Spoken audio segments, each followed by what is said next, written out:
Chapter 126. Immortal King Crown. Evil Emperor Guan threw lifespan detection at the 13 figures in the forest one after another, and found that the cultivation levels of these 13 people were the same, all at the third level of the unification realm, and their ages were also the same. They all had the surname Li.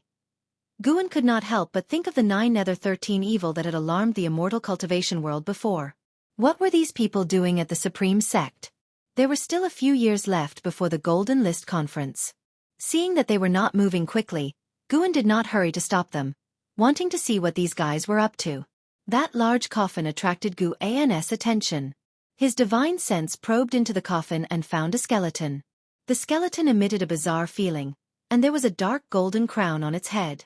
The crown's gemstones had disappeared, leaving several grooves, yet it still seemed extraordinary. About half an hour passed. 13 figures all stopped in unison.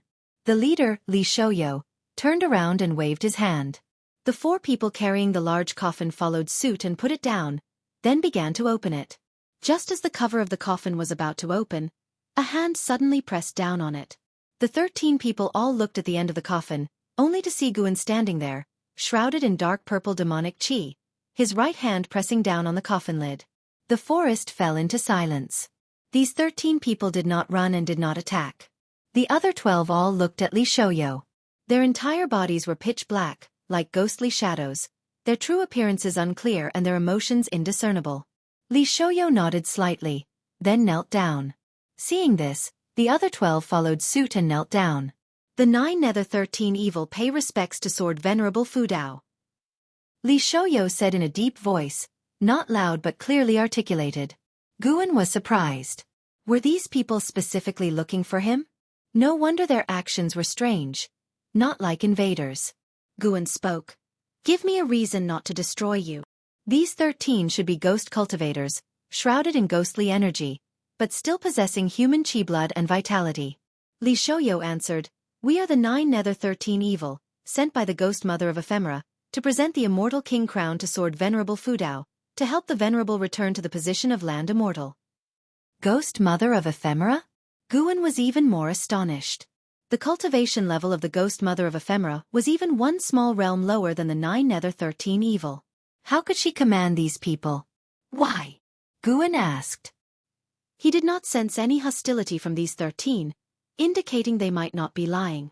Li Xiaofan responded, this is the Ghost Mother's command. She has been comprehending your sword intent in the Supreme Sect for many years and discovered that you should have mastered the Taicang Divine Shocking Sword. This swordsmanship was promoted by the imperial family Li of the Taicang dynasty, but in fact, it was not created by the primordial ancestor of the Li family, but came from the immortal king of the Ephemera sect, who is the Ghost Mother's ancestor.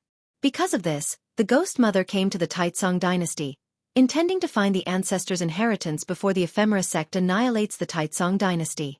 200 years ago the Ghost Mother had come, but unfortunately, the descendants of the Li family were mediocre in talent, and no one could comprehend the Taicang Divine Shocking Sword, so the Ghost Mother could only lie dormant.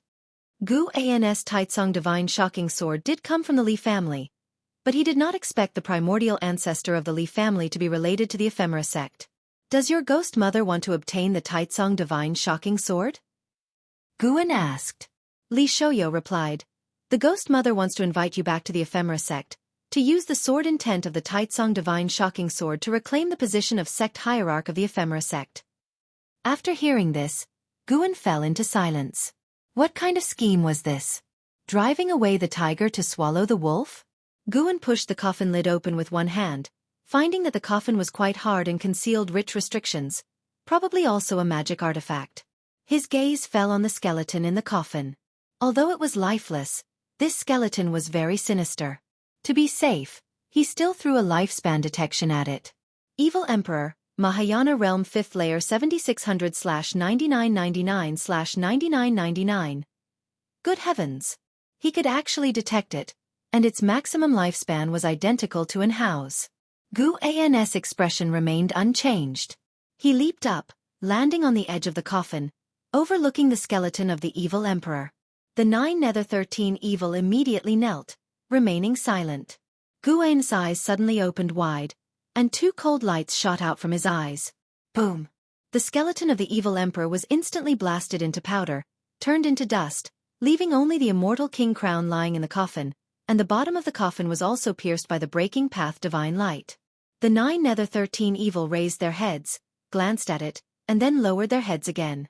A prompt appeared in front of Guwen. You have successfully taken 320 years of lifespan from the evil emperor, Mahayana realm 5th layer. Guwen immediately felt a sigh of relief. Damn it! Almost scared to death. Who would have thought that this skeleton was still alive, and with a Mahayana realm 5th layer cultivation level? In that instant, Guwen imagined many possibilities in his mind, even feeling that he had resolved a catastrophe for all living things. The name of the evil emperor did not sound like anything good. And still playing dead, hiding in a coffin, clearly harboring a world-shattering plot. Guwen raised his hand, and the immortal king crown flew into his hand. He did not grab it directly but instead attached spiritual power to the immortal king crown, avoiding physical contact. He looked at Li Shouyo and asked, "Do you know the evil emperor?" Upon hearing this, Li Shouyo was momentarily stunned, then quickly said, "To be honest, this skeleton is indeed the remains of the evil emperor. 5,000 years ago, there was internal strife within the Ephemera sect, and the evil emperor was plotted against by a villain, poisoned, and unable to gather spiritual power. In desperation, he put on the immortal king crown and was instantly drained of vitality, turning into a skeleton. As a result, the immortal king crown was listed as a forbidden artifact by the Ephemera sect, and no one dared to touch it. In that case, why do you dare to bring this thing to me?" Gu An's tone revealed bone-chilling killing intent. Li Shouyo said calmly, "If one masters the Taicang Divine shocking sword, the immortal king crown would recognize its master upon sensing the sword intent. The one who created the crown is the same person who created the Taicang Divine shocking sword." Guwen continued to ask, "What is the relationship between the ghost mother of Ephemera and the evil emperor?" "The ghost mother is a descendant of the evil emperor. Why would she bring her ancestors' remains to me? Isn't she afraid of offending me? The ghost mother hates her own bloodline. When she was young, her father turned her into an evil ghost, so she looked for the descendants of the Li family. The Li family has nothing to do with her bloodline. The founding ancestor of the Li family was only a disciple of the Ephemera sect. She wants others who inherit the Taicang Divine shocking sword to seize the position of sect hierarch of the Ephemera sect and complete her revenge. How dare you be certain you could find me?" The ghost mother said that as long as we approach the outer gate city where the heavenly repair platform is located, you would detect us, even if we concealed our cultivation levels, because of the vast difference in cultivation levels.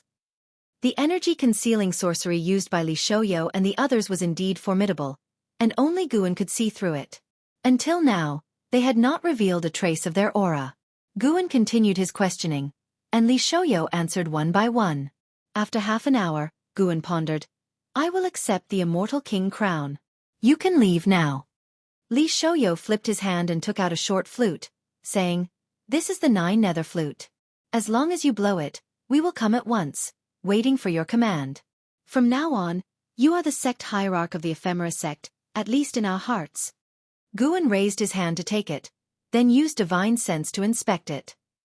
After confirming that there were no surveillance or reverse tracking restrictions inside, he put it into his storage bag. He jumped down from the coffin, signaling the 9 Nether 13 evil to leave. The 9 Nether 13 evil all saluted him before lifting the coffin and leaving. Guwen did not immediately return to the valley but instead sat cross-legged under the tree, placing the immortal king crown in front of him. According to Li Shouyo, tens of thousands of years ago, there was an immortal dynasty in the mortal world, where everyone could practice immortal cultivation. At that time, there was no emperor, and the ruler of the immortal dynasty called himself the immortal king, ruling over land immortals and gods. Later, the immortal dynasty met with calamity, with continuous natural disasters, cultivators encountering heart demons one after another, plague spreading, leading to its extinction in just 10 years. The immortal king survived, but the immortal dynasty no longer existed. He did not dare to call himself an immortal anymore, not challenging the heavens' might. In the following years, his descendants founded the Ephemera sect, with one of the hierarchs creating the Taicang Divine shocking sword. The sword intent shocked the heavens, bringing about a heavenly tribulation, hence its name. This hierarch believed he had reached the realm of his ancestor the immortal king, but still could not achieve immortality. So, as his life was reaching its end, he forged the immortal king crown with his own cultivation. This crown contained the power of the immortal king. Successive hierarchs studied it but couldn't subjugate it, only bringing misfortune upon themselves. Guan used divine sense to probe the immortal king crown, but even with a Mahayana realm 9th layer's cultivation, he could not penetrate it. He dared not test it with his own sword intent. Even if Li Shouyo was telling the truth, this method might not be genuine. After all, no one had succeeded before. After much thought, Guan felt that this item was too dangerous to keep around. He stood up, used the limitless freedom step, and quickly arrived at the North Sea mountain. He dove directly to the bottom of the North Sea, buried the immortal king crown and the short flute in the seabed, and set restrictions on them. He planned to research them after breaking through several major levels in the future. After all, Guan did not need to rely on the power of the immortal king crown. After finishing everything, Guan quickly returned to Mystic Valley and continued celebrating with his disciples. After the 9 Nether 13 evil left, Guan's life returned to peace, and no one came to disturb him again. 3 years quickly passed. Guan reached 70 years of age. One day, in Tianya Valley, Guan just finished picking medicinal herbs, feeling good, and personally took the herbs to the storehouse. As he exited the door, he saw LV Xian approaching. Seeing him, LV Xian's expression immediately became unnatural. Since being defeated by Guan, he had been cultivating madly, with his cultivation level soaring. Now, he had reached the 6th layer of the nascent soul realm. 99 years old and a 6th layer nascent soul. Very impressive. But LV Xian felt frustrated. Despite consuming so many elixirs, he still couldn't break through to the divinity transformation realm before 100 years old. Are you participating in the Golden List Conference? LV Xian asked as he drew near. Guan replied with a smile. Why should I participate? My talent is so poor that attending would only bring embarrassment. LV Xian's mouth twitched. He took a deep breath and said, I plan to participate. One night 3 years ago, I suddenly felt much less pressure. These past 3 years, I haven't been affected by heart demons or dreams. I might as well participate in the Golden List Conference to relax. Relax. Others were probably in for a tough time. Guan inwardly mocked, then sensed the residual soul aura within LV Xian. Ha! One residual soul was missing. Previously there were 7 souls. Now only 6 remained. 3 years ago at night, Guan suddenly thought of something. Could it be that the evil emperor also left residual souls within LV Xian? This did not make sense. How could the evil emperor and LV Xian be related? The evil emperor was a long-dead hierarch of the ephemera sect, while LV Xian was the biological son of LV Batian. Wait, could LV Batian have a connection with the ephemera sect? Chapter 127, Path of Returning Primordial Spirit. Completely becoming a dragon, Guan was merely puzzled and had no intention of investigating LV Batian or LV Xian. No matter what these people's identities were, or what conspiracy they might have, as long as it didn't affect him, he couldn't be bothered to care. The hearts of the people in this world were unpredictable. To investigate each one would be exhausting. Guan and LV Xian started to chat idly. Now, LV Xian was very respectful towards him and didn't dare to be even a little frivolous. They chatted for quite a while before Guan finally left. Everyone in the valley was already used to him not spending the night in Tianya Valley. After Guan left, LV Xian found Yilu Yun and began to spar in combat, preparing for the Golden Ranking Tournament. There were only 2 years left until the Golden Ranking Tournament. Years passed by, and the 9 Dynasties lands welcomed peace, while the Supreme Sect's Golden Ranking Tournament drew the attention of people from all over the world, becoming a once-in-century grand event. 2 years later, as the Golden Ranking Tournament approached, cultivators could be seen soaring across the sky over Mystic Valley every day. Unlike before, the Supreme Sect dispatched many disciples to patrol and protect all outer sect servant disciples, maintaining their image as the true orthodox sect of the world. 72-year-old Guan was in the loft, receiving Yi Lan. The first batch of disciples who went to train on the 9 Nether Road had all returned and were all preparing to participate in the Golden Ranking Tournament to bring glory to the Supreme Sect.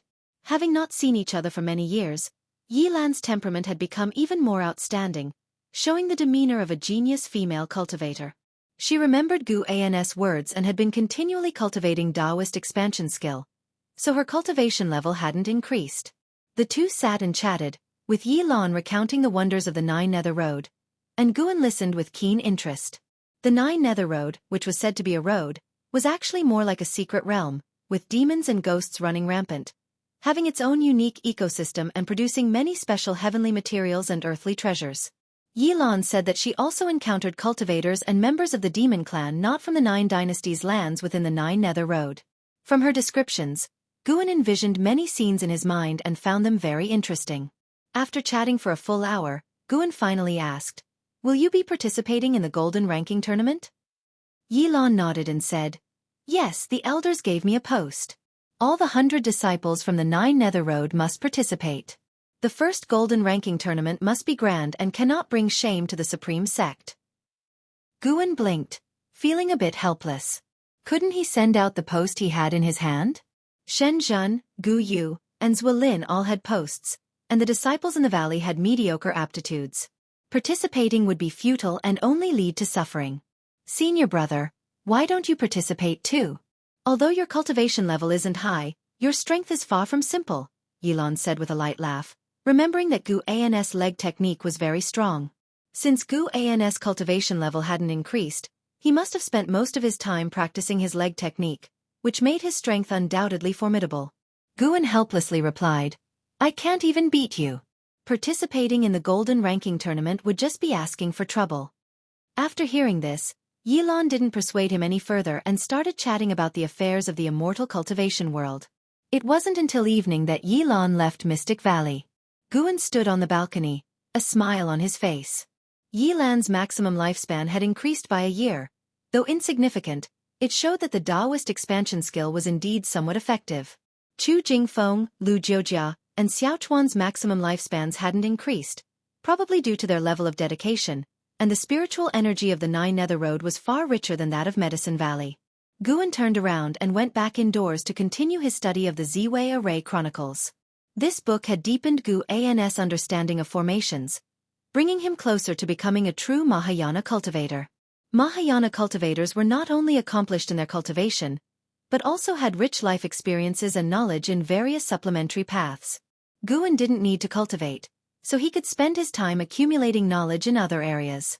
That night, Guan sneaked to North Sea Mountain, hid under a tree, and opened the lifespan barrier, then invested 5,000 years of lifespan into the Taoist expansion skill. Since the Taoist expansion skill was useful, he thought he would enhance it and see what happened. A series of notifications appeared crazily before Gu An's eyes, and eventually, the Taoist expansion skill advanced to the Taoist mystic skill. It only took 2,000 years of lifespan for the Taoist expansion skill to advance to the Taoist mystic skill, and the remaining 3,000 years were just for enhancing its proficiency. Guan immediately invested another 5,000 years of lifespan. This time, after cultivating for 2,000 years, the Taoist mystic skill advanced to the primordial reincarnation skill. It had primordial in its name so quickly, indicating that the Taoist expansion skill itself had a high rank and grade. No wonder only Yilan and Wuxia had mastered it so far. Afterward, the primordial reincarnation skill allowed him to master a divine skill called the Path of Returning Primordial Spirit.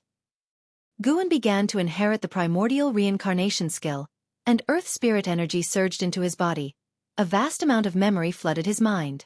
The primordial reincarnation skill contained the mysteries of the Taoist expansion skill and extended the profoundness of accumulating cultivation level to be passed on through lifetimes.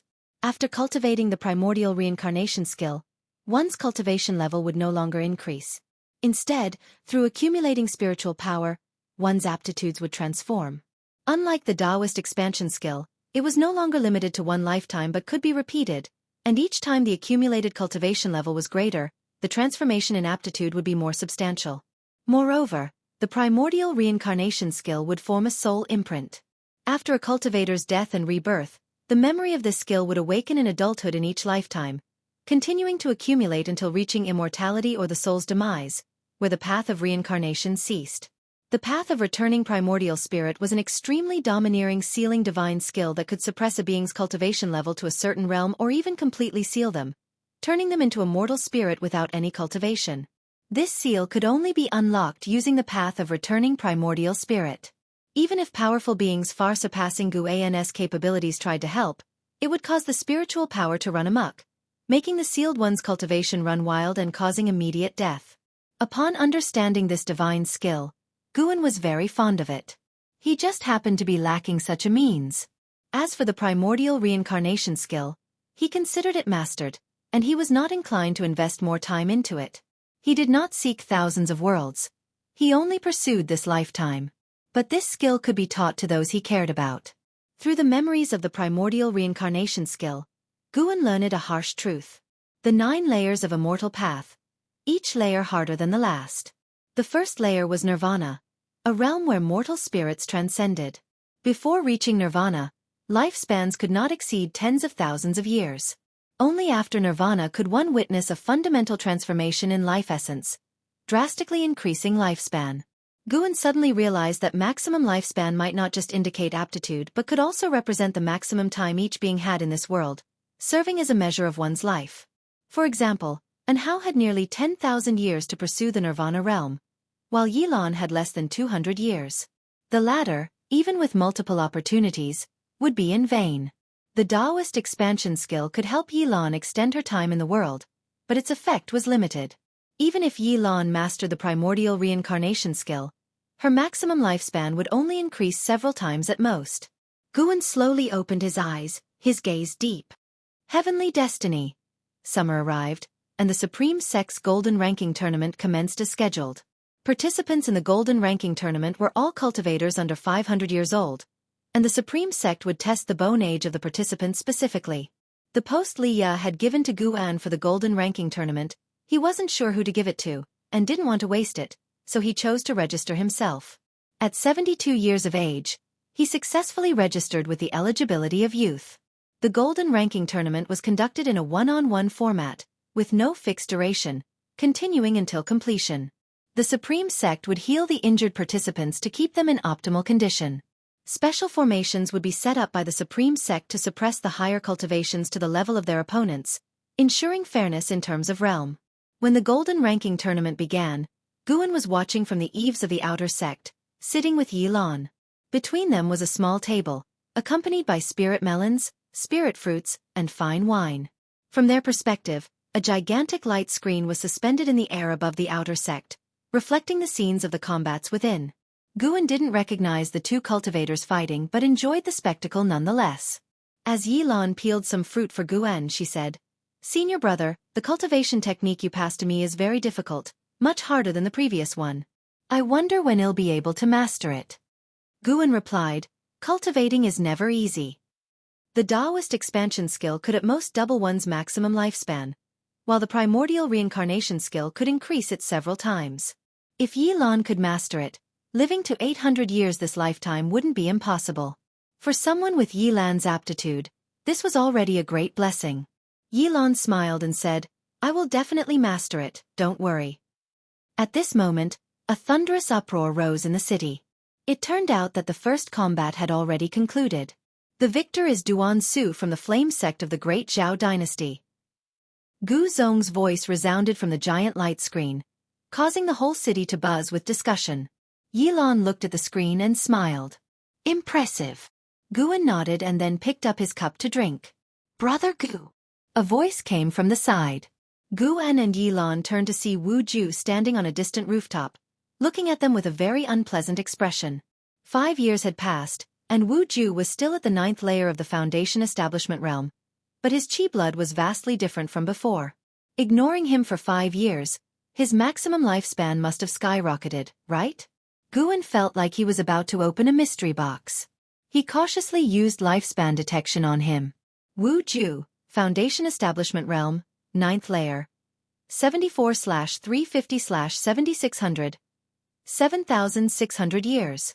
Good grief. Now he had truly become a dragon. Wu Ju suddenly appeared on the rooftop where Guan and Yilan were, 7 steps away. He frowned and asked, "Who is this woman? Are you not being faithful to Ms. Shen?" Upon hearing this, Yilan squinted her eyes at Guan and asked, "Who is Ms. Shen?" Guan felt a headache coming on and immediately said, "This is my junior sister, Yilan. Ms. Shen is nothing. How can she compare? I just have some dealings with Ms. Shen, nothing more." Yilan's expression softened upon hearing this. Wu Ju angrily said, "Forget about Ms. Shen, why didn't you come to see me after you were done?" Yilan was taken aback. She thought Wu Ju had something to do with Ms. Shen and had come to stand up for her. But why did his tone suddenly change? Guan shook his head and said, "Why are you shouting so loud? I didn't want to disturb your cultivation. What, do you want to hit me?" Wu Ju's face turned red with anger and he muttered, "How could I hit you?" Yilan sensed that Wu Ju was not simple, and looking at his embarrassed demeanor, she became more curious about his relationship with Guan. Subsequently, Guan invited Wu Ju to sit down. Although reluctant, Wu Ju sat on the other side of Guan, junior sister. "This is my brother, named Wu Ju, who is also participating in the Golden Ranking Tournament," Guan introduced. Yilan nodded towards Wu Ju. Wu Ju scratched his head and said, "I can participate in the Golden Ranking Tournament thanks to Brother Gus' post." Yilan couldn't help but look at Guan, her eyes filled with suspicion. Senior brother's methods were quite impressive. He registered himself, but he could also get a post for someone else. Chapter 128. 3 Pure One's Mountain Divine Skills. So-called fairness. Guan, Yilan, and Wu Ju drank wine and ate fruit while enjoying the battles of the Golden List tournament. In the previous days, they didn't have any matches, so they watched the excitement. Yilan and Wu Ju became familiar with each other, and Wu Ju was no longer so awkward. It wasn't until the 5th day that it was Wu Ju's turn to participate in a match. As he left, Yilan asked curiously, "Senior brother, whose disciple is he? He seems quite extraordinary."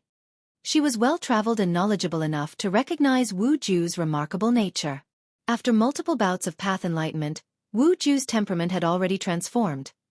Even with ordinary looks and attire, he exuded an unforgettable aura. His master died, and he has been an orphan since childhood. I befriended him immediately, and am his only friend. I didn't visit him for 5 years on purpose, which is why he's so angry." Guan replied. After hearing this, Yilan felt a mix of pity and amusement for Wu Ju. She sighed. "Senior brother, you really are. What? Nothing." Yilan's gaze turned to the huge light screen in the sky, and Guan followed her gaze. The two people fighting in the light screen were no ordinary individuals.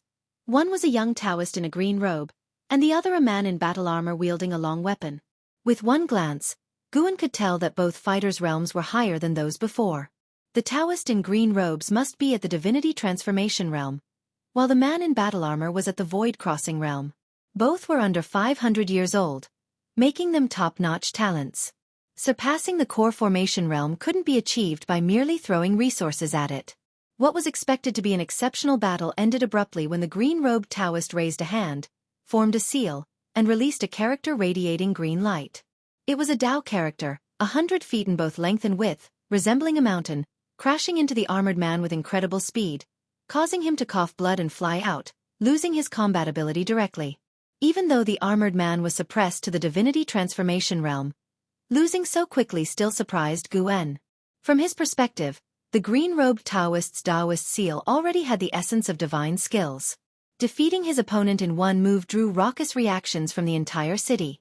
The winner is Sage Xian Miao from Taicang Dynasty's 3 Pure One's Mountain. An elder's voice echoed from the light screen, ensuring everyone remembered the green-robed Taoist's name. Yilan sighed. 3 Pure One's Mountain is truly formidable. I've witnessed it before on the Nine Nether Road.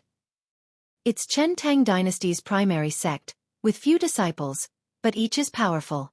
It's said they once produced an immortal, though the truth is unknown. Guan silently noted the sect's name. Sage Xian Miao's Taoist seal was indeed powerful, enough to showcase the deep-rooted foundation of 3 Pure One's Mountain's Taoist tradition. An hour later. Finally, it was Wu Ju's turn to make a move. The battles at the Foundation Establishment realm were not as exaggerated as those of Sage Xian Miao, so many were not very expectant. However, once Wu Ju threw a punch, the earth-shattering momentum immediately captured everyone's attention in the city. With each punch, it was like the sun bursting forth, the scorching fist wind making it hard for his opponent to counter. Each of Wu Ju's punches was full of power, extremely domineering. After 8 punches, his opponent was beaten to their knees, continuously coughing blood. The winner is Wu Ju from Supreme Sect of Taicang Dynasty. The city erupted in discussions, starting to talk about Wu Ju. Yilan was stunned. She knew Wu Ju was exceptional but didn't expect him to be this formidable. Guan watched with a smile on his face, aware that Wu Ju's legendary journey was about to begin. That sunset fist was quite ordinary, but Wu Ju practiced it to a level of transformation, even exhibiting signs of advancement. Path enlightenment seemed to enhance his understanding of fist techniques.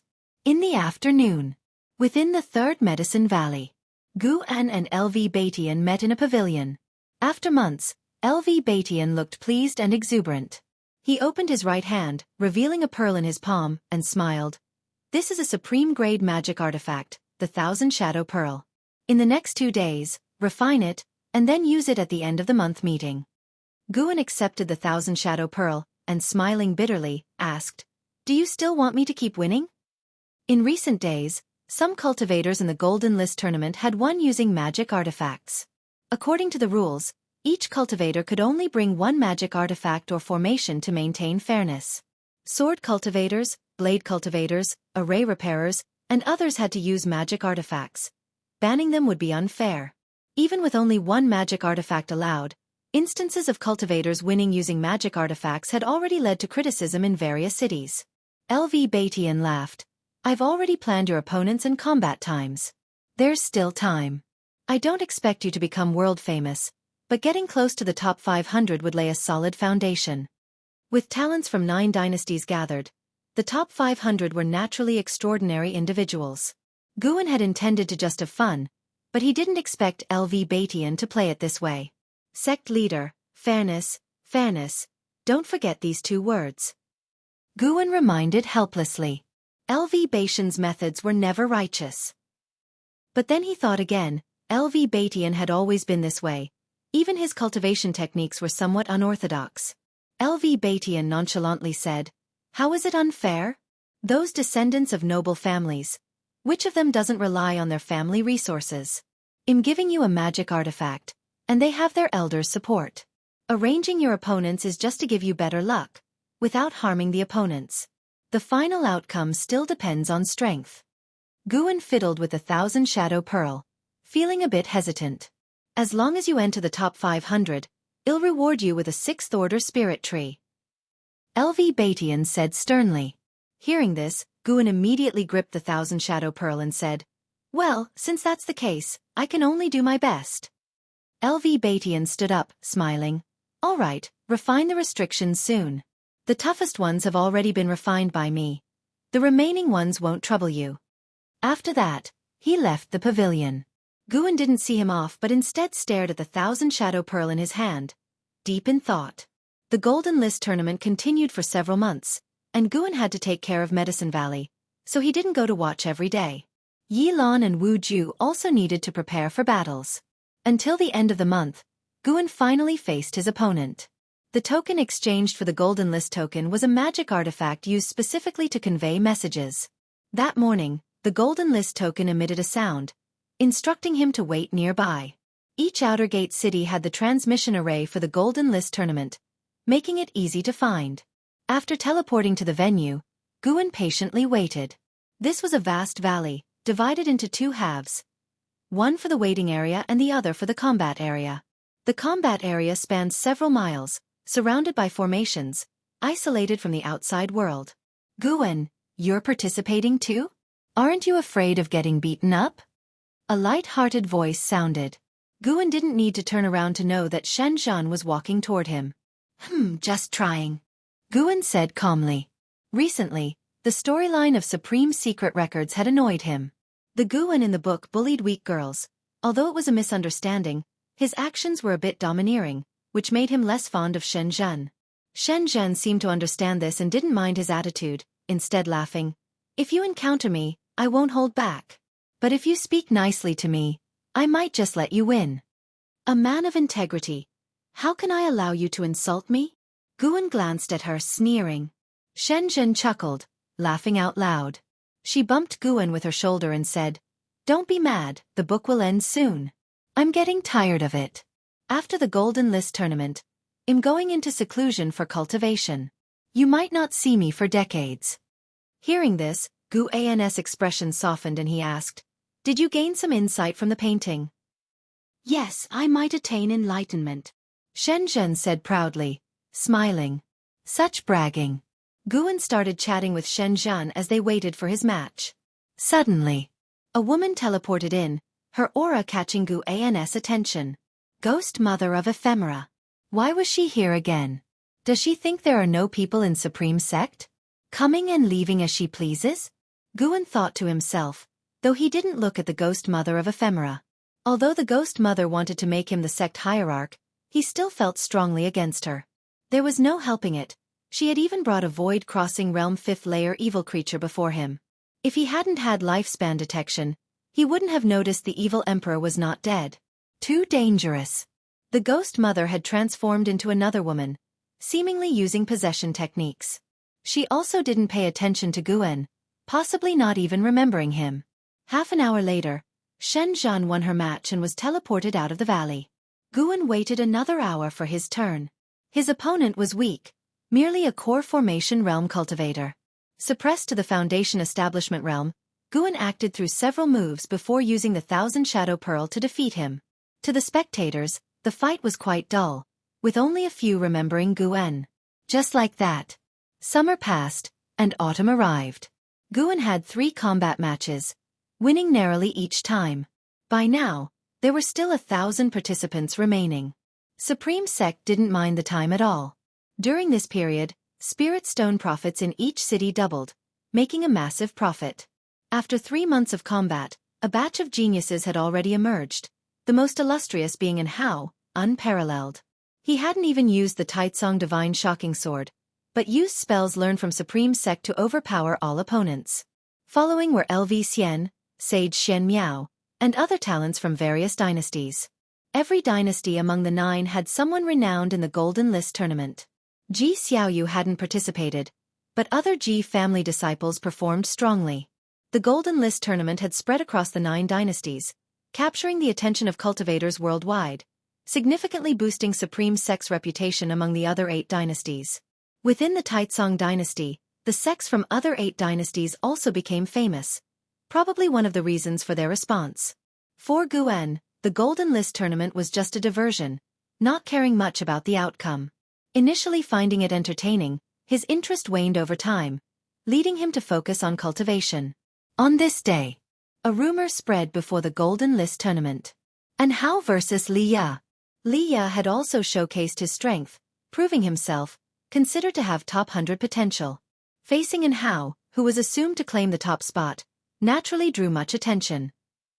Guan in the 3rd Medicine Valley heard disciples flying overhead on their swords, shouting announcements, and became interested, heading to the Outer Gate City to watch. He noticed disciples flocking to the Outer Gate City from all directions, making him sigh. LV Batian finally mastered the art of marketing. Guan too was expectant. Who was stronger, Li Ya or An Hao? Both seemed to have lives like heavenly destiny protagonists, though with different trajectories. Chapter 129. How do you also know the Taicang Divine Shocking Sword? At the combat arena, Li Ya, dressed in black, slowly took the North Sea heavy sword off his back. His expression was stern, his gaze fixated on the figure 100 feet away, eyes full of battle intent. His opponent was none other than An Hao. An Hao stood tall, dressed in splendid blue robes, a gold thread purple belt, his long hair coiled beneath a silver crown inlaid with a golden phoenix. He was adjusting his wrist guard, which was crafted finely. A breeze stirred the black locks at the sides of his cheeks. His smile was radiant. He raised his chin slightly, looked down on Li Ya, and said with a chuckle, "Previously, you relied on the weight of that sword to defeat your enemies. This time, your opponent is me, so don't think you can hide your strength." Li Ya asked, "And how old are you this year?" And Hao answered, 40. Why? 40 years old, at the 9th layer of core formation. Li Ya fell silent. Just hearing that invoked jealousy. He took a deep breath, raised the North Sea heavy sword and said, "Then let me see the prowess of the Supreme Sect's #1 genius." As his words fell, he stepped forward, and in 3 steps, he was slashing at An Hao, the heavy North Sea heavy sword raising a gust of wind. An Hao used his right hand, 2 fingers forming a sword chi emanating from his fingertips, countering Li Ya's sword moves. Sword lights flickered, sword chi soared, their figures intertwined, engaging in a fierce and swift battle, drawing waves of cheers from the Outer Gate City. Guan stood on the eaves, looking up at the fight. Wu Ju suddenly appeared beside him, also gazing up at the light screen. He marveled, "These two are incredible." "Of course, they are the renowned geniuses of the Supreme Sect," Guan replied. Both Hao and Li Ya were in the core formation realm, but the battle they demonstrated was far more exciting than other core formation geniuses' battles. Li Ya's force was huge and powerful, like he could split mountains and rivers. And Hao was light and graceful, facing Li Ya's sword moves with great ease. Their movements were extremely fast. Most of the disciples in the outer gate city couldn't keep up. They kept maneuvering. Only the sword light could mark their positions. Clang! And Hao flipped and swung his arm, the sword chi on his fingers pressing down on Li Ya's legs, the North Sea heavy sword shaking above his head, showing Hao's immense chi. Li Ya didn't expect Hao to match his strength, even though he had consumed the Dragon Image Divine Primordial, increasing his pressure. Boom! A terrifying sword intent burst out, sending Hao flying. He flipped in the air and landed steadily 100 feet away. Hao looked at Li Ya in astonishment, then followed with a wild smile. The battle light screen transmitted part of the battle pressure, allowing the spectators to know the fight was real.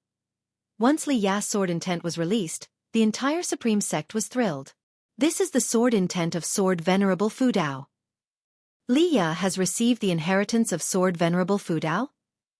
I've stayed at the Heavenly Repair platform for days. This is definitely the sword intent of Sword Venerable Fudao. Li Ya is so powerful. I didn't expect the strongest among the royal disciples to be him. He's much stronger than his sister Li Xuanyu. The city Guan was in also erupted in a thunderous uproar. Countless people were amazed by the Taicang Divine shocking sword unleashed by Li Ya. Wu Ju felt the sword intent and sighed. So powerful, I feel like it won't be easy to win against him. Guan glanced at him. Just not easy? Entwined in the sword intent, Li Ya straightened, raising his sword to point at Hao. His black hair fluttering and black robes rustling. His entire demeanor changed dramatically. His expression became more severe. The battle only truly begins now, Li Ya said coldly. He didn't expect to be forced to use the Taicang Divine shocking sword so early, blaming his own bad luck for encountering Hao prematurely. When he unleashed the Taicang Divine shocking sword, he felt the battle was over. Although Hao had yet to unleash powerful spells, no spell could match the Taicang Divine shocking sword. Hao's comprehension of sword intent was kept secret. Li Ya, who was often away, had no clue about Hao's combat techniques. However, seeing Hao smiling, Li Ya felt puzzled. This guy's gone mad? Hao patted his robe, his smile growing. Boom! An overwhelming sword intent surpassed Li Ya's, shaking the entire valley. Violent sword chi condensed into a giant face above Hao, looking down at Li Ya. Before this giant sword chi face, Li Ya looked insignificant, his sword chi trivial. Impossible! How do you also know the Taicang Divine shocking sword? Li Ya shouted in disbelief. In the outer gate city, countless people gasped. Even Hao had received the inheritance of Sword Venerable Fudao. The ghost mother of ephemera on the heavenly repair platform looked at the light screen in the sky, her brows furrowed, her eyes also showing shock. The Taicang Divine shocking sword, which had disappeared for thousands of years, reappeared in the mortal world, and 3 inheritors emerged at once? The ghost mother of ephemera, well aware of the Taicang Divine shocking sword's origins, was also taken aback, her respect for Sword Venerable Fudao growing. She could tell these two, wielding the Taicang Divine shocking sword, were certainly related to Sword Venerable Fudao. In the light screen, Hao soared into the air, looking down on Li Ya, said with a smile, "Since we are from the same lineage, let's see whose sword intent is stronger." He raised his right hand, palm facing Li Ya, his smile fading. When Li Ya used the Taicang Divine shocking sword, Hao felt a sense of kinship, recognizing Li Ya as a fellow disciple. But even among brothers, he would not hold back. Hao was born to be the strongest. All opponents must submit at his feet. Hao's eyes focused, the giant sword chi face's eyes widened. Countless sword shadows shot out like a river of stars, unstoppable. Li Ya gripped his sword with both hands, slashing down with his strongest sword move. He gritted his teeth, his face twisted, and shouted in his heart, "I cannot lose." The two sword intents collided, sword light enveloping the whole city. Wu Ju's face was lit up by the sword light. He was stunned.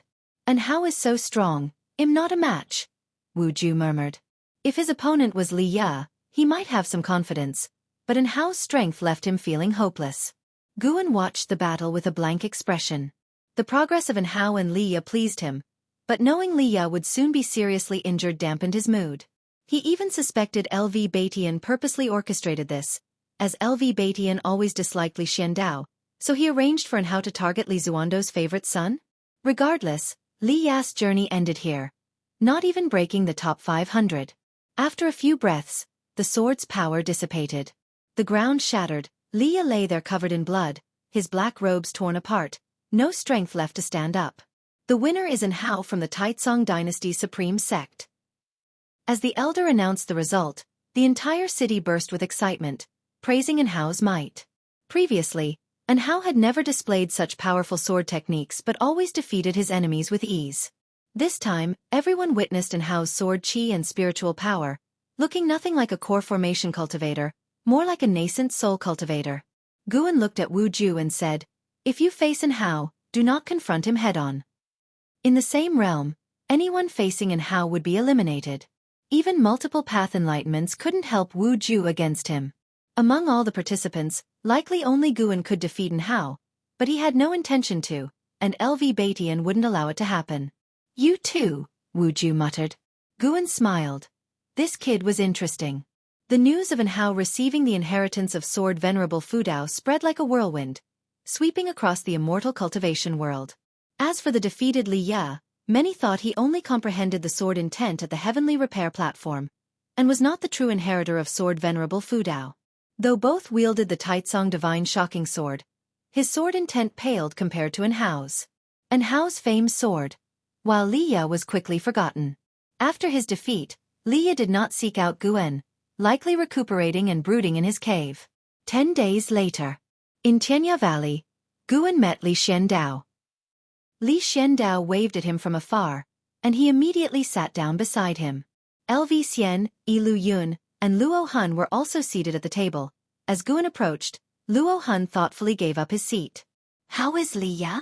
Li Xiandao asked with a smile, seemingly unconcerned about Li Ya's defeat. Guan noticed his cultivation level had increased to the 3rd layer of Void Crossing Realm.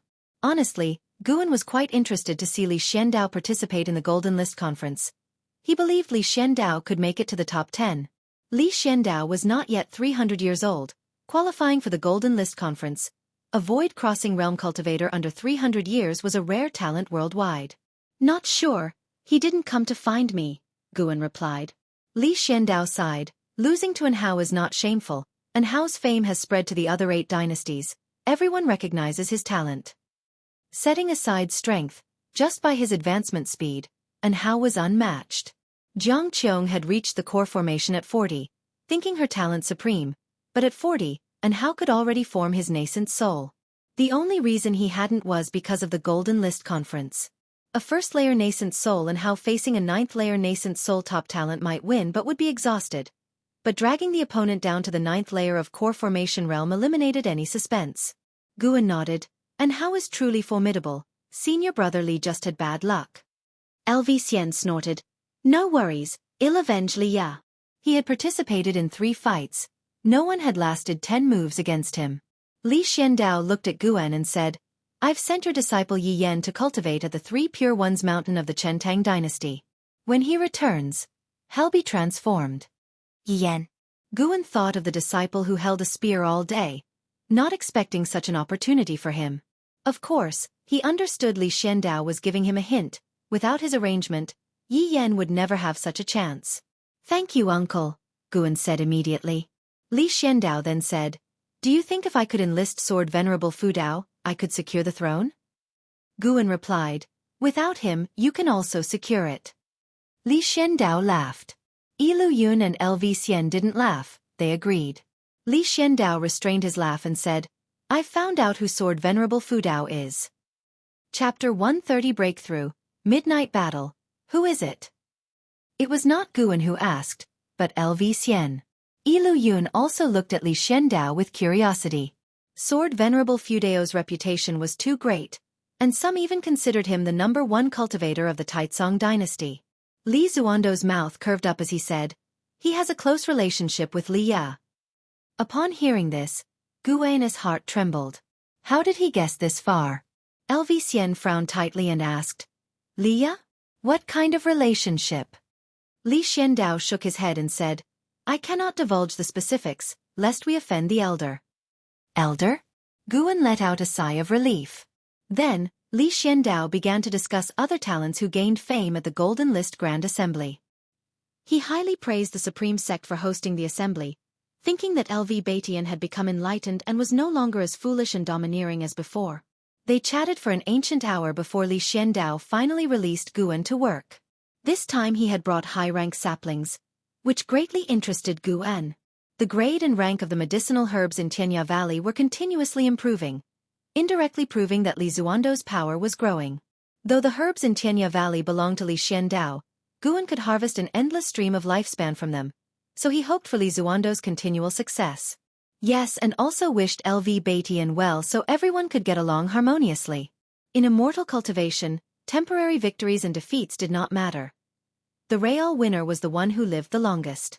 In late autumn, Guan narrowly made it into the top 500 of the Golden List Grand Assembly with the help of the Thousand Shadow Pearl. For the upcoming matches, he was prepared to lose. Although he repeatedly achieved victories, Guan did not build a reputation due to the difficulty of his wins, the unattractiveness of the battles, and the anonymity of his opponents. At noon in Mystic Valley, Guan was instructing Yi Lan in the primordial reincarnation skill. Yi Lan had already been eliminated but was not disheartened and was instead more determined. The two of them conversed for several ancient hours, during which Yi Lan's many questions about the primordial reincarnation skill were resolved. Senior brother, your achievement in this skill is really high. It seems you have been secretly practicing it diligently. No wonder your cultivation level hasn't increased, Yi Lan remarked with admiration. In her heart, she grew even more respectful of Sword Venerable Fu Dao, who was not only formidable in Sword Dao but also mastered such a miraculous skill. She now believed for sure that Sword Venerable Fu Dao was Gu An's mentor, as Guan had taken the Qing Hong sword to find Sword Venerable Fu Dao to save her. She had once suspected that Guan himself was Sword Venerable Fu Dao, but the cultivation realm displayed by Sword Venerable Fu Dao was too high, and Gu An's age did not match. Guan did not refute, as this explanation was perfect. He raised his right hand and conjured over a storage bag, handing it to Yi Lan. Take this back and train well. Yi Lan did not check the contents and instead fastened the storage bag to her belt, then stood up. By the way, senior brother, keep your distance from senior brother Li Ya for a while. The upper echelon is currently investigating all disciples of the Li family within the sect, with unclear intentions but undoubtedly no good purpose. Guan looked puzzled but nodded as he rose to see his junior sister off. The investigation of the Li family disciples within the Supreme Sect did not concern Guan much, as this was not the first time such a thing had happened. Though the Supreme Sect was the leading righteous sect of the Taicang dynasty, internal strife was never-ending. As for whether it would harm Li Ya, Guan had no means to worry over that. He couldn't possibly keep an eye on Li Ya at all times. Everyone has their own life, and no matter how good or bad, as long as they get through it, it belongs to their own experiences. A few days later, Guan went to participate in the Golden List Grand Assembly. Against his opponent, he directly conceded, stunning his opponent. A month later, the top 100 emerged. Only Wu Ju had the cultivation level of the Foundation Establishment realm. All other cultivators' minimum level was the Core Formation realm. This news quickly spread, making Wu Ju famous. When LV Batian delivered a 6th-rank spirit tree, Guan mentioned Wu Ju, hoping LV Batian could find a good mentor for Wu Ju. This made LV Batian look at Guan with admiration. Such a good prospect found by you in advance. And you still say you are unfit to be the sect leader? LV Batian said with a smile. Guan smiled and responded, just a stroke of fate. The Supreme Sect has many geniuses. This doesn't speak to my vision, but to the abundant foundations and great fortune of the Supreme Sect. LV Batian was very satisfied with Gu An's rhetoric. Regardless of whether it was genuine, it was very suitable for a sect leader. Regarding Wu Ju, I can't promise anything. He has already become a disciple of Zhou Yu. Understand that taking An Hao as a disciple was already a major move that met with opposition. I cannot take on any more genius disciples. The Supreme Sect is not a place for one person's dictation, LV Batian explained meaningfully. Zhou Yu, one of the Supreme Sect's venerable pavilion, had more power than the Hall of Elders. Becoming his disciple meant Wu Ju had a limitless future. Guan then thought of that true inheritor-disciple, who was not in a mentor-disciple relationship with LV Batian, effectively counterbalancing him. It seemed that in the Supreme Sect, even accepting disciples involved a consideration of interests. Of course, the main reason was that LV Batian was not strong enough, at least not to the extent where he could suppress the three great families single-handedly. I plan to take action against the Li family, but rest assured, I won't harm Li Ya, LV Batian continued. Hearing this, Guan immediately raised his hand to salute him. LV Batian waved his hand. After the Golden List Grand Assembly, the Supreme Sect will soar. However, potential crises remain, not to mention the ephemera sect main lineage on the other end of the Nine Nether Road. There are also those within the Nine Dynasties looking to scheme against the Supreme Sect. To avoid unnecessary trouble, I will visit your Medicine Valley less often. Do not indulge any further. Practice diligently, understand? He felt somewhat helpless as he spoke these last words. He had already passed on the Defying Fate Divine skill to Guan but saw no significant results. Guan nodded and said, I will manage Medicine Valley well and not disappoint the Supreme Sect. Hearing this, LV Batian gave him a final glare before rising to leave. Guan hurried to see him off. Heavy snow had already blanketed the third Medicine Valley, and the flying snow threatened to engulf everything. LV Batian's figure soon vanished into the vast snow. Time flew by. Another Chinese New Year arrived, and the Golden List Grand Assembly concluded the day before Chinese New Year. In the evening, Guan went to Mystic Valley to spend the festival with the disciples. Zhan Qin had just returned from the Outer Sect and was discussing the Golden List Grand Assembly rankings with the disciples. After the assembly, the Supreme Sect would publish a book recording the life stories of the top 100, symbolizing authority in a way. Winning first place was An Hao, without any suspense. The second place was not LV Xian but Sage Xian Miao from Three Pure Ones Mountain. The duel between Sage Xian Miao and An Hao had become legendary, and the name of Three Pure Ones Mountain reverberated throughout the Taicang Dynasty. LV Xian ranked third and was likely depressed. The rest were mostly aristocratic geniuses, with the Zhou, Gu, and Ji families occupying 30% of the top 100. The dominance of the three great families was evident. Wu Ju, with his foundation establishment realm, made it into the top 20 but was severely defeated by An Hao when they met, although he had proven himself and became a bona fide genius. Sitting down, Guan listened to the disciples excitedly discuss the Golden List Grand Assembly, showing an interested look. The disciples also flattered him, feeling honored that he made it into the top 500. Master, I have to go out on a mission tomorrow. It might take 2 or 3 years before I return. Zhen Qin, sitting beside Guan, spoke while Guan's thoughts drifted away. The high-rank medicinal herbs in the Mystic Heaven Cave Mansion should be ripening. 7 days after the Chinese New Year, Guan went to the Mystic Heaven Cave Mansion that night. After harvesting the ripened medicinal herbs and gaining nearly 20,000 years of lifespan, he began sowing seeds again. After years of management, the Mystic Heaven Cave Mansion was filled with medicinal herbs, all of at least 4th rank. They were now continuously providing him with lifespan. With the current Medicine Valleys alone, Guan saw the gate to a lifespan of millions of years approaching. He had already started pondering about breakthroughs. Reaching the Mahayana realm almost drained the spiritual energy of the North Sea Mountain, so the next breakthrough must be in a place with more spiritual energy. For the next breakthrough, Guan needed at least 5 million years worth of lifespan. He was eager to see what realm he could reach. After sowing, Guan sat at the stone table, poured himself some tea, and enjoyed his leisure time while spreading his divine sense to observe the North Sea Mountain's activities. The North Sea Mountain was an excellent training ground for cultivators. With the initiation of the Golden List Grand Assembly, the passage of various sex cultivators through the area had intensified the conflicts there. Guan suddenly noticed a battle, with one participant catching his attention. Sage Xian Miao from Three Pure Ones Mountain. This genius who outperformed LV Xian left a deep impression on Guan. At this moment, several dozen cultivators were besieging Sage Xian Miao. Under the night sky, the wind raged, and various spells fell endlessly, ravaging the land and forests. Sage Xian Miao held a sword in his right hand and a horsetail whisk in his left. Behind him, a Dharma aspect with 3 heads and 6 arms materialized. Despite being surrounded by several divinity transformation realm cultivators, he remained unfazed. This three-headed, six-armed Dharma aspect contained spiritual power far exceeding that of Sage Xian Miao, and its 6 arms could cast different spells. An impressive divine skill. Guan sipped his tea while appreciating the battle. Those dozens of cultivators were no match for Sage Xian Miao, but a void-crossing realm great cultivator was lurking in the shadows, making Sage Xian Miao's situation dire. Guan had no intention of intervening, as he had no interest in others' grudges and feuds. Even if Sage Xian Miao died there, it would only show that his chi fortune was insufficient. Guan saved only those connected to him.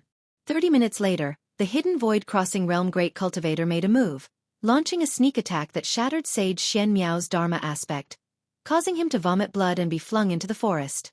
Seeing this, the injured divinity transformation realm cultivators heaved sighs of relief and then praised the void-crossing realm great cultivator. Just as Guan thought Sage Xian Miao was doomed, he sensed something and raised an eyebrow. In the forest where Sage Xian Miao had fallen, a strong wind arose, uprooting trees and sending them into the night sky. Sage Xian Miao sat in the ruins, surrounded by azure runes. These runes emitted beams of azure light, which gathered above him to form a grand door. The door slowly opened, releasing a desolate aura that caused the void-crossing realm great cultivator's face to change drastically as he turned to flee. "Where are you running?" An ancient voice echoed across the heavens and earth. Chapter 131. Can Sword Venerable Fudao withstand Mahayana power? Along with the mysterious voice echoing between heaven and earth, the azure door boomed open, and a giant hand stretched out, grabbing the escaping great cultivator of the void-crossing realm from a distance. The great cultivator of the void-crossing realm was almost scared to death. He struggled desperately but could not break free. He even tried to let his primordial spirit emerge from his body but found in despair that his primordial spirit couldn't leave. "You! Who are you?" The great cultivator of the void-crossing realm shouted in fear. The mysterious giant hand suddenly squeezed, crushing him into a mist of blood. His primordial spirit and golden core were completely annihilated, no longer existing. The other cultivators in the divinity transformation realm fled in panic, but the mysterious giant hand did not strike again and just slowly withdrew into the azure door. Under the night sky, the wind was still raging. Sage Xian Miao's aura began to dissipate, and the azure door above his head vanished along with it. Pfft! Sage Xian Miao spat out a mouthful of reversed blood, and his entire state rapidly became lethargic. He continued to cultivate energy to regulate his breath. Far away in the mystic heaven cave mansion, Guan played with his teacup, his face showing a look of curiosity. The mysterious giant hand just now was definitely of the mystic heart realm and above the 5th layer. No wonder Sage Xian Miao dared to come alone to the Golden List conference. He had a method to summon help. Guan was very interested in this divine skill. This divine skill was not only imposing but also protected the younger generation. Even he, this sword venerable Fudao, was tempted. At the same time, he was also full of curiosity about the Three Pure Ones Mountain. The Three Pure Ones Mountain actually hid a great power above the 5th layer of the mystic heart realm. Although it was not in the Mahayana realm, it was enough to surprise Guan. The land of the 9 dynasties certainly hid countless talents. No wonder the ephemera sect previously only dared to wreak havoc in the Taicang dynasty instead of sweeping across the 9 dynasties directly. Guan heard from Yilan that the disciple count of the Three Pure Ones Mountain was not high, barely over 1,000 people, yet such a small number was enough to make it the first sect of the Chen Tang dynasty, which showed how many great cultivators were in the Three Pure Ones Mountain. The Chen Tang dynasty was also not simple. The dynasty was named Chen Tang because the previous Tian Tang dynasty once nearly unified the land of the 9 dynasties. Later, the emperor committed deeds that enraged both heaven and humans, causing heaven to send down a great rain that flooded the entire dynasty, leading to a power shift within the dynasty. The Chen Tang dynasty had the most lakes, and the majority of its cities and sects were on islands. Although the great rain drowned an entire dynasty, it also caused the spiritual energy of the Chen Tang dynasty to surge, being shrouded in spirit mist all year round. Among the 9 dynasties, the Chen Tang dynasty was the most mysterious and had the most legends. Many people believed that immortals were hidden among the islands of the Chen Tang dynasty. Guan retracted his gaze. Although he was very interested in Sage Xian Miao's divine skill, he was too lazy to make acquaintances or stir up trouble. Only being superior to the opponent by 1 major realm prevented Guan from being complacent. Be cautious in development. Don't be reckless.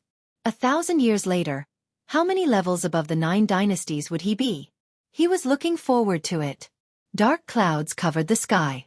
On the ground, mountains undulated, and each piece of forest seemed like a gathering of demons and ghosts. A gigantic palace nestled between 2 mountains, with red pillars and bloody eaves, appeared so terrifying. Inside the grand hall, a group of black-robed individuals knelt on the ground. Some were humans, some demons, and some soul bodies. The man kneeling at the front wore a mask, making it impossible to see his true face. He said, "Sect Hierarch, the combined forces of the 9 dynasties have entered the 9 Nether Road, affecting our grand plan. Should we retreat, or continue to lie low?" His voice was hoarse, and as he spoke, ghostly air exuded from under his mask. On the steps in front of him stood a burly figure draped in a large black robe, with a blood dragon coiled on the robe, baring its fangs and claws, as if ready to leap out at any moment. His white hair gently swayed, and he wore a crown of bones, with 2 slender extremely sharp horns that glinted coldly atop it. He was the sect hierarch of the main lineage of the Ephemera sect, named Butcher Immortal Jing. Butcher Immortal Jing slowly turned around, revealing a pale and indifferent face. His pupils were blood red, and there were 2 evil ghosts marked on his forehead. The 2 evil ghosts shared one body, which was pitch black and had sharp claws, making people shiver. The 9 dynasties. Laughable. They actually dare to step into the 9 Nether Road. They are courting death. Butcher Immortal Jing said coldly, a gust of cold wind blowing into the hall, causing the robes of all the followers to flutter. A black-robed follower with a white tiger head spoke, "Each of the 9 dynasties has great cultivators in the mystic heart realm, and the supreme sect's sword Venerable Fudao is even more unfathomable. It's unlikely we can annex the 9 dynasties before the demon catastrophe." Another soul body in black robes followed up. "Our sect's golden spirit Venerable and night cultivator Fairy both died at the hands of sword Venerable Fudao. He is the biggest obstacle to our annexation of the 9 dynasties. His cultivation is at least above the 5th layer of the mystic heart realm, and it's very likely he has reached the 8th floor." Rumble. The deep sound of thunder came from outside the hall, as if some fierce beast was roaring. "Humph, mystic heart realm 8th floor? Then tell me, can sword Venerable Fudao withstand the Mahayana power?" Butcher Immortal Jing said contemptuously, his white hair fluttering, and the blood light in his eyes flashed fiercely. "Mahayana power?" The masked man at the front responded, "There has been no Mahayana heavenly tribulation in the land of the 9 dynasties for nearly 10,000 years. Naturally, he is not your opponent. But if you take action, will it affect your healing? Who asked you all to be so incompetent? Prepare to gather the followers. Once they are assembled, follow me to sweep across the land of the 9 dynasties, and remember to bring the origin tree of ephemera." Butcher Immortal Jing said expressionlessly. These words caused an uproar in the hall. "Sect Hierarch, you wouldn't intend to directly." The masked man's hoarse voice revealed a nervous emotion. "My decision is made, you may leave." Butcher Immortal Jing waved his sleeve and walked into the darkness. The followers of the ephemera sect in the hall looked at each other. It was another night. Guan once again arrived at the Mystic Heaven Cave Mansion. It had already been half a month since his last visit.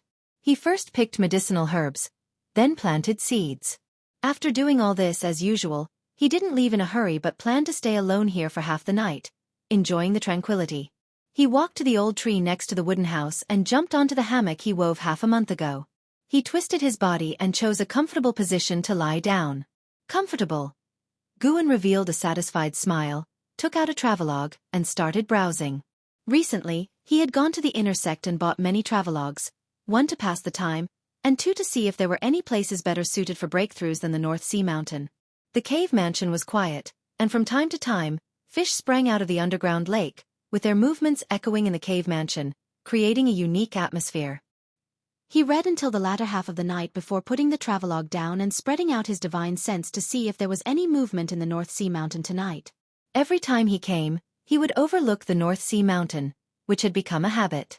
Soon, Guan was attracted by Sage Shen Miao. This guy still hadn't left. He saw Sage Shen Miao building a simple monastery in a deep mountain, inside which, besides Sage Shen Miao, there was also a young boy. What was he doing?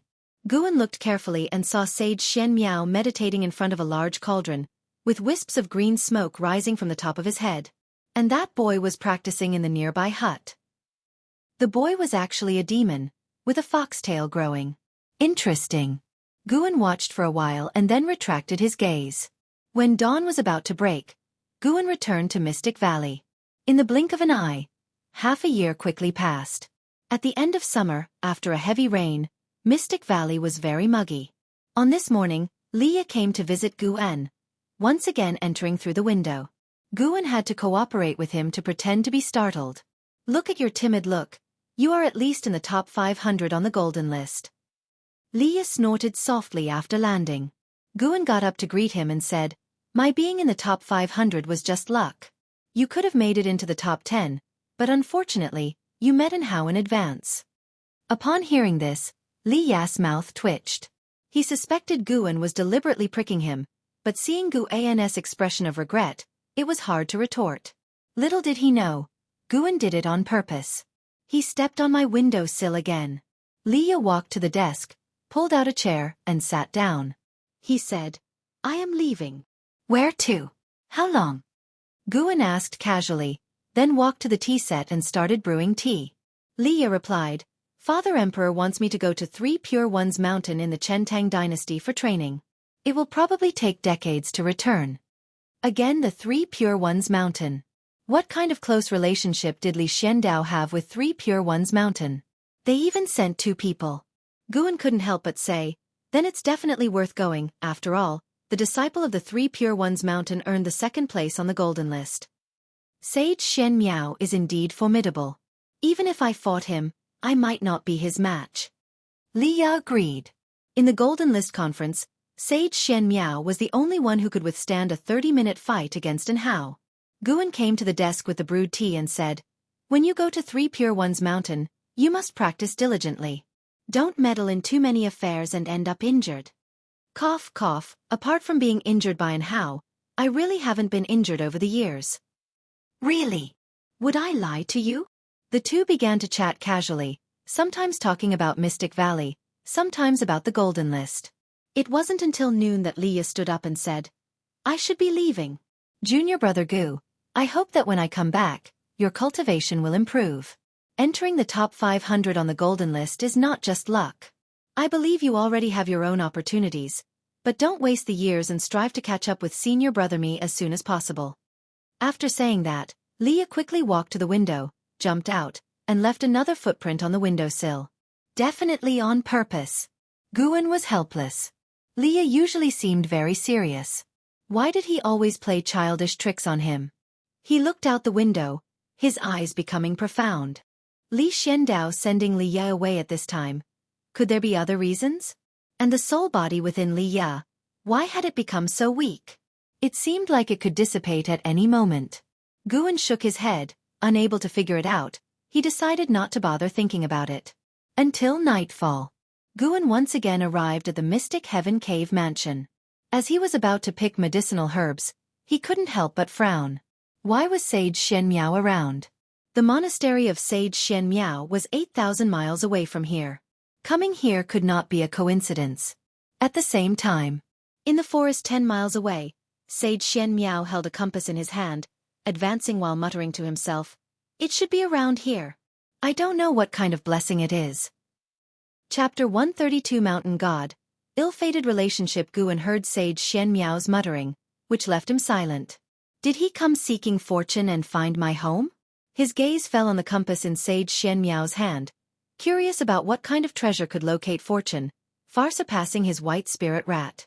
Since the appearance of the mystic pure tree, the white spirit rat had been napping all day, no longer venturing out to search for treasures, essentially becoming useless. The forest in the deep night was eerie and quiet, with a faint mist swirling among the woods. Although Sage Xian Miao could see the shadows of ghosts drifting by, he remained unmoved. Whoosh! A gust of wind blew from the front, causing Sage Xian Miao's robes to flutter, making him squint. The land of the mountain god. Mortals are forbidden to enter. A mysterious and ethereal voice emerged, causing Sage Xian Miao to halt his steps. He looked around, unable to detect the speaker's presence, not even with his divine sense. Sage Xian Miao was certain he hadn't misheard, so he cupped his hands and said, This humble Taoist hails from 3 Pure Ones Mountain of the Taicang Dynasty, a sole disciple of the Tai Ching lineage, Li Xuanmiao. Li. Li Xuanmiao, Li Xiandao. Guan wouldn't believe they were unrelated even if beaten to death. The name, Three Pure Ones, also made Guan think of the Three Pure Ones in Wuxia's Taoist myths from his previous life, wondering if there was any connection. It should be unrelated. Otherwise, writing Investiture of the Gods would have already caused trouble. Perhaps the Tao of the Three Pure Ones illuminates myriad heavens, showing signs of Three Pure Ones in both this world and the Wuxia world? Guan's thoughts raced, not answering immediately. Sage Xian Miao continued, "This humble Taoist seeks fortune, wondering if I might have the honor of meeting the mountain god?" He didn't seem to doubt Guan's words, making Guan ponder. Could mountain gods truly exist, making Sage Xian Miao find it unsurprising? This made Guan suddenly want to get to know Sage Xian Miao, to increase his understanding of this world. Why seek the mountain god? Guan's voice echoed again, its source still elusive. Sage Xian Miao replied, "Mortal immortals and gods are elusive. If I could meet one, it would be life's fortune." Of course, this humble Taoist also has a personal desire. Meeting the mountain god pleased him greatly, more meaningful than finding a treasure. With his cultivation at the divinity transformation stage, he scanned all directions, unable to find the other party, indicating their cultivation level was vastly superior, whether or not they were a mountain god. The fact that the other party didn't attack him directly suggested they weren't a great evildoer. Whether a mountain god or not, they were worth befriending. Whoosh, a gust of wind blew in his face, stirring up fallen leaves, forcing Sage Xian Miao to raise his hand to shield himself. When the wind passed, Sage Xian Miao looked ahead, his pupils suddenly narrowing, face full of astonishment. Following his gaze, there stood a small white-clad figure on a large tree in front. That's right. A small figure. Only 3 inches high, easily held with one hand. This figure wore white clothes and a theatrical mask, looking extremely mysterious. This white-clad figure was Guan, who used the Great and Minor Rui divine power to shrink himself. Great and Minor Rui was a divine power awakened through the primordial Rui skill. His energy-concealing skill evolved from the energy-nurturing skill. Sage Xian Miao immediately knelt on one knee, raising his hand in salute, saying, "Li Xuanmiao pays respects to the mountain god." He could feel this wasn't an illusion. It was his first time seeing such a small person, making him instantly believe the other was a mountain god. After all, he had never seen either spell or divine power that could shrink a person, only spells that drew people into small spaces. Guan leaped on the branches, reaching the branch's end to overlook Sage Xian Miao, asking, "What is the treasure in your hand?" He cast a lifespan detection. Sage Xian Miao, Divinity Transformation Stage 5th Level 198/900/4500. 4,500 years as his maximum lifespan? A bit inconsistent with his performance. The legacy of Three Pure Ones Mountain seemed strong. Sage Xian Miao hurriedly replied, "This is a treasured family heirloom of my Three Pure Ones Mountain passed down through generations. As long as I carry it, once my chi fortune connects with the treasure, it will guide me to my destined fortune, accelerating my growth process." As he said this, he smiled. Destiny led him to meet the mountain god. Guan wondered if Mystic Heaven Cave Mansion rightfully belonged to Sage Xian Miao. Very likely so. If not for his golden finger akin to a system, he wouldn't have come to the North Sea Mountains to undergo tribulation, nor would he have cracked open Mystic Heaven Cave Mansion. Thus, it wouldn't naturally belong to him. Thinking this way, it seemed Guan had taken Sage Xian Miao's opportunity.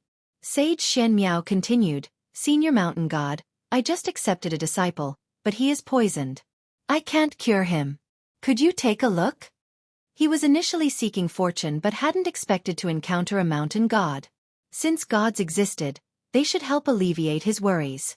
Guan remained silent, left hand touching his chin, right hand holding his left elbow, swaying contemplatively as he looked at Sage Xian Miao. Sage Xian Miao understood, his right hand flipping to reveal a lingji in his palm, which he offered with both hands, saying, "This is a 6th grade earth spirit lingji, hoping the mountain god likes it." Guan lifted a hand to capture the lingji in his grasp. This earth spirit lingji was larger than his entire body, making him look quite comical as he held it. Sage Xian Miao didn't find it amusing. Rather, he found it endearing. The behavior and thoughts of immortals and gods shouldn't be speculated or defined by mortals.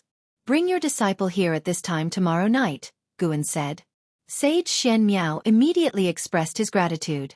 When he raised his hand again, Guan had already vanished. He smiled, getting up to leave without pressing forward, which made Guan feel satisfied. At the very least, Sage Shen Miao didn't seem like a deeply scheming or overly calculative person. When Guan had previously inspected Sage Shen Miao, he had seen his demonic disciple and identified the type of poison in him. Fortunately, he could cure it. Once Sage Shen Miao was far away, Guan returned to the 8 scenic caves to begin alchemy. He took out the ephemeral flower he had kept for a long time, placed it into the pill furnace, and then conjured Taicang True Fire to ignite the dry firewood under the furnace. Suddenly, a thought struck him. Could the alchemy technique of Mystic Valley also be derived from 3 Pure Ones Mountain, capable of producing Taicang True Fire? Quite possible. The next night, Sage Shen Miao brought his disciple to the same misty forest. The fox demon boy was very nervous, clinging to Sage Shen Miao, eyes constantly scanning the surroundings, fearing evil spirits would appear. Sage Shen Miao raised his robe hem and knelt, making the fox demon boy kneel as well. After kneeling for a while, a gust of wind blew. A thumb-sized pill rolled to Sage Shen Miao's knees. He couldn't help but pick it up. "Let your disciple take it." Gu An's voice floated by, and Sage Shen Miao, without hesitation, had the fox demon boy swallow it. The pill melted instantly in the mouth. Sage Shen Miao held the fox demon boy's wrist to carefully sense, soon showing a delighted expression. He looked up and asked, "May I ask, Mountain God, what poison afflicted my disciple?" "The poison of the ephemeral flower."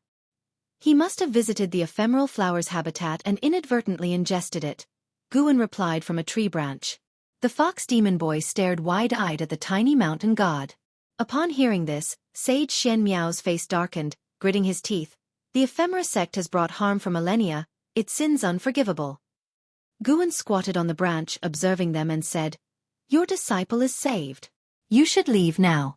Remember, do not reveal my existence to anyone, or I will come for you." Sage Shen Miao raised his head, saying, "Mountain God, could you teach me the ultimate skill to become the world's strongest? I am willing to exchange everything I have." Being defeated by An Hao had become his deep-seated issue.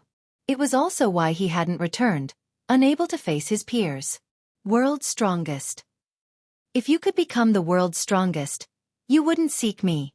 Since you can't become the world's strongest, your everything couldn't match its value, Guan said indifferently.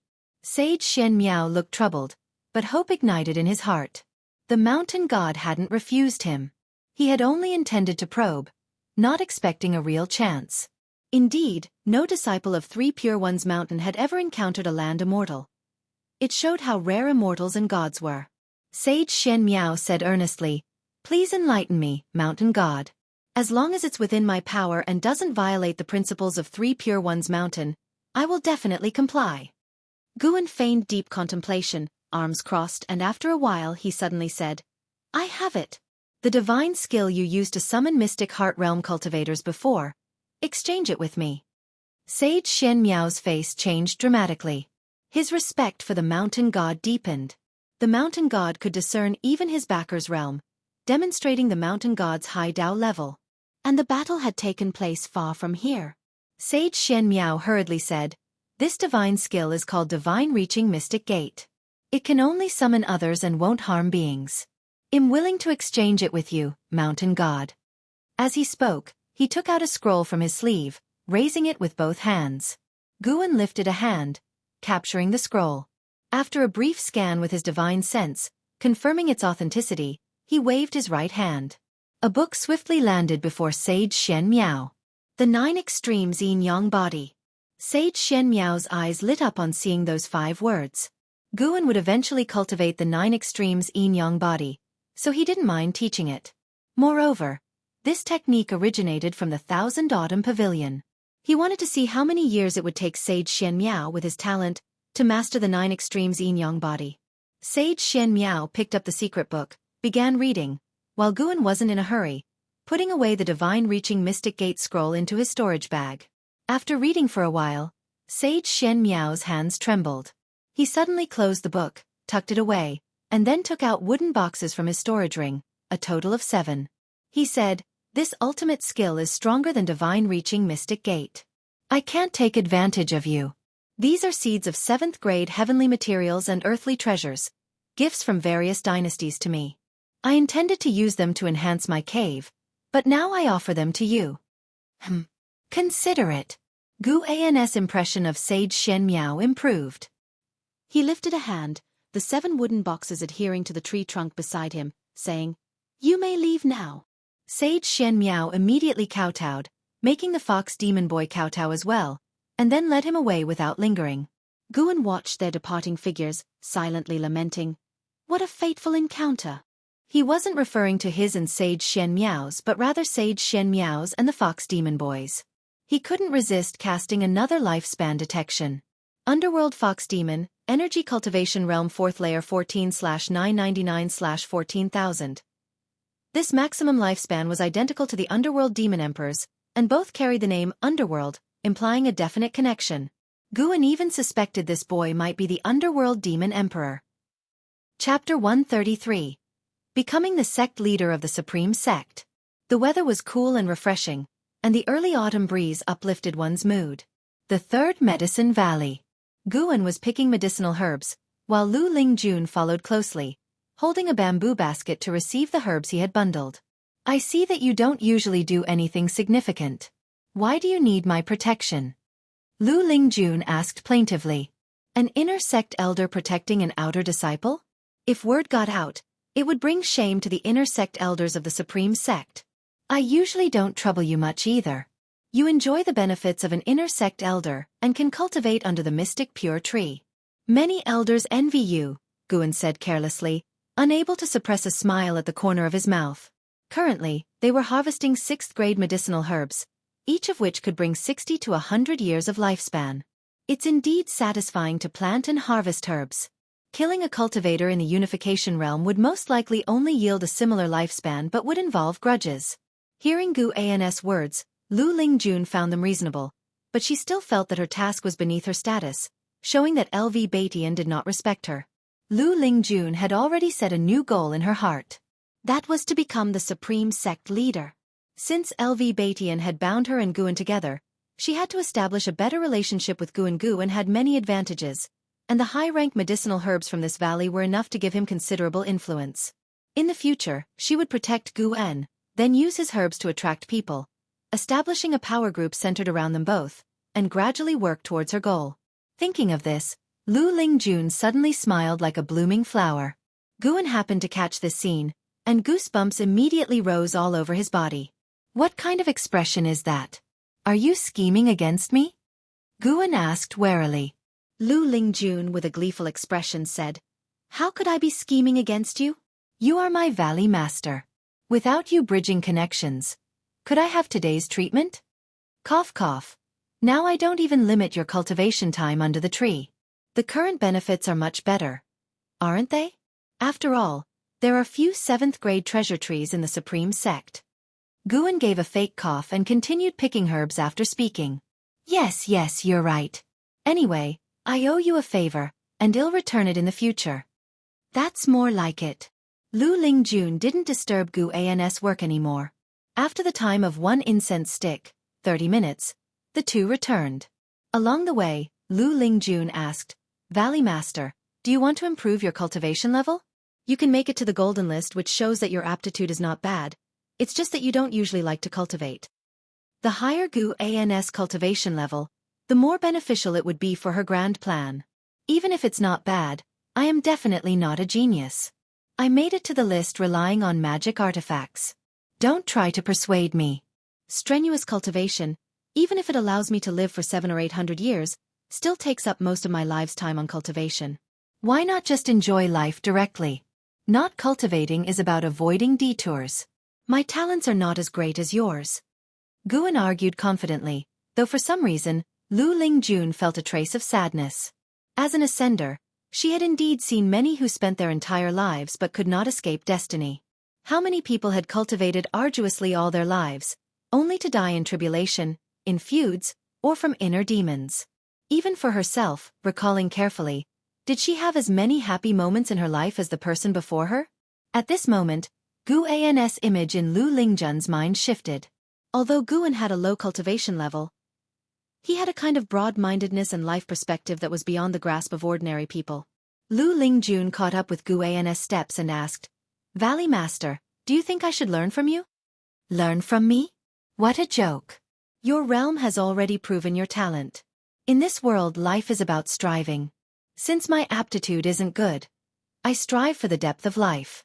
With your outstanding talent, you should pursue the length of life," Guan said casually. He wouldn't let others follow his path, as he could seize lifespan but others couldn't. His statement was just to hide his true strength, not to guide others. After hearing this, Lu Lingjun admired Guan even more. The two continued chatting while heading to the pavilion area. It wasn't until the evening that Guan arrived at the Mystic Heaven Cave Mansion. Half a month had passed since he exchanged divine skills with Sage Shen Miao. Guan planted the 7th grade treasures from Sage Shen Miao in the Mystic Heaven Cave Mansion. He wasn't afraid of this cave mansion being exposed. Even if it was, he could move it. He could use the Great and Minor Rui to shrink the entire mountain and then move it. Because these 7 seeds were of high grade, he would visit every other day, afraid that they might grow askew or conflict with each other. After careful inspection, making sure there were no problems, Guan smiled. Currently, he was harvesting lifespan all year round, so traveling back and forth wasn't tiring for him but full of interest. When the next breakthrough came, he planned to open another cave mansion in a different place, get some people to help him manage the new mansion, while he focused on harvesting. The people managing the cave mansion needed to be able to endure loneliness. But that was a matter for the future. He walked to the wooden house, took out the Z-Way Array Chronicles and a pile of formation materials, and began trying to set up formations. The new cave mansion would definitely need many sets of formations. He had to prepare in advance. Meanwhile, thousands of miles away, in a hidden temple in the mountains and forests, Sage Shen Miao sat in front of a pill furnace, cultivating the 9 extremes yin-yang body. His hands constantly changed spell patterns, dark green demonic qi emanating from his body, surrounding him. Knock knock. The door was lightly knocked. Sage Shen Miao didn't open his eyes and said, "Come in." As the words fell, the door was pushed open, and a young fox demon walked in. He knelt in front of Sage Shen Miao and said softly, "Master, I just had a nightmare." "What kind of nightmare?"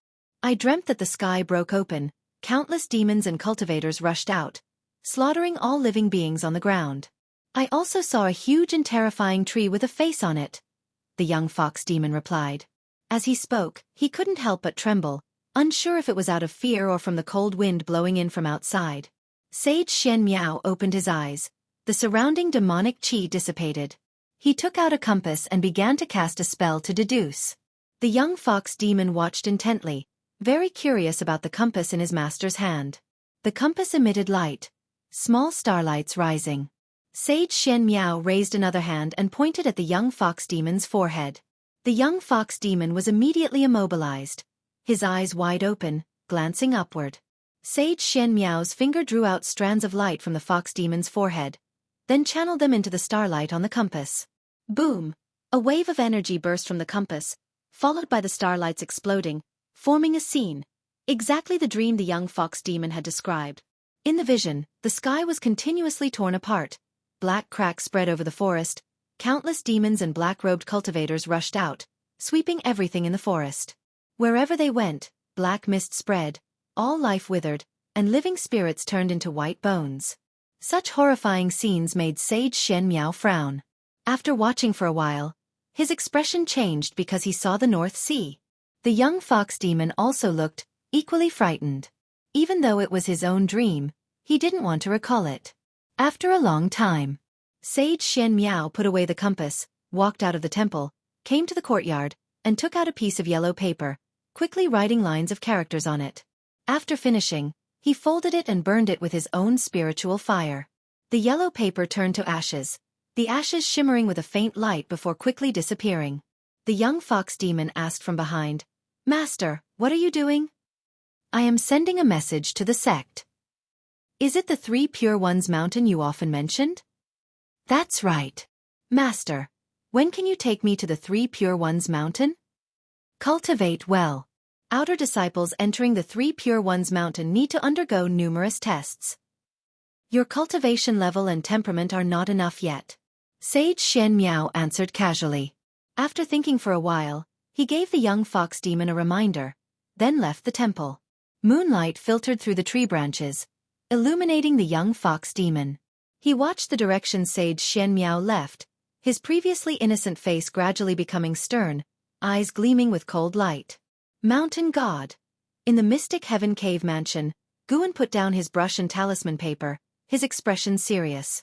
Underworld Fox Demon has developed hostility towards you and is apprehensive of your strength. Do you want to cast lifespan detection on them? Apprehensive? What level of hostility does this constitute? Should I kill them? Thinking of the Underworld Fox Demon's maximum lifespan of 14,000 years made him uneasy. Although demons have a much longer maximum lifespan compared to humans of the same realm, anyone who lives beyond 10,000 years is a formidable great demon. Guan looked up, using his divine sense to see Sage Shen Miao approaching him. Better to meet Sage Shen Miao first. After the time of one incense stick, Sage Shen Miao arrived in the forest. He knelt on the ground and called out loudly, "Pindao has matters to seek audience with the mountain god." As the words fell, the mountain god appeared out of nowhere on a branch not far away, without any indication, making Sage Shen Miao secretly admire the mountain god's vast divine skills. Before Guan could speak, Sage Shen Miao took out the compass, casting spells and explaining his disciple's dream. Once the compass reenacted the dream, Sage Shen Miao continued, "The North Sea appeared in the dream, which might signify a calamity for the North Sea." Guan silently thought it was troublesome. It's again the ephemera sect. The tree in the dream was the ephemera tree, indicating that the ephemera sect main lineage was preparing to launch a full-scale attack on the Nine Dynasties region. How many ephemera trees are there? Guan felt an urge to eradicate the ephemera sect completely to avoid them disrupting his farming. However, before that, Guan planned to give the underworld fox demon a bit of trouble. Your disciple is not simple. Whether it is a blessing or a curse, it is hard to say. Guan said leisurely. Upon hearing this, Sage Shen Miao's expression changed dramatically. It seemed he remembered something, and cold sweat began to form on his forehead. This reaction surprised Guan. Does my word carry that much weight? Sage Shen Miao remembered what his master had said to him. Shen Miao, you will face 9 tribulations in your life. Each tribulation is a life or death situation, stemming from your interactions with the secular world. You can't avoid them. You can't escape them. Surviving the tribulations will lead to nirvana. He looked at Guan again, his eyes filled with respect. As expected of the mountain god, capable of seeing through fate and cause and effect. He took a deep breath, stood up slowly, and then bowed to Guan saying, "Thank you for the mountain god's guidance. I will be cautious." After speaking, he turned and left. Guan tilted his head, showing a confused expression under his opera mask. Chapter 134. 9 Nether Domain. Chaos in the world. After returning to the Mystic Heaven Cave Mansion, Guan lost interest in practicing formations. He began watching the scene, with his divine sense following Sage Shen Miao. When Sage Shen Miao returned to the Taoist temple, he indeed clashed with the underworld fox demon. The night sky timely poured down with heavy rain, causing the world to become noisy. In the rainy night, Sage Shen Miao held a treasure sword, questioning the underworld fox demon about its origins. The underworld fox demon was terrified and said he had been injured previously, forgetting his origins, and would have died under the claws of a demon if not for his master's rescue. Under the rainy night, the master and disciple had an intense conflict. After arguing for a while, Sage Shen Miao, muttering about breaking the tribulation, acted as if possessed and raised his sword to cut down the underworld fox demon. The underworld fox demon, frightened, fled in panic, pleading for mercy, but it did not awaken any pity in Sage Shen Miao. From Sage Shen Miao, Guan sensed a trace of demonic qi. He could not tell if this guy was inherently demonic or if it was the result of practicing the 9 extremes yin-yang body. Eventually, the underworld fox demon could no longer act and burst forth with a powerful demonic aura, simultaneously beginning to frantically absorb nature's spiritual energy, quickly coalescing into a terrifying demon shadow, invoking the impression of some summoning spell. The aura of that terrifying demon shadow rivaled the 9th layer of the void-crossing realm. Guan guessed that it was the underworld demon emperor. Sage Shen Miao, at the divinity transformation realm, was no match for this demon shadow. At a critical moment, he once again cast the divine reaching mystic gate, summoning a great cultivator from the Mystic Heart Realm. The Mystic Heart Realm Great Cultivator immediately shattered the demon shadow with a squeeze, and the underworld fox demon took the opportunity to escape. At the crucial moment, Sage Xian Miao still relented and allowed the Mystic Heart Realm Great Cultivator to spare the underworld fox demon's life. After the divine reaching mystic gate dissipated, Sage Xian Miao collapsed again, beginning to cough blood madly. It seemed the cost of casting the divine reaching mystic gate was very high. What a vivid and thrilling conflict scene. Gu An's heart was filled with emotion, feeling as though he was reading a novel. The underworld fox demon harbors malice toward you, hating you to the bone. Do you wish to perform a lifespan detection on it? Here it came. Time to work. Guan got up, stretching his muscles and bones. In the mountain forest, the underworld fox demon hastily fled, looking extremely disheveled under the torrential rain. After escaping for an unknown amount of time, he stopped under a large tree, pressing against a wound on his waist. The rainwater soaked his long hair, and his face twisted with a grim expression. Mountain God! Damn it, I was so close to succeeding! The underworld fox demon muttered to himself, eyes full of killing intent. He did not believe in any mountain god. He suspected that person to be some sort of evil spirit. Regardless, whoever dared to ruin his plan to enter the Three Pure Ones mountain would face his revenge. Are you talking about me? A voice suddenly sounded in the underworld fox demon's ear, startling him. He reflexively turned his head, only to see a little figure in white with an opera mask standing on his shoulder.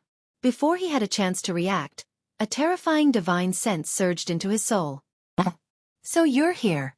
When Gu An's divine sense invaded the underworld fox demon's body, he discovered another primordial spirit hidden deep within the underworld fox demon's soul.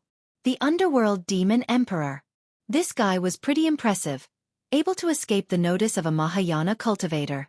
But unfortunately, he should not have harbored dark intentions. Guan began to perform the soul-capturing skill to extract the underworld demon emperor's memories.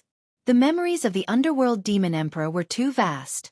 Finding it bothersome, Guan only extracted the past 100 years of memories. After a quick soul search, he finally understood the origins of the underworld demon emperor. The underworld demon emperor came from the Nine Nether Road, a demon who had been hunted by the Ephemera sect for years. 200 years ago, he took advantage of the Ephemera sect opening the Nine Nether Road to escape to the Nine Dynasty land. For 200 years, he wandered the world, visiting many sections. Among all, he believed the Three Pure Ones mountain to be the most formidable, with its profound Taoist sorcery and a history spanning over 10,000 years, making it the oldest sect in the Nine Dynasty land. He attempted to infiltrate it but was discovered just as he stepped foot into the mountain gate and nearly perished, which led him to hold a grudge against the Three Pure Ones mountain. The underworld fox demon was a small fox possessed by the underworld demon emperor, its original soul erased. The possession technique he used was unique and hard to detect. He manifested the scene of the Ephemera sect's attack to force Sage Xian Miao to return to the Three Pure Ones mountain, avoiding lingering in the North Sea mountain. Unexpectedly, after learning about this, Sage Xian Miao went to find the mountain god. This made the underworld demon emperor hostile toward the mountain god. After Sage Xian Miao returned to confront him, and after a series of battles, his hostility turned into killing intent. The whole event felt somewhat serendipitous, but since the underworld demon emperor developed killing intent toward Guan could not let him live.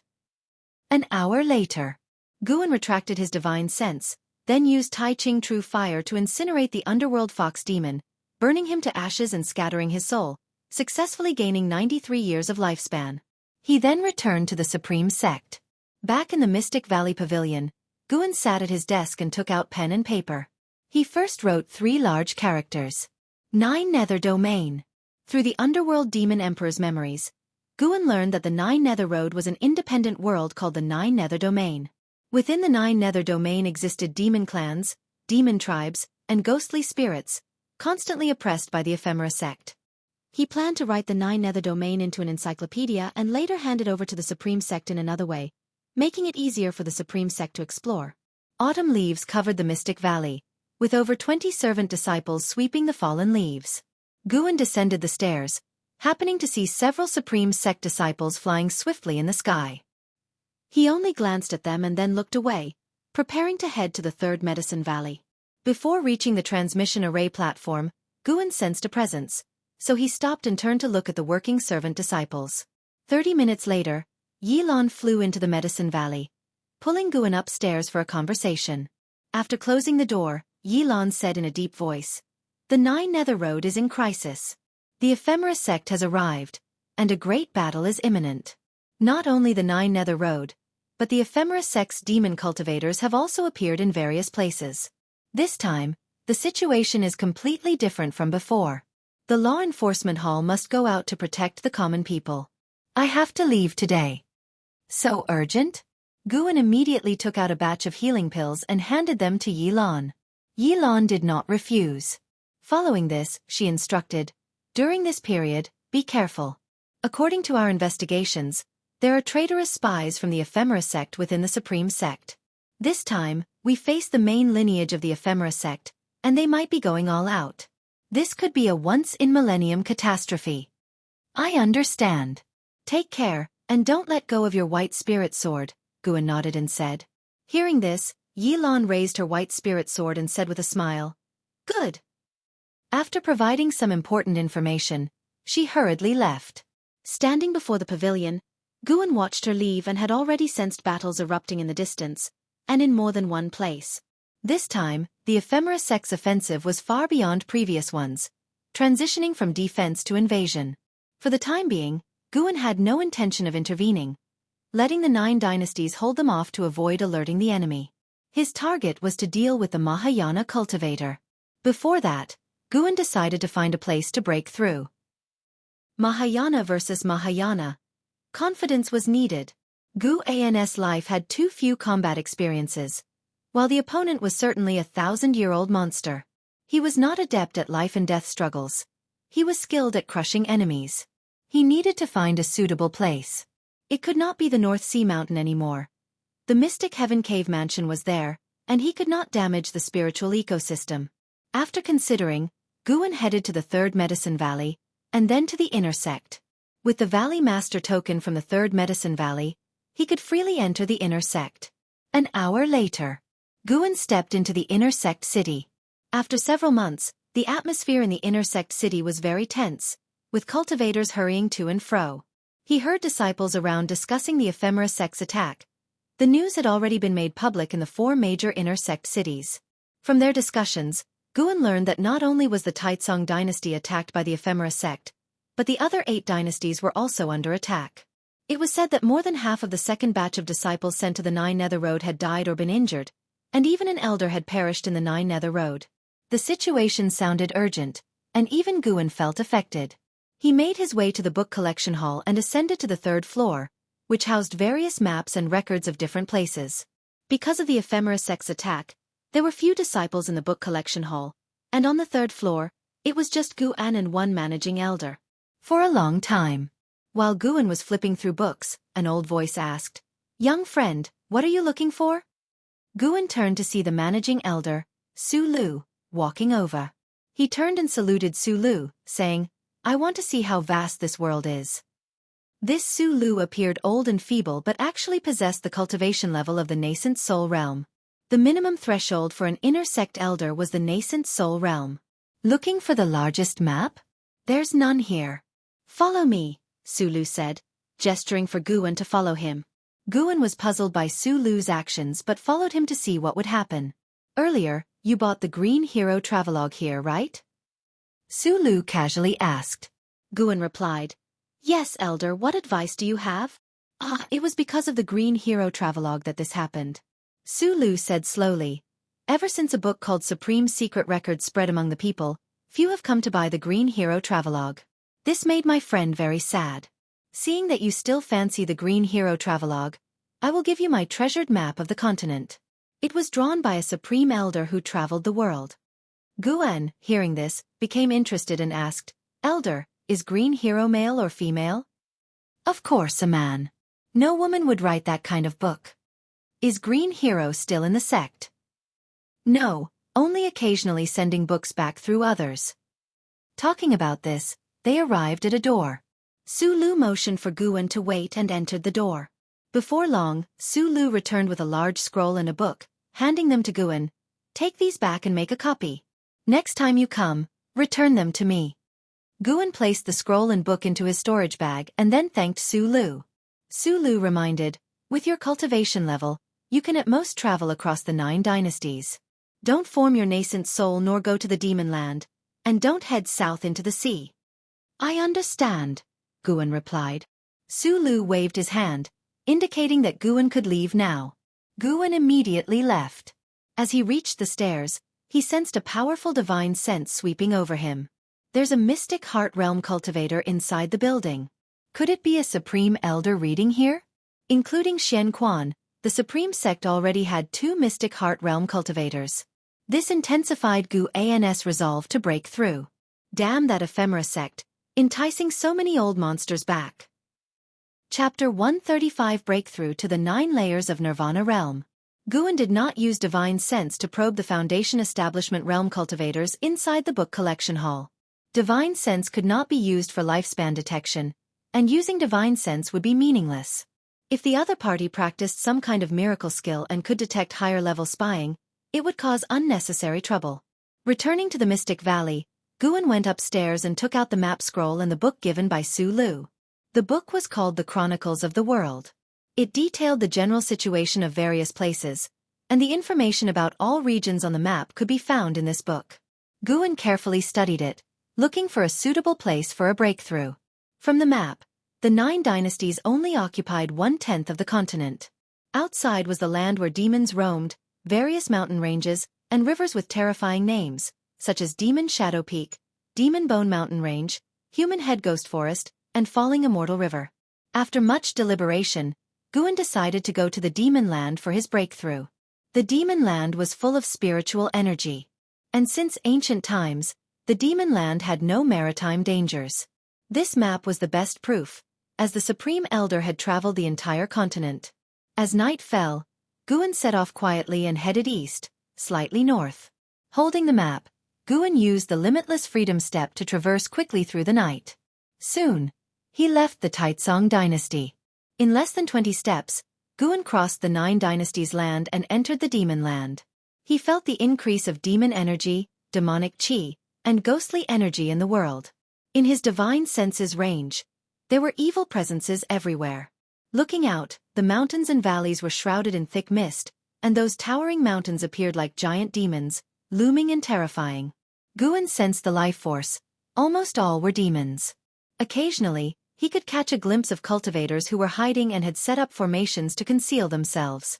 A little over an hour later, Guan arrived at Heavenly Phoenix Mountain, a towering mountain range that stretched over tens of thousands of miles. According to the Chronicles of the World, in ancient times, a phoenix once descended upon this mountain and gave birth. Hence the name Heavenly Phoenix Mountain. Heavenly Phoenix Mountain was occupied by demons. When the author of the Chronicles of the World passed by this place, he was attacked by a great demon comparable to the Unification Realm. Perhaps the spiritual energy in Heavenly Phoenix Mountain wasn't the most abundant, but it was not a place that couldn't be visited. Guan used his divine sense to cover the entire Heavenly Phoenix Mountain and sensed 3 Unification Realm great demons. The number of demons exceeded 1,000,000, and the number of unrefined demon creatures and demons was countless. This mountain alone had so many demon creatures. No wonder it would form a tribulation of demons. Guan landed in a forest halfway up the mountain. He sat beneath a tree and directly activated the lifespan barrier. Following his gaze, the sparse forest with the demon mist billowing looked like waves under the night wind, eerie and terrifying. After watching for a while, Guan withdrew his gaze and then pulled up the attribute panel. Looking at his 2.38 million year lifespan, Guan felt a pang of heartache. This breakthrough, who knows how many times he would fail. It was estimated that it would cost him several years of effort. But he had no choice. Staying alive was the most important thing. First, let's use 100,000 years to calm the nerves. With a thought, Guan invested his lifespan into his cultivation level.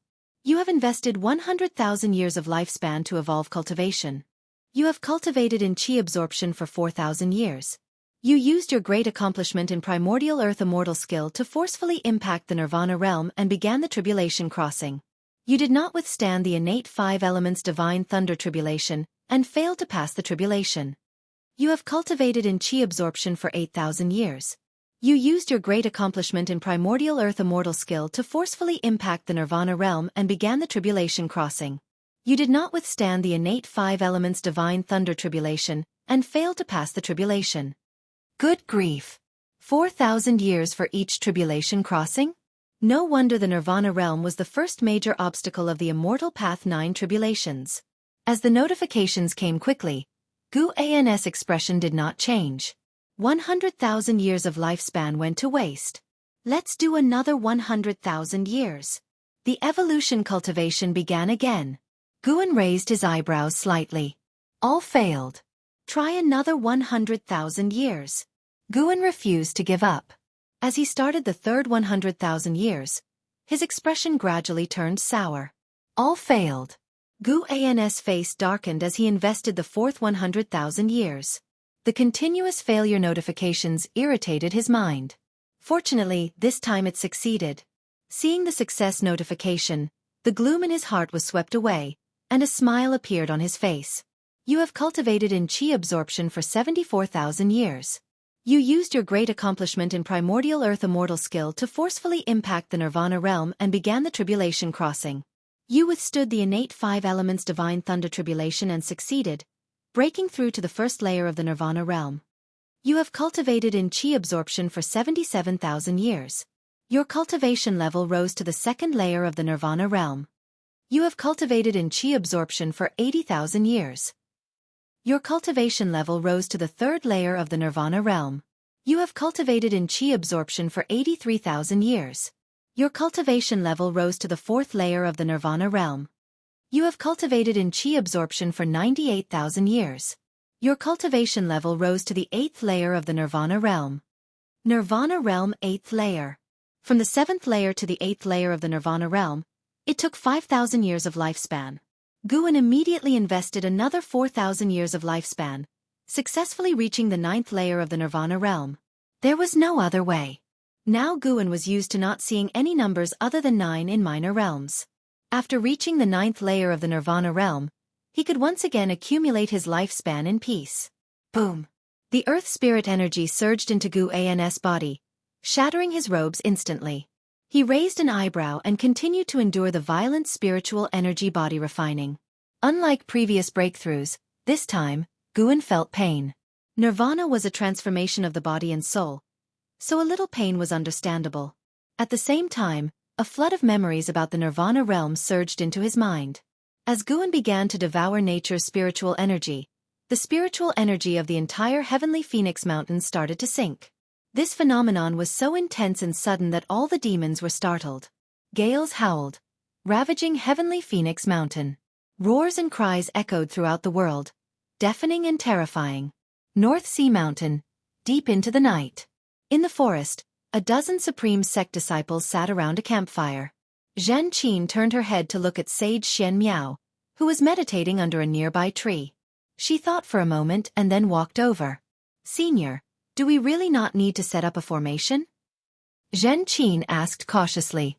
They were all disciples of the Law Enforcement Hall. While carrying out a mission on the Taicang Dynasty border, they were attacked by demon cultivators from the Ephemera sect. They were all trapped in a magic artifact and brought to the North Sea Mountain.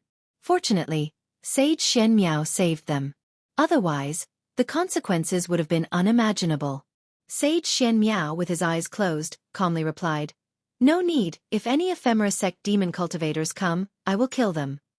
After the underworld fox demons incident, he harbored an immense hatred for the Ephemera sect.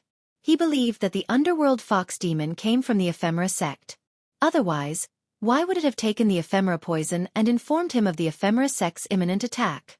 It was clearly scheming against him. Zhen Qin hesitated but held back.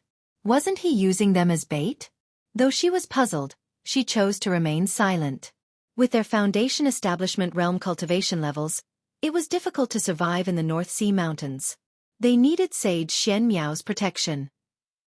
Sage Xian Miao was not from the Supreme Sect and had no obligation to protect them. At this time, she could not afford to offend him. Zhen Qin returned to her previous meditation spot to continue cultivating. The other Law Enforcement Hall disciples began whispering among themselves, discussing the Ephemera sect.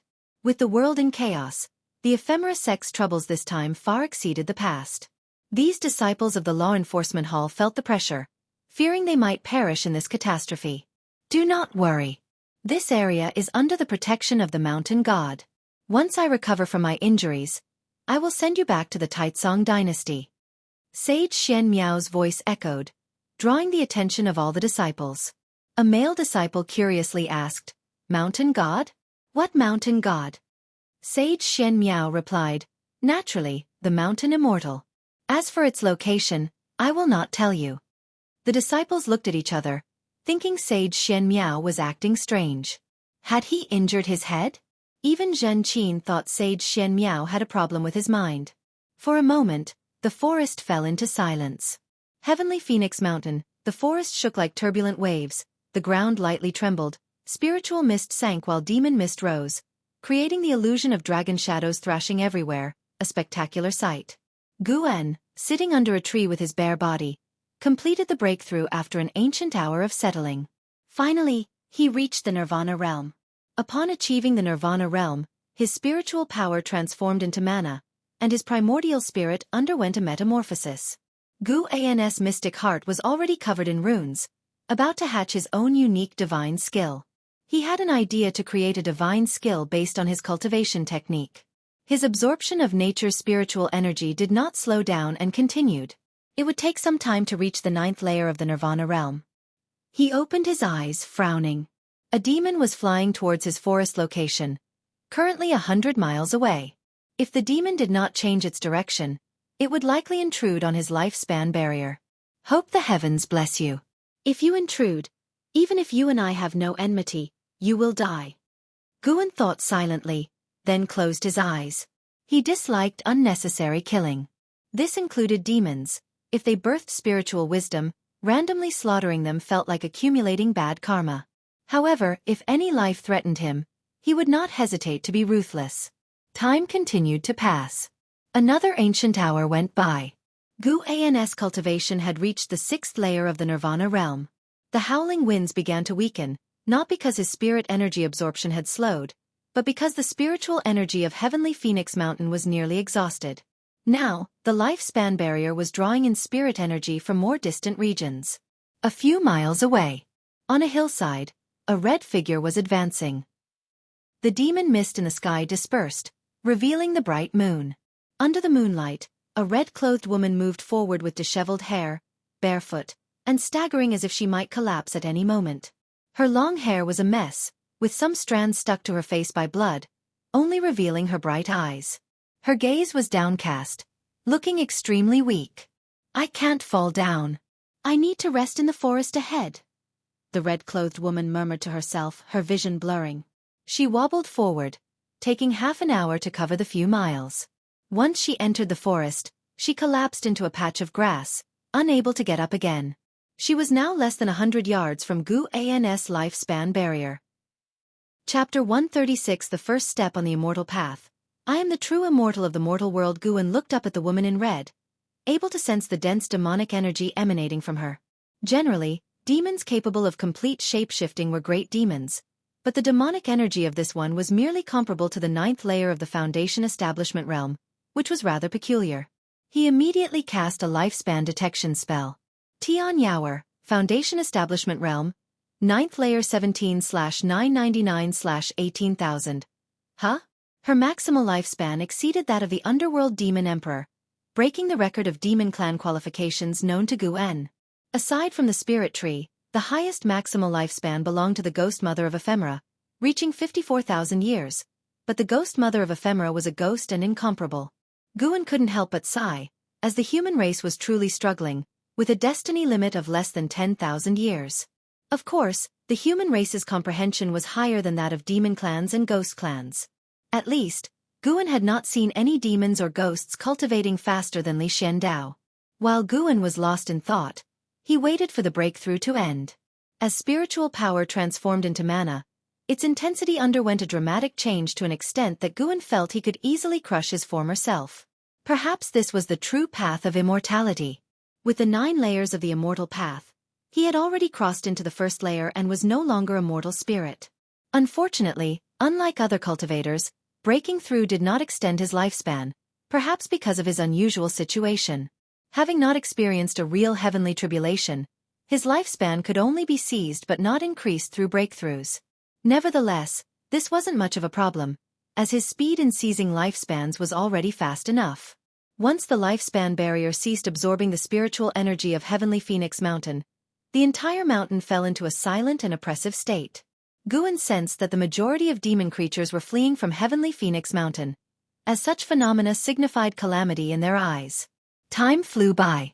When Guan's cultivation level reached the 9th layer of the Nirvana realm, he was immersed in a profound sensation.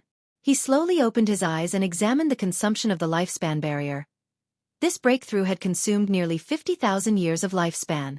In total, he had consumed 454,000 years of lifespan to reach the 9th layer of the Nirvana realm. He still had 1,920,000 years of lifespan left, not counting the fractions. Not bad.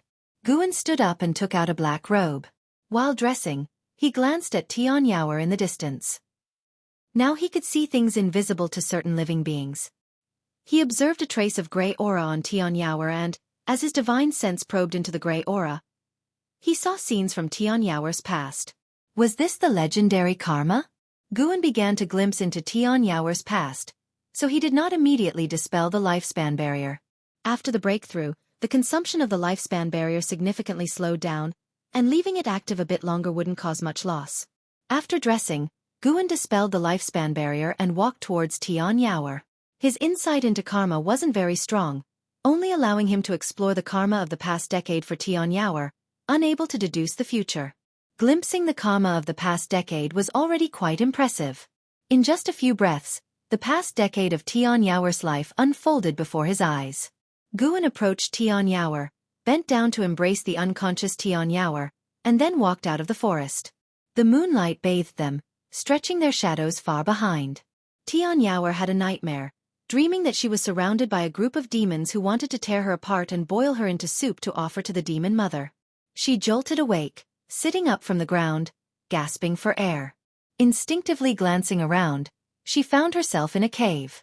Her eyes were drawn to the fire, where a figure sat meditating beside it, causing her to shrink back and press against the wall in fear.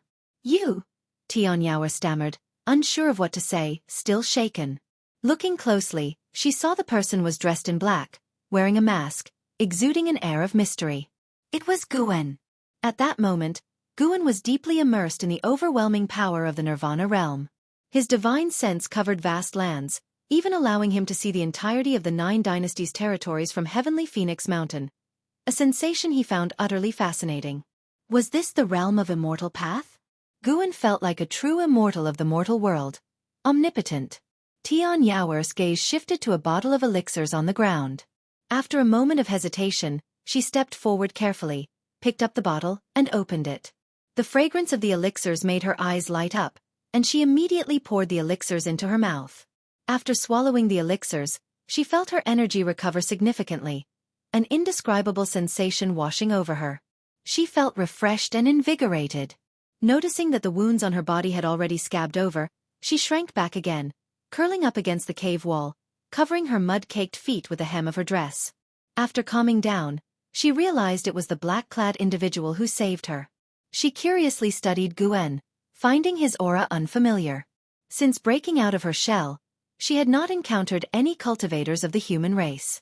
She had been raised by the demon mother since childhood, and the red dress she wore was also passed down from the demon mother. After a while, Guan withdrew his divine sense and slowly opened his eyes. He turned his head to look, the eyes revealed by the mask meeting Tian Yaoer's, making her pause and then snap back to alertness. "Thank you for saving me, Senior," Tian Yaoer said timidly, like a small kitten. Guan asked, "What are your plans now?" From his earlier glimpses, Guan knew Tian Yaoer was a demon nurtured by a demon king of the unification realm. There were other demons in that cage, all very young, capable of shape-shifting at a young age, indicating their extraordinary qualifications. Due to the sudden depletion of spiritual energy, the demons believed a disaster was imminent and thus migrated. During their migration, they encountered a great demon, resulting in a battle. Amidst the chaos, Tian Yaoer escaped. Subsequently, she fled all the way to Guan. Perhaps due to their shared lack of parents, Guan felt a tinge of sympathy for Tian Yaoer and did not leave immediately. Tian Yaoer hesitated, unsure how to respond, feeling lost. "I'll give you two options. 1. I take you out of Heavenly Phoenix Mountain to a distant place for you to survive. 2. You serve me from now on. In return, I will ensure your safety." Guan's voice resonated, and upon hearing it, Tian Yaoer showed signs of internal conflict in her eyes. Tian Yaoer gritted her teeth and asked, "Can you avenge me? My parents were killed by the demon mother. If you can avenge me, I'll follow you forever. The Heaven Phoenix demon mother is too powerful. I'm not her opponent, but I can teach you cultivation techniques. You can avenge your own parents in the future," Guan replied. The Heaven Phoenix demon mother was in the unification realm, certainly not someone Guan could defeat at present, but he didn't want to reveal his full strength. From Tian Yaoer's memories, there were hints that the Heaven Phoenix demon mother had lived for thousands of years. Killing her would likely only yield a 2-digit lifespan gain, not worth exposing his cultivation level. Even though Guan intended for Tian Yaoer to manage his new cave mansion, he preferred not to reveal his true power. One must always hold something back. Currently, he was only in the first realm of the immortal path, far from being invincible. What if someone traveled through time in the future to kill him? He wanted to ensure that no one would ever know when he truly became powerful. Tian Yaoer showed a look of disappointment in her eyes, but after reconsidering, it made sense. She had never heard of anyone mightier than the Heaven Phoenix demon mother. She cautiously asked, "If I follow you and cultivate, will I have a chance to avenge them? You'll at least have a better chance, won't you?" "All right, I'll follow you." Immediately, Guan waved his sleeve, and the vacant ground behind him suddenly collapsed, soon filling with water to form a pool. "Go wash up," Guan said, standing up and heading towards the cave's entrance. Tian Yaoer hurriedly got up and nervously asked, "Where are you going?" "Just to take a look outside." "I'll come back after you're done," Guan responded without stopping, merely waving his hand. Tian Yaoer watched his retreating figure, hesitating to say more. For some reason, Guan's attitude made her feel more favorable towards him. Maybe following him would be better than her previous life. Tian Yaoer turned to the pool, gazing into it, wondering in surprise. He seems really powerful. Is he truly no match for the demon mother? Elsewhere, Guan stepped out of the cave, sunlight pouring down on him. Standing halfway up the mountain, surrounded by flora, his view was unhindered. Looking out, he saw an array of mountains and rivers, enveloped in dense mist, resembling an immortal realm. It was difficult to associate such a beautiful scene with the demon land. Guan's divine sense spread out, searching for a suitable place to establish his cave mansion. Today, he planned to create an underground cave mansion, settling Tian Yaoer before he returned. Fortunately, he had already prepared all kinds of formation materials, enough to set up a concealed cave mansion, which he would continue to refine over time. Soon, he located a spirit lineage, deciding to establish the cave mansion beside it. Leaving behind a yin-yang clone, his true self disappeared into thin air. Half an hour later, Tian Yaoer crouched by the fire, hugging her knees. Firelight illuminated her delicate face as she stared into the flames, lost in thought. When she heard footsteps from the cave's passage, she snapped out of her daze and quickly stood up. Moments later, Guan entered the cave chamber. Seeing the cleaned-up Tian Yaoer, he felt satisfied internally. She looked pleasing enough to manage the cave mansion, serving as an eye-pleaser. With a wave of his sleeve, a breeze blew towards Tian Yaoer, causing her long hair to flutter and her clothes to swell, compelling Guan to avert his gaze. Tian Yaoer felt her hair suddenly fluff up, her clothes drying, and all traces of moisture on her body disappearing. Guan raised his hand, beckoning her into the air, grabbing her shoulder, and the two vanished from the cave. Tian Yaoer felt as if the world was spinning, an uncomfortable sensation preventing her from opening her eyes, with her divine sense unable to extend, prompting her to instinctively grab Guan's belt tightly. Soon, she felt her feet touch the ground, the discomfort dissipating. She opened her eyes, and her eyes widened in disbelief. They had arrived in a vast underground space, similar in size to the Mystic Heaven Cave Mansion, with various spirit stones encrusted on the walls, glowing and imbuing the air with dense spiritual energy, making Tian Yaoer feel at ease. This cave mansion was personally carved out by Guan, appearing as though naturally formed, with an environment that seemed crafted by supernatural forces. From now on, you'll live here. Rest and recover first. Don't go outside. This is still Heavenly Phoenix Mountain. If you get bored, you can read these books. Guan produced books like Investiture of the Gods and Supreme Immortal Venerable from his sleeve and placed them on the ground. With that, he disappeared into thin air. Tian Yaoer crouched down and picked up a copy of Investiture of the Gods, flipping it open, her face full of confusion. She was illiterate. Chapter 137. Is there an immortal in this world? The third Medicine Valley, where the autumn wind swayed gently. Guan walked out of the transmission array platform and headed towards a distant garden area. Although he had just broken through, he hadn't forgotten the ripening times of the flowers and plants in each garden. Before he had taken a few steps, Lu Lingjun quickly approached him and said, "Valley Master, let me accompany you in harvesting." Guan nodded, having no objections.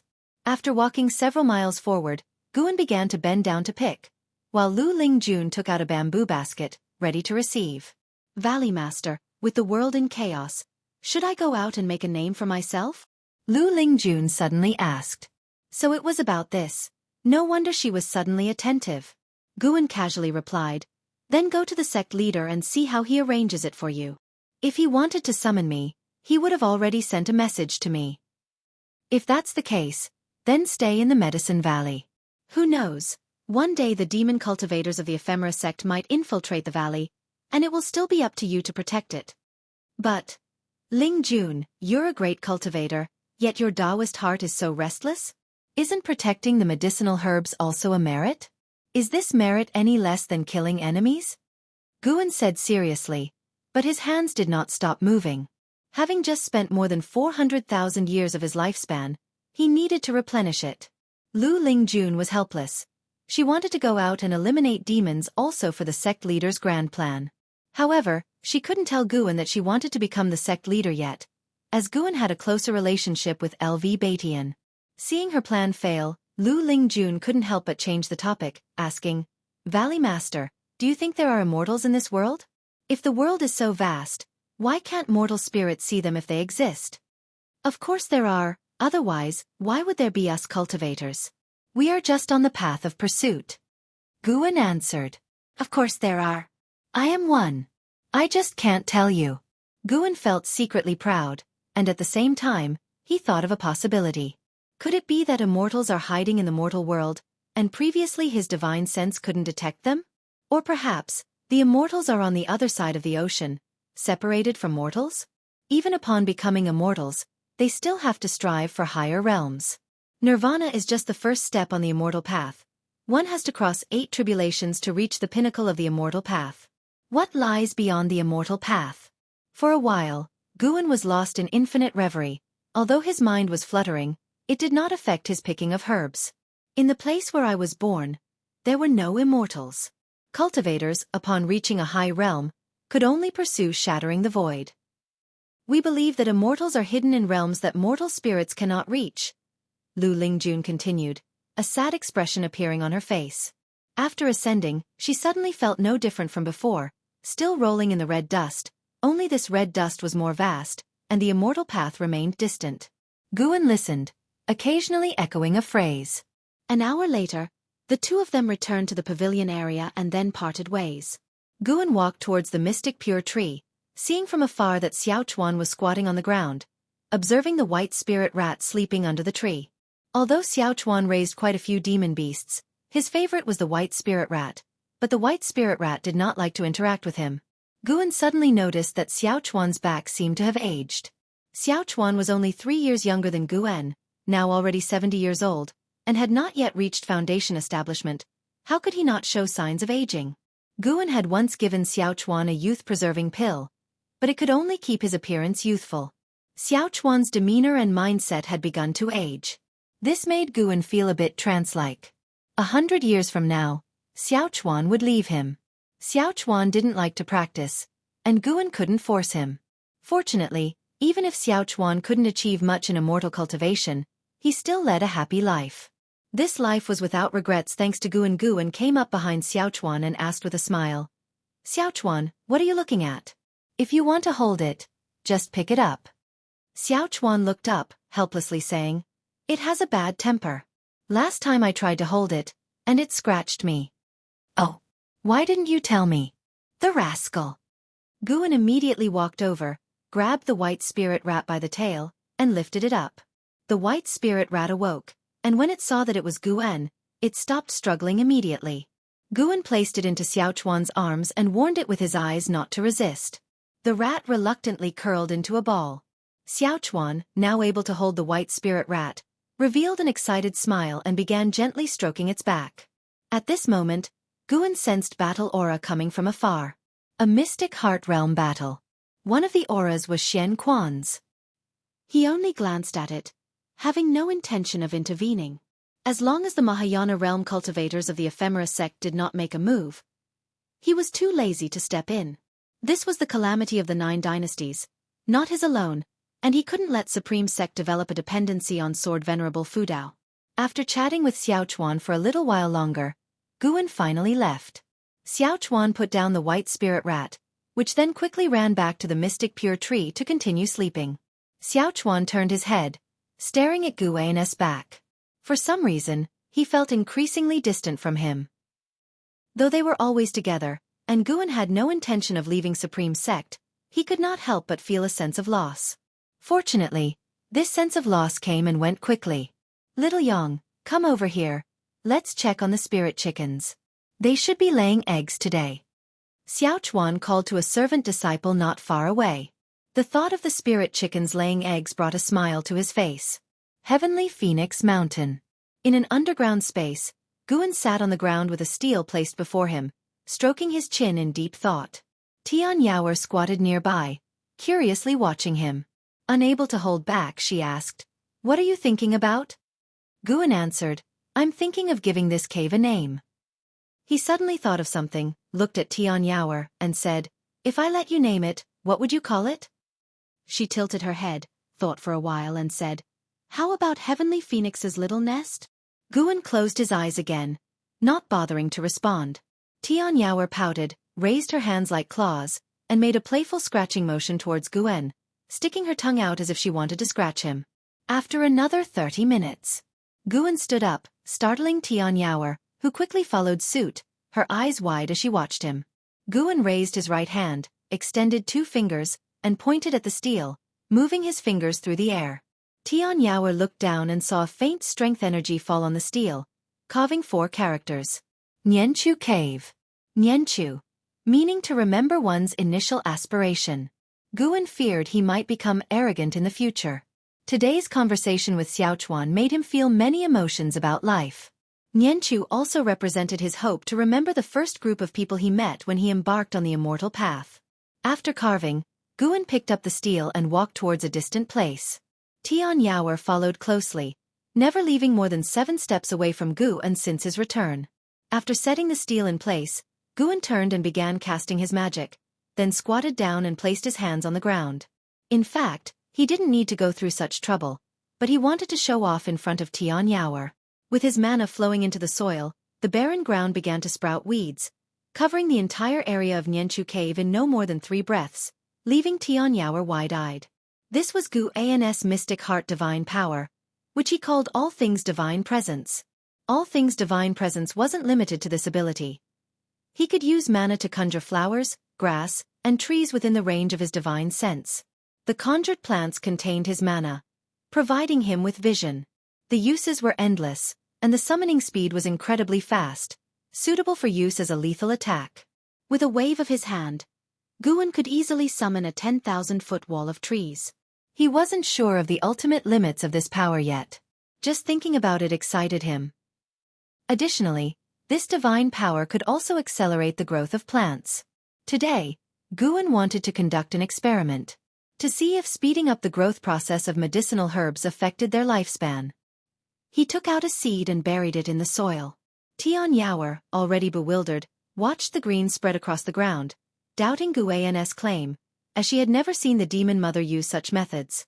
Half an hour later, Guan looked at the fresh second-tier spirit grass in his hand and sighed. Forcing growth indeed diminished the lifespan. By hastening the second-tier spirit grass to maturity within half an hour, the lifespan was lost. According to his lifespan detection, this second-tier spirit grass was approaching its end, but the detection couldn't show the number of months left, making it hard for him to judge directly. It seemed he still needed to farm patiently. Guan cursed his greed inwardly. His ability to seize lifespans was already very exaggerated, yet he wanted it faster. He stood up, and likewise, Tianyao followed, mimicking him. "Don't you have anything to do?" Guan couldn't help but ask. Tianyao blinked and asked, "Like what? Aren't you seeking revenge? Shouldn't you be cultivating?" "How should I cultivate?" "You haven't taught me the cultivation technique yet," Tianyao answered, feeling wronged. Admittedly, her grievances were rather endearing. Guan cursed inwardly and then asked, "How did you improve your cultivation level?" He had seen Tianyao's past, but only for 10 years.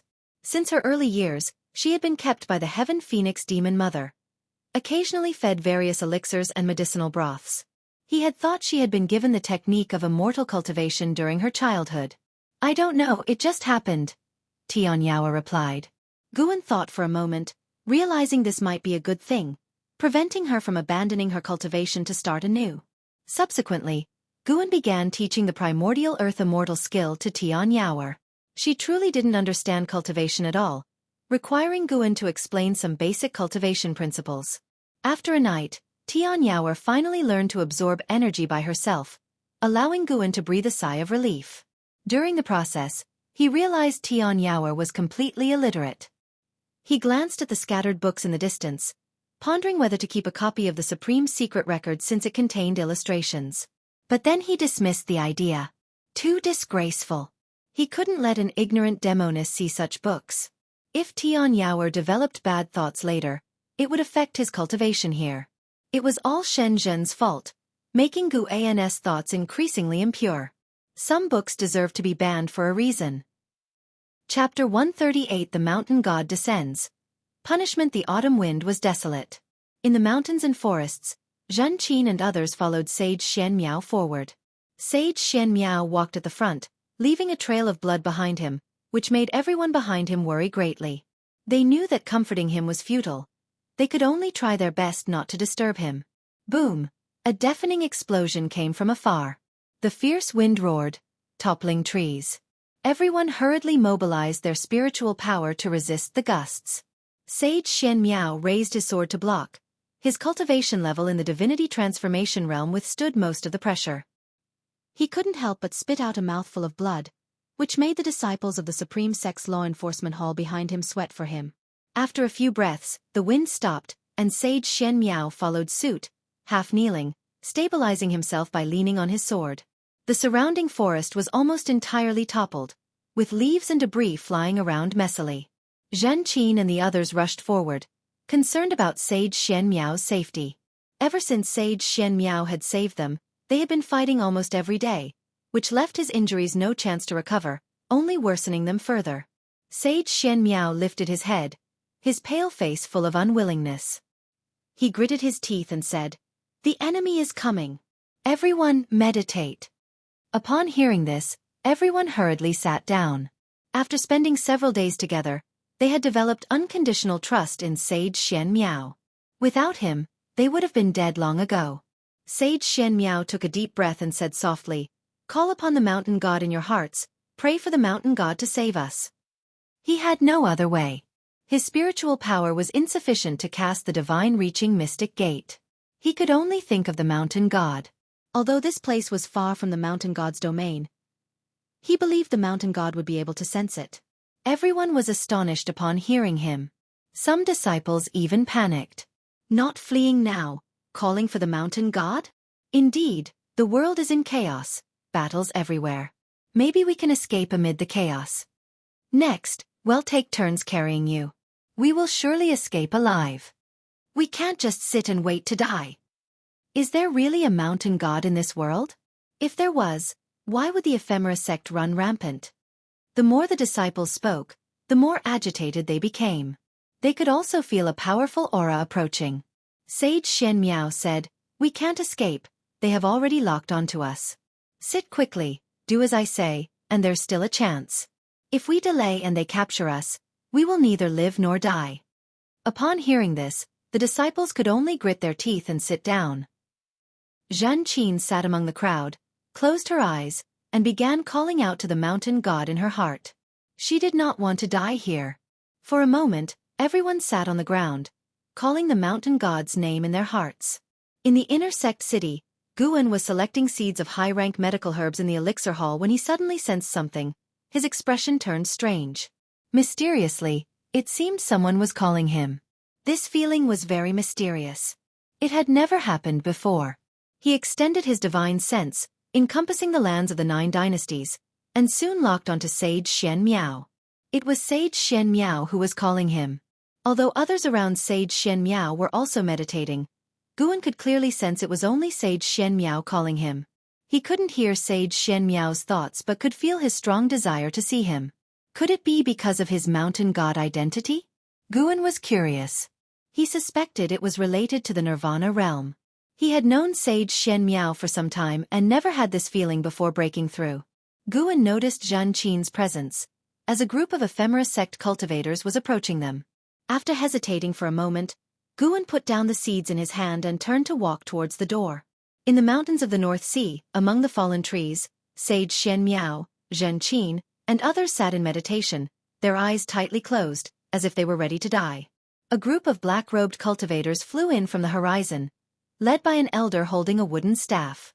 He had a head full of white hair, a face covered in brown spots, and a large python coiled on his shoulders, making him look malevolent and terrifying. He looked down at Sage Xian Miao and said, "Sage Xian Miao, are you surrendering?" He hadn't attacked immediately. According to the information, Sage Xian Miao possessed a divine skill capable of summoning great cultivators. Many of ephemera sect's great cultivators had died by this skill. Sage Xian Miao ignored him, continuing to chant silently in his heart. The elder with the wooden staff scanned the others, his gaze flickering with hesitation. The disciples of the law enforcement hall were extremely tense, most of them sweating on their foreheads. They didn't dare to open their eyes and could only frantically call the mountain god in their hearts, or pray for a miracle. After a while, the elder with the wooden staff snorted coldly. He raised his staff, and in an instant, demonic chi surged from the bottom of the staff, quickly covering the sky for 10 miles around. The disciples of the Supreme Sect's law enforcement hall sensed something and opened their eyes. In their view, it was as if they had suddenly been plunged into night, with the ephemera sect cultivators in the air looking like deathly ghosts, staring down at them. Everyone was extremely tense, their faces filled with despair and fear, including Zhan Qin. Sage Xian Miao also opened his eyes, sighed, and looked towards the sky, his gaze becoming calm. Disappointed. A voice entered Sage Xian Miao's ear, making him instinctively turn his head. Immediately, he widened his eyes, full of surprise and joy. Mountain God. Others turned their heads when they heard those words. When their eyes fell on Sage Xian Miao's shoulder, they all widened their eyes. On Sage Xian Miao's left shoulder stood a small man in white, wearing an opera mask, whose head was not even as high as Sage Xian Miao's ear. Some disciples thought they were hallucinating. Some even rubbed their eyes. The elder with the wooden staff frowned deeply, also seeing the small man in white. The other ephemera sect cultivators started murmuring. It was their first time seeing such a small person. When they used their divine sense to probe, they couldn't see the small man's true form and felt no aura of evil from him. Guan leaped from Sage Xian Miao's shoulder and landed on a nearby crooked tree. Sage Xian Miao hurriedly bowed to Guan, saying, "Please, mountain god, save us. The ephemera sect has committed numerous atrocities and even plans to sacrifice the people of the 9 dynasties. This is an abomination. Please save the world's common people." The disciples of the law enforcement hall came to their senses and all turned to kneel before Guan. Zhan Qin also knelt, feeling a strange sense of kinship towards the small man in white. Mountain god? Posing as a deity. I advise you not to meddle. The elder with the wooden staff glared at Guan, coldly threatening him. Guan ignored the threat of this unification realm great cultivator. He turned to Sage Xian Miao, leisurely saying, "The mountain god does not save the common people, only guards a single land. You are not of this land, yet you ask me to save you. It is against the celestial rules." Sage Xian Miao quickly replied, "If you help, we will offer you our worship." Sincerity is effective. Guan turned to the elder with the wooden staff, too lazy for further words. He raised his right hand, palm facing up. As he raised his hand, the earth trembled violently, astounding everyone. Boom, boom, boom. Huge tree roots broke through the ground, rushing toward the sky like a horde of serpents, forcing the elder with the wooden staff to dodge.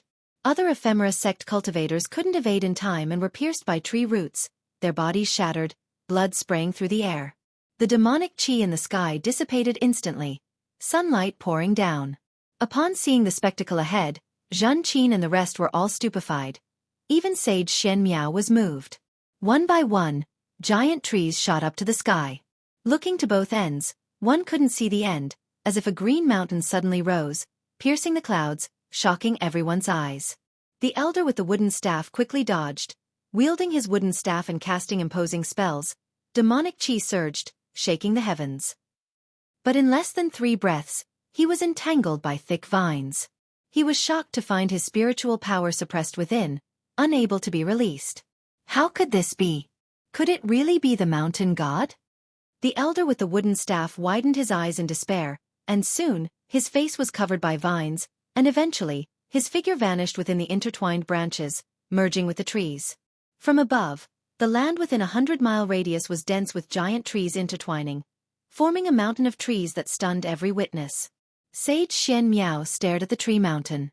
Even with his eyesight, he couldn't determine the height of these trees. Lines of prompts began to appear before Gu An's eyes. A small harvest. All these people combined barely account for 5,000 years of lifespan.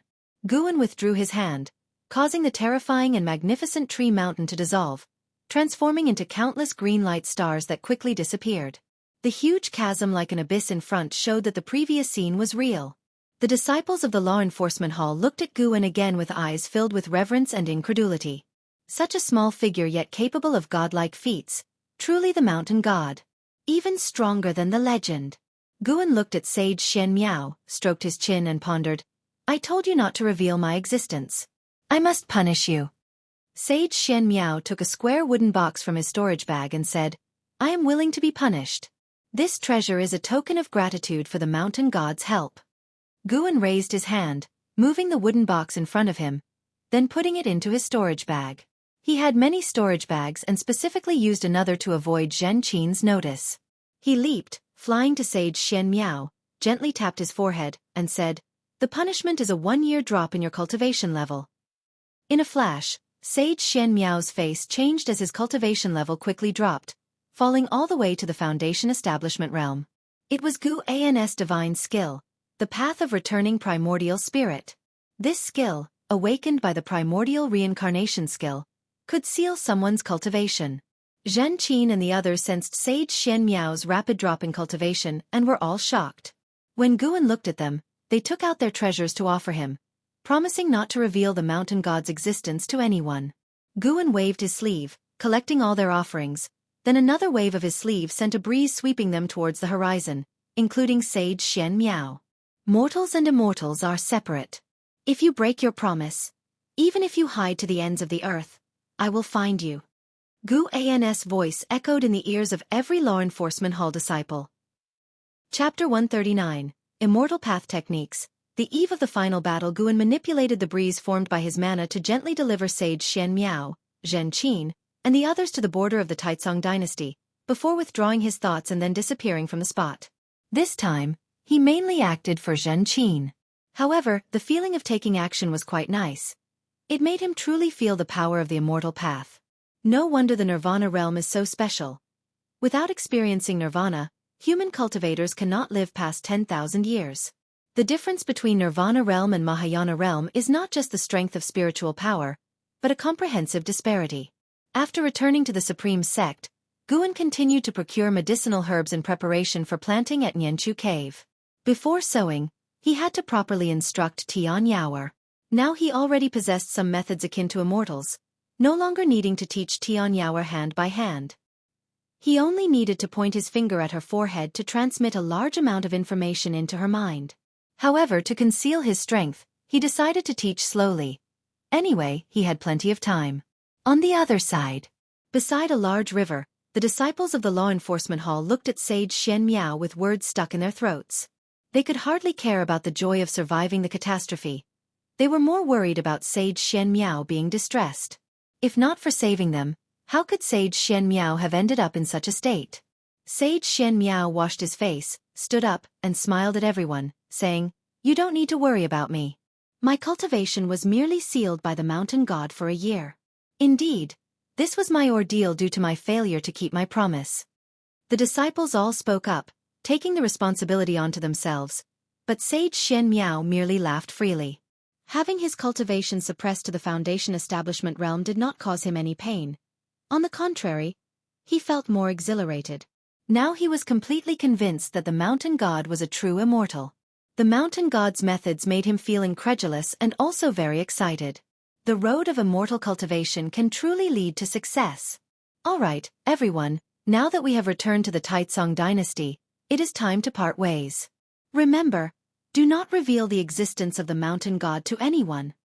Sage Xian Miao cupped his hands as he spoke. All the disciples hastily returned the salute and promised not to reveal it. Considering that even someone as strong as Sage Xian Miao had his cultivation sealed, how could they dare to provoke the mountain god? They shared the same feeling as Sage Xian Miao, one of excitement, for they had seen unprecedented hope. The path to immortality is vast. Whether there are immortals has always been a persistent debate in the immortal cultivation world. Having witnessed immortals, they would be more steadfast than others. Autumn passed, winter arrived, and snow gradually covered the Mystic Valley. Zhen Qin came back to visit him, telling him about the chaos outside. There are just too many people in the ephemera sect. Even with the combined forces of 9 dynasties, they can't kill them all. Zhen Qin sighed. She was only a foundation establishment realm cultivator, and the situation she could see was limited. Guan often witnessed battles in the Mystic Heart realm. Now, great cultivators in the Mystic Heart realm were stationed all over the world. The number of Mystic Heart realm cultivators in the 9 dynasties had already exceeded 20 and was still increasing. The same was true for the ephemera sect. The Mystic Heart realm was in a stalemate, causing the wars below to be deadlocked. This would be a protracted war lasting for years. Guan was not in a hurry. He was just waiting for that Mahayana realm cultivator to show up, and the moment he did, he would kill him. His divine sense could cover the entire 9 dynasties, but the main lineage of the ephemera sect was inside the 9 Nether Road, so he hadn't detected the Mahayana realm cultivator's whereabouts yet. He did not plan to go into the 9 Nether Road to capture him. He wanted to wait until the other party revealed himself so that news of his death could spread. At that time, the ephemera sect, leaderless, could only disperse. After Zhen Qin finished speaking, Guan poured her a cup of tea and asked with a smile, "Why do you seem so excited? Compared to before you left, your spirit state is completely different." Zhen Qin laughed and said, "Although there is killing everywhere outside, after this experience, I found greater motivation for cultivation. Master, I plan to go into seclusion next. Our batch of disciples has completed our mission, and the law enforcement hall allows us to rest next." Guan took out a few bottles of elixirs from his storage bag, handed them to her, and said, "Cultivate well. In the future, Master will rely on you." Zhen Qin did not reject them. While accepting the elixirs, she laughed and said, "When I become an immortal, I will concoct an elixir of immortality for Master." Her spirited look made Guan want to laugh. Since the departure of Su Han and Yi Yan, Zhen Qin often came to Mystic Valley, still treating it as her home. Guan never felt annoyed. He was always happy to see her. After Zhen Qin left Mystic Valley, Guan began wandering inside, admiring his cultivation results. Time continued to pass. Although the immortal cultivation world was in chaos, the Supreme Sect was not attacked, and Guan's days in the sect were still leisurely. After the end of the year came the new year. That year's spring festival was not as lively as in previous years. Guan could only celebrate with the servant disciples. Until late at night, he quietly came to Nianqiu Cave. He appeared on the grass, feeling the spiritual energy inside the cave. With a satisfied expression, he noted that the spirit-gathering array he set up began to take effect. At that moment, Tian Yaoer came over excitedly and asked, "Master, did you bring meat?" Since Guan grilled meat for her last month, she completely fell in love with barbecue. Each time he came, she would ask if he brought meat. Nianqiu Cave had no entrance, so Tian Yaoer couldn't get out. She could only cultivate and wait. "I brought it, but first, we need to plant. Based on your performance, I will decide how much meat you get to eat, Guan replied, making Tian Yaoer roll her eyes. Then, Guan began planting with Tian Yaoer, teaching her by example. After teaching once, Guan watched Tian Yaoer plant, which took half the night. Guan found that Tian Yaoer had a knack for planting. She might look daft, but she was meticulous and skillful. After the planting, Guan took out a leg of lamb and various special seasonings, making Tian Yaoer's eyes light up as she eagerly fetched firewood. 30 minutes later, Tian Yaoer squatted on the ground, gnawing on a grease-dripping leg of lamb while staring at another leg roasting on the fire. "They're all yours, eat slowly," Guan couldn't help but laugh. Why did he feel like he was raising a cat? Actually, Tian Yaoer was not a cat demon but a bird demon. Judging from her lifespan, Guan suspected she had the phoenix blood lineage. Tian Yaoer chewed the meat and asked in a muffled voice, "Master, why did you come to Heavenly Phoenix Mountain?" Although they had been together for months, she still knew nothing about Guan. Seeing him in a good mood today, she gathered the courage to ask. "Heavenly Phoenix Mountain is vast and rich in resources. I came specifically for medicinal herbs. What we're planting now is what I gathered in Heavenly Phoenix Mountain." "Master, do you know alchemy?" "Of course. The demon mother's subordinate has a demon skilled in alchemy, who enjoys her favor. Can you teach me alchemy in the future?" "It depends on your performance." "Master, where do you come from?" In the quiet cave, the conversation between the person and the demon echoed, and the firelight projected their shadows on the cave walls, constantly flickering. Tian Yaoer looked at Guan, feeling unprecedentedly relaxed. Though still trapped in the cave, she felt at ease with Guan and no longer fearful. In the days that followed, Tian Yaoer memorized all the cultivation details, making Guan no longer need to come to Nianchu Cave every night. In Guan's absence, Tian Yaoer diligently cultivated, fearing his disappointment and abandonment. Therefore, she never slacked off since she started cultivating. In the blink of an eye, half a year passed. 74-year-old Guan's lifespan had reached over 2 million years, and everything was moving in a favorable direction. On this day, Guan came to the outer gate city to submit the previous year's harvest from Mystic Valley. After leaving the Elixir Hall, he overheard disciples discussing major events in the immortal cultivation world. It was said that the Ephemera sect had set up a huge altar in Wanji Forest of the Taicang Dynasty, preparing to sacrifice living people. Now in all dynasties, people were disappearing, and various sects from the other 8 dynasties were heading towards the Taicang Dynasty. Everyone sensed a major battle approaching.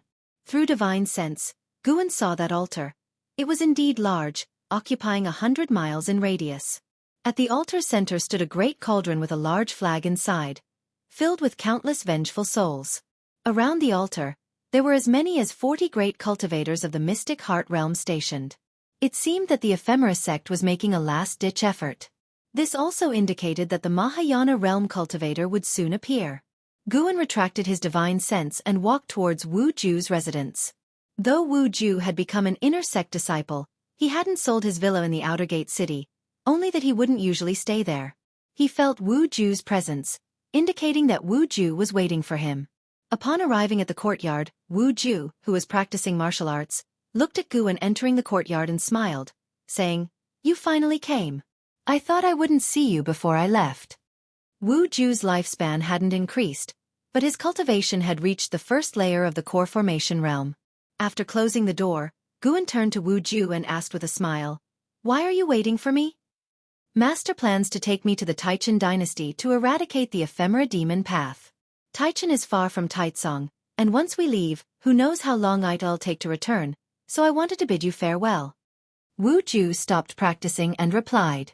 He pretended to be calm, but Guan could see his inner tension and fear. To be honest, Wu Ju hadn't experienced a life-or-death battle yet, and he feared the ephemera sect because his master was slain by them. "A talent like you should have no trouble staying behind, right?"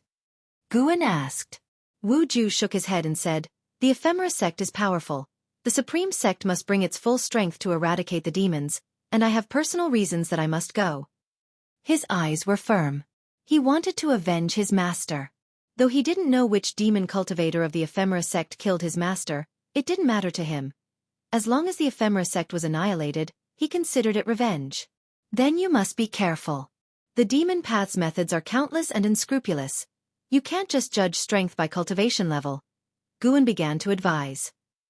Listening to his lengthy speech, Wu Ju did not find it tedious at all. Instead, he smiled. With such a brother, he had to go. If the ephemera sect's sacrifice succeeded, the demon cultivators would eventually invade the supreme sect, endangering Guan. Subsequently, Wu Ju began to talk about the scale of the supreme sect's expedition this time.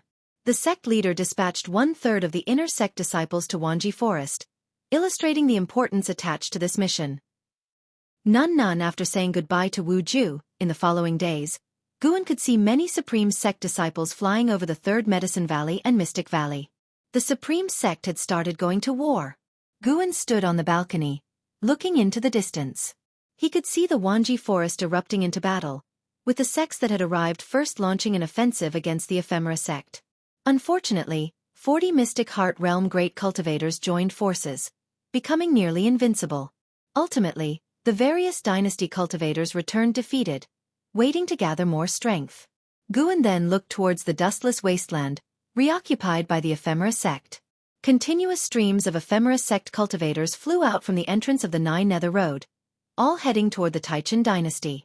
The 9 dynasties comprised of Taicang, Great Yu, Chentang, Tianwei, Taichan, Hanlu, Great Zhao, Great Zhang, and Wuzhen. The Taicang dynasty was relatively weak, situated at the center of the 9 dynasties with a vast territory, now occupied by the Ephemera Sect. From a macro perspective, Guan saw that around the Taicang dynasty, cultivators were continuously heading to provide support, a very spectacular sight. As Guan watched, he couldn't help but feel his blood boil, wanting to join in the excitement. However, he needed to guard his Medicine Valley, as that was the most important task. Moreover, if he acted prematurely, that Mahayana cultivator might not show up. The opponent had been silent until now, making Guan believe they were definitely preparing something. The gigantic sacrificial platform in the Wanji Forest looked like a target to Guan. He suspected that the Ephemera Sect would sneak attack the Supreme Sect. Not only did he have this suspicion, but the Supreme Sect also showed caution, with a Mystic Heart Realm Great Cultivator currently guarding the sect, and it wasn't Ancestor Xian Quan. A month later, the number of patrols in the cities of the Supreme Sect increased, with a tense atmosphere permeating the sect, even affecting the servant disciples in the Third Medicine Valley and Mystic Valley. As the chief disciple of Mystic Valley, Lu Jiujia began arranging disciples to take turns guarding the mountain tops around the Medicine Valley to prevent any demon cultivators from the Ephemera Sect from approaching. The Third Medicine Valley was similarly vigilant, with deacons taking turns patrolling with their disciples. On this morning, in the Third Medicine Valley, after morning exercises ended, Guan was walking towards his pavilion when he seemed to sense something, his expression changing slightly though he did not stop walking. Boom! A thunderous roar suddenly echoed across the sky, startling everyone in the valley, making them turn and look. From the direction of the inner sect, rolling thunderclouds appeared, sweeping towards the Third Medicine Valley, seemingly ready to cover the entire sky. What was that sound just now? Could it be an attack from the Ephemera Sect? But isn't the Ephemera Sect in the Taicang dynasty? Since our Supreme Sect ranks among the top of the 9 dynasties sects, if we were destroyed, the morale of the 9 dynasties would certainly plummet. I hope it doesn't involve our Medicine Valley. Disciples gathered and began discussing. Guan also stopped in his tracks, standing by a wooden fence at the edge of a garden, looking into the distance, observing the battle in the sect's main city. The sect's main city was the largest city of the Supreme Sect. Inner sect disciples could enter the city but could not reside there. Only the high-ranking individuals of the Supreme Sect lived there. At this moment, 2 Unification Realm Great Cultivators were fighting in the sect's main city. As their battle progressed, more cultivators joined in, eventually forming a large-scale melee. It wasn't an attack from the Ephemera Sect but rather spies from the Ephemera Sect starting to act. After watching for a while, Guan realized that the troublemakers seemed to come from the same family. Lu Lingjun approached Guan and said, "Valley Master, from now on, do not leave the Medicine Valley." She also looked towards the sect's main city, eyes filled with gravitas. She had sensed the presences of at least 5 Unification Realm cultivators. Just Unification Realm cultivators weren't enough to unsettle her. She had a premonition that something extremely dreadful was about to happen. Guan nodded lightly, then continued to watch the battle. The third medicine valley quickly darkened, as if night had fallen. Rumble, a deep thunderous sound echoed across the sky, making it seem as if an ancient ferocious beast was roaring in the sea of clouds, creating a deafening noise. It is time for you to show yourself. Our battle will determine the fate of the Supreme Sect. A cold, indifferent voice echoed throughout the entire Supreme Sect, making everyone who heard it feel a heavy pressure on their chest, very uncomfortable. Lu Lingjun's face changed slightly. She could confirm that the owner of this voice had a cultivation level beyond the unification realm. Guan saw someone walking among the clouds. That person wore a black robe, had a purple crown on their head, and 18 golden short swords floating behind them. As they walked forward with sleeves fluttering in the wind, they stirred up waves of energy, giving an imposing aura reminiscent of a dragon's presence. Fifth layer of Mystic Heart Realm. This person was likely among the upper echelons of the Ephemera sect, with a cultivation level 3 layers higher than any Mystic Heart Realm great cultivator in the Supreme Sect. Meanwhile, in the inner sect city, inside the book collection hall, Elder Su Lu stood in front of the counter, watching a figure walking down the stairs from afar. He couldn't help but ask, "How confident are you?" Following his gaze, an old man with an immortal demeanor dressed in black robes came walking down the stairs, holding a horsetail whisk, his expression calm. He didn't stop, continuing down the stairs, leaving only one sentence, "I will do my best." Su Lu turned to look out the window.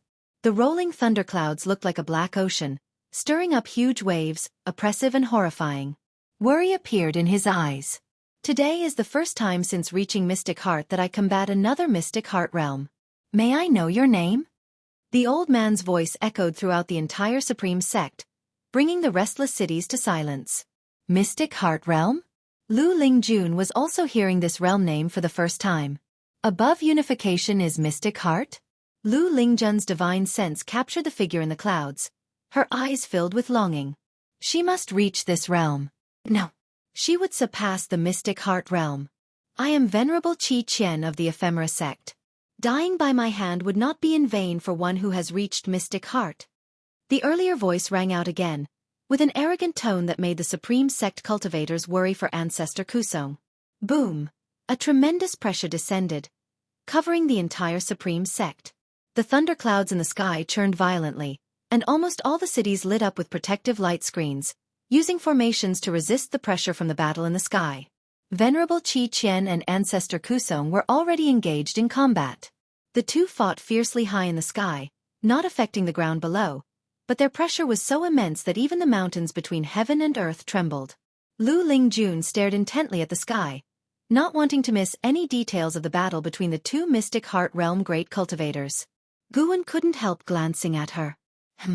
She wouldn't gain path enlightenment from this, would she? After a while, Lu Lingjun was still deeply absorbed, while Guan turned and walked towards the valley entrance. The Ephemera sect had not only sent Venerable Qi Qian, but also an even more powerful presence. That person had already reached the entrance of the third Medicine Valley. From a distance, Guan saw a woman in white walking towards the valley entrance, wearing a bamboo hat, looking very mysterious. Her hands were placed in front of her lower abdomen, white as snow, with a dignified demeanor, as if she were a fairy descended to the mortal world. It was hard to associate her with the demon cultivators of the Ephemera sect. Fairy by Xia, 9th layer of Mystic Heart Realm 2180/4900/6500, 9th layer of Mystic Heart Realm. This truly was an attempt to flatten the Supreme Sect in one fell swoop.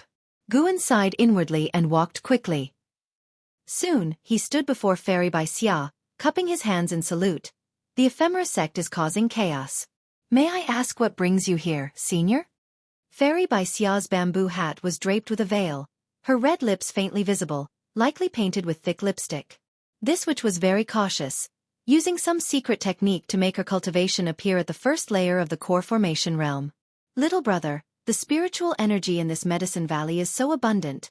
Your identity must not be simple. Tell me, who are you? Fairy by Xia's voice was melodious, captivating. Guan raised his hand and grabbed her wrist, saying, I am just an ordinary outer disciple of the Supreme Sect. Fairy by Xia laughed, her laughter filled with chill. She did not struggle against Gu An's grip and used sound transmission skill. It said that Sword Venerable Fudao is only active within 1,000 miles. Little brother, if you have information about Sword Venerable Fudao, I can spare your life. Guan had anticipated her using sound transmission skill, so he chose to listen to her finish. Guan's expression turned serious. It seems you are indeed a demon cultivator. In an instant, Fairy Bai Xia felt a domineering and unparalleled force invade her body. Her face, hidden under the veil, turned pale with fear. She tried to shake off Guan's hand but found she couldn't. Her wide, beautiful eyes were filled with disbelief. More terrifying was that she couldn't speak or let her primordial spirit emerge. She had never experienced such a horrifying feeling. Her cultivation realm rapidly dropped, her primordial spirit being pressed deep into her soul. Her cultivation fell to the first layer of the core formation realm, matching her outward appearance. Impossible! Fairy Bai Xia was nearly in despair. The opponent's might and the drop in her cultivation left her utterly irrational. In her desperate gaze, Guan took out a pearl. The 1,000 Shadow Pearl given to him by LV Baitian. With his left hand still holding Fairy Bai Xia's wrist, Guan pressed the 1,000 Shadow Pearl onto her abdomen with his right hand. Demon Cultivator. Take this. Guan shouted, and with a loud boom, the 1,000 Shadow Pearl burst into dazzling light. Spears of strength energy exploded, turning Fairy Bai Xia into a bloody corpse, covering Guan in blood. The 1,000 Shadow Pearl couldn't kill a Mystic Heart Realm cultivator. Before using the pearl, Guan had forced her soul to scatter with mana, causing instant death. His shout attracted the attention of many servant disciples.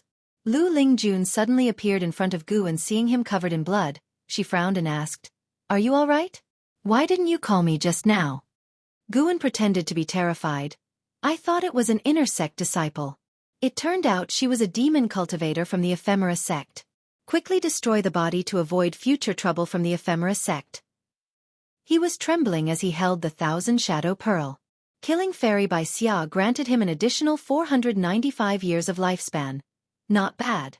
Lu Lingjun, looking at the terrified Guan, immediately cast a spell to burn Fairy Bai Xia's body with spiritual fire. The residual mana in Bai Xia's body aided the burning, quickly reducing the body to ashes. Lu Lingjun couldn't detect the Nirvana realm's mana. These were vastly different powers. But she could confirm that the opponent indeed had the cultivation of the first layer of the core formation realm. Watching the ashes, Guan sighed with relief, muttering, "It's a pity she didn't have a storage bag or storage ring," Lu Lingjun retorted. "You don't seem too scared, considering you look so timid. You are a golden list genius, and an initial core formation realm demon cultivator scared you like this." She began to reflect on the insights she gained from witnessing the battle earlier. She seemed to have grasped something. The Mystic Heart Realm was indeed fascinating. The gap between the 9th layer of Unification Realm and the Mystic Heart Realm was unimaginable. She suddenly felt that only by achieving the Mystic Heart Realm, one can be considered a truly powerful cultivator. Chapter 141. Sword cultivators must always be calm. Looking at Lu Lingjun falling into silence once again, Guan could feel that she had grasped the opportunity for a breakthrough. It was obvious that Lu Lingjun had been stuck at the 9th layer of the Unification Realm for a long time, and her spiritual power was no longer able to grow. Guan pulled her into the valley and said, "Tell me, what is the Mystic Heart Realm exactly like? It seems so powerful." Mystic Heart, Mystic Heart. Could it be that there is something special about the heart in this realm? Lu Lingjun's expression changed upon hearing this. Her heart was undergoing slight changes, with a thread of special power surging inside. This thread of special power was, of course, Guan's mana. However, he used it so skillfully, and the gap between their realms was so vast, that Lu Lingjun couldn't detect it was his power. Instead, she thought she was about to undergo a transformation. This thread of mana circled inside Lu Lingjun's heart and then returned to Guan's body, giving Lu Lingjun a fleeting sense of loss. At this time, other disciples in the valley gathered around, asking about the background of the female demon cultivator from earlier. Covered in blood, Guan gave a few brief answers before going back to the pavilion to wash himself. Lu Lingjun returned to the wooden fence, looked up at the thunderclouds, and continued to watch the battle. For the third Medicine Valley, Fairy Bai Xia was just a small episode. Even the servant disciples didn't pay much attention, not realizing that the deceased female demon cultivator's cultivation level surpassed all others in the 9 dynasties. Apart from Guan, she had the highest cultivation. Taicang Dynasty. Wanji Forest. Flags stood along the edges of the forest, enclosing a 100-mile radius area. Trenches carved out the ground, forming a labyrinth of rune paths when seen from above. This was the Ephemera sect's foundational formation, the six-path Mahayana array. At the center of the formation, 7 black-robed figures sat in a circle, all meditating. They were all in the mystic heart realm, and above the 5th layer of the mystic heart realm, making them the top 7 among the Ephemera sect's 100 esteemed elders. One of the elderly women opened her eyes and said, "There are signs of a mystic heart realm battle in the direction of the supreme sect. It seems Vice Sect Hierarch and Venerable Qi Qian have started their actions. I wonder if Sword Venerable Fudao will make a move." Upon hearing this, the other 6 people opened their eyes. The supreme sect is in grave danger. Sword Venerable Fudao will definitely make a move. They say Sword Venerable Fudao's cultivation is at least at the 8th floor of the mystic heart realm. I wonder if it's true. No matter what, with the Vice Sect Hierarch making a move, the Supreme Sect can only rely on Sword Venerable Fudao. We indeed underestimated the sects of this land. Though it appears barren and backward, it can call upon so many mystic heart realm cultivators. Having stood for thousands of years, eventually someone will reach the mystic heart realm.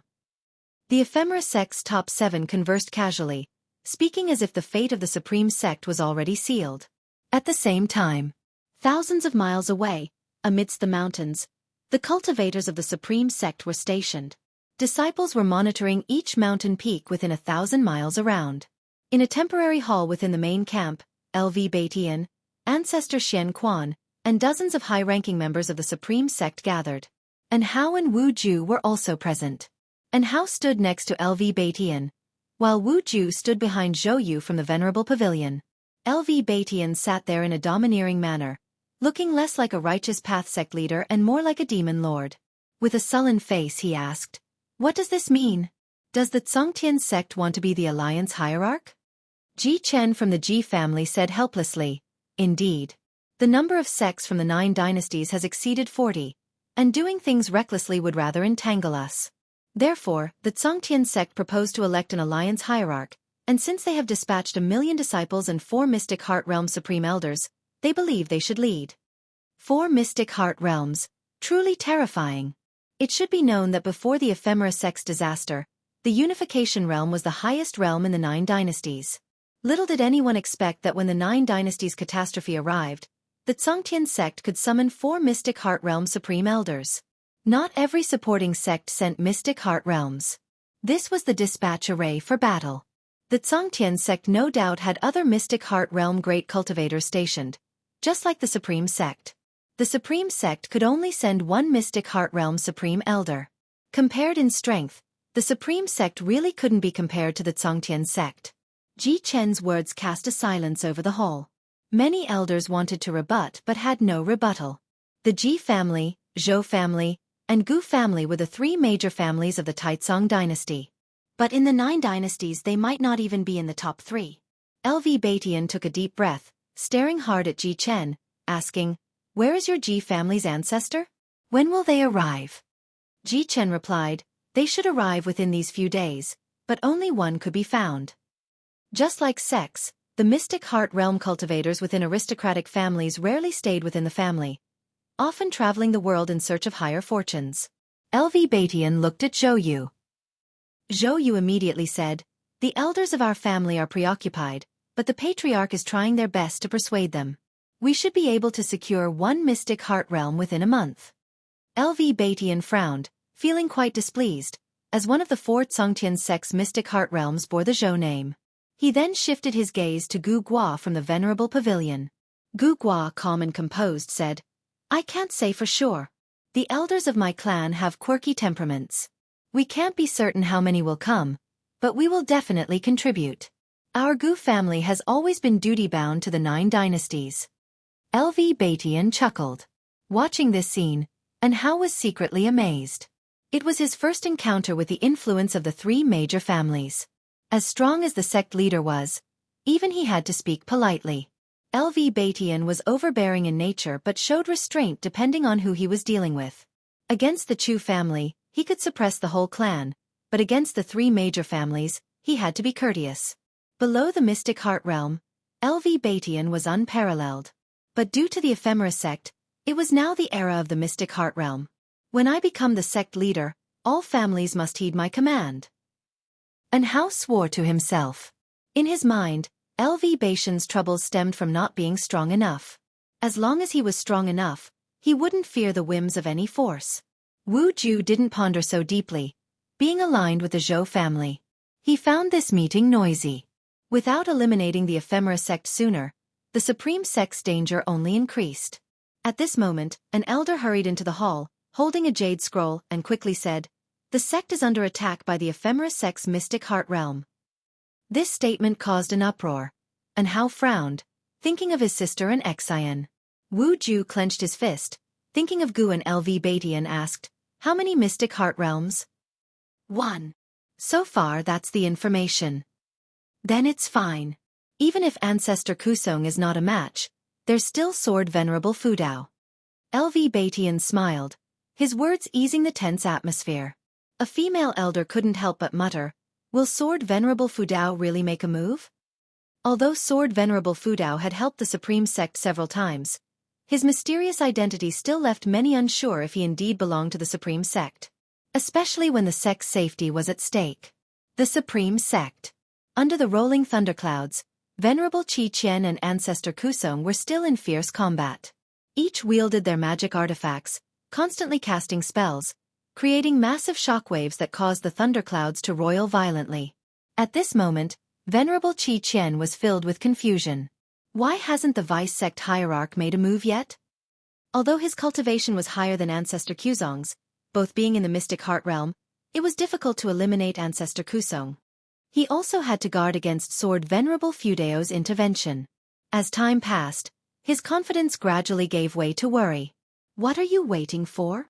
Ancestor Kusong waved his horsetail whisk, boundless spiritual power condensing into thousands of green beams, attacking Venerable Qi Qian along different trajectories, spanning miles, forcing Venerable Qi Qian to dodge.